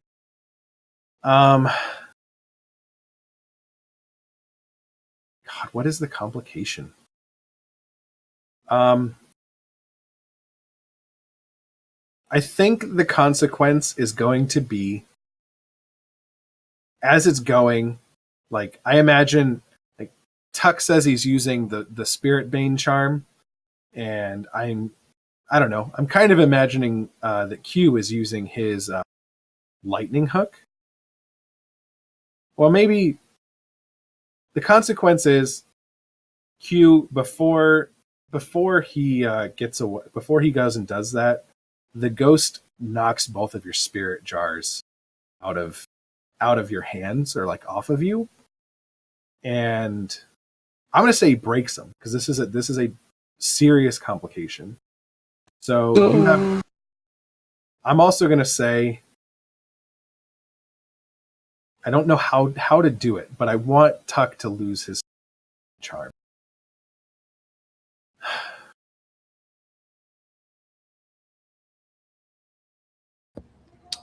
I think I totally. Oh, go ahead. Is that going forward? Because that one's part of the standard loadout, but I don't. No, it would just be until the next score. Got it. I think I like this visual. I think the ghost grabs it like fucking. I don't know if you guys have seen the movie Van Helsing, where Van Helsing is against Dracula, and he pulls out the cross, and Dracula like grabs it, and like it burns him, but it just like fucking crumples up and disappears. That's what he does with your Spirit Bane. But it was enough that he goes and does the command. He follows your command. Fucks up the Dober Chew. But you guys are running out of tools to be able to effectively. And he disappears after he listens to my commands. I don't think I'm gonna fuck you with the ghost, man. Once you kill the Dober Chew, I think you're good. Like, I'm not trying to drag this out. You guys have just rolled terribly. I started off so good too. I know, it caught up to you. All right. So, the ghost goes. I guess that's what it is. That's like his parting fuck you to you. Is he grabs your shit, breaks it all, goes, hits the Doberchew, and then bounces. You now have a very pissed off and battered Doberchew. It's right up in your face, Cat. And the two of you are still here. What's up? Taco's going.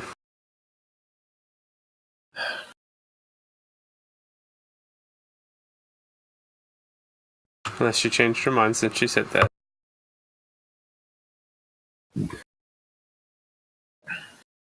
I don't even know what that roll would be.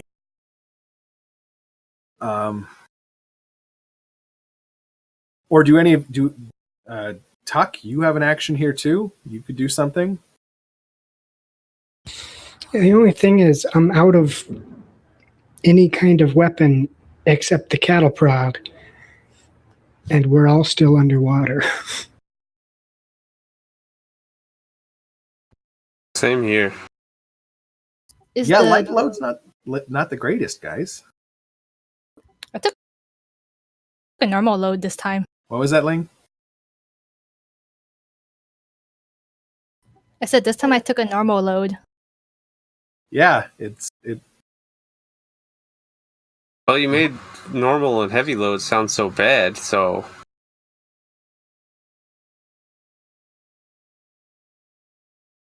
It's just a trade-off. Do you guys give me tools to fuck with you right from the get-go? Or do you run out of item slots and, get screwed that way? I don't even see any harm to Ling having a normal load. There isn't always going to be. Like, that's the thing. I'm not going to fuck you with it every single time.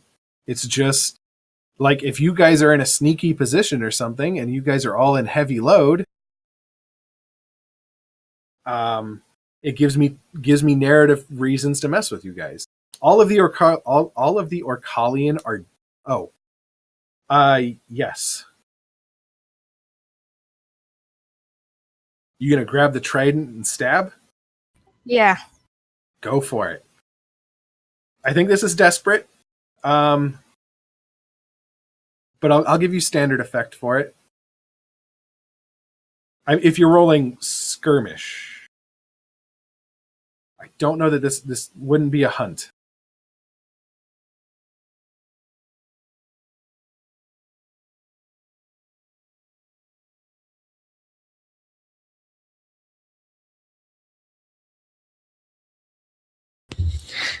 If I fill up the stress bar to the last one, that's when I take a trauma, or is it one more after that?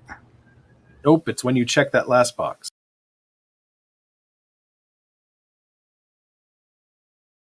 Well, I'm useless right now anyway, so I'm going to assist.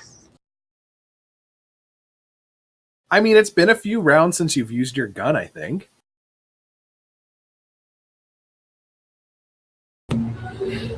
But, okay. Are you going to push yourself to Cat?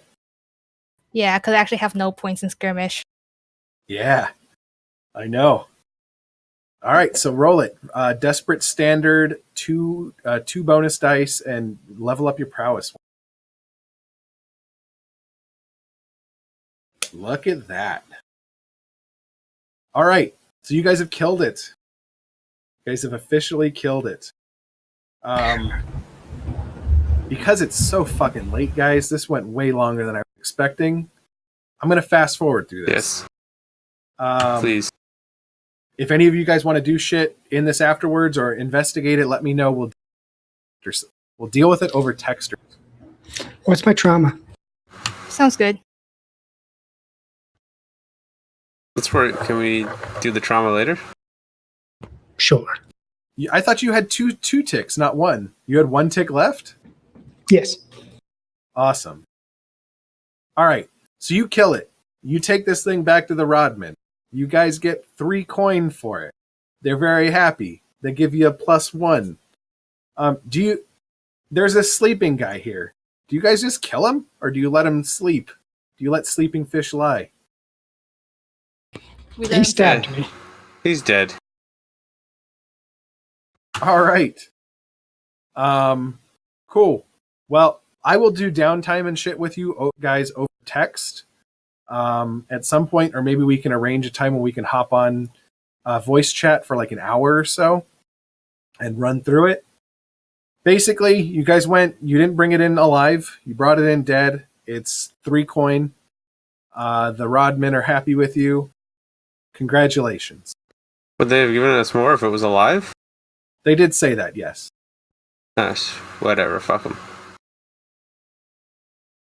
I would give you a -1 with the Submerged, which is an Okalian cult, but you just killed them all. So, congratulations.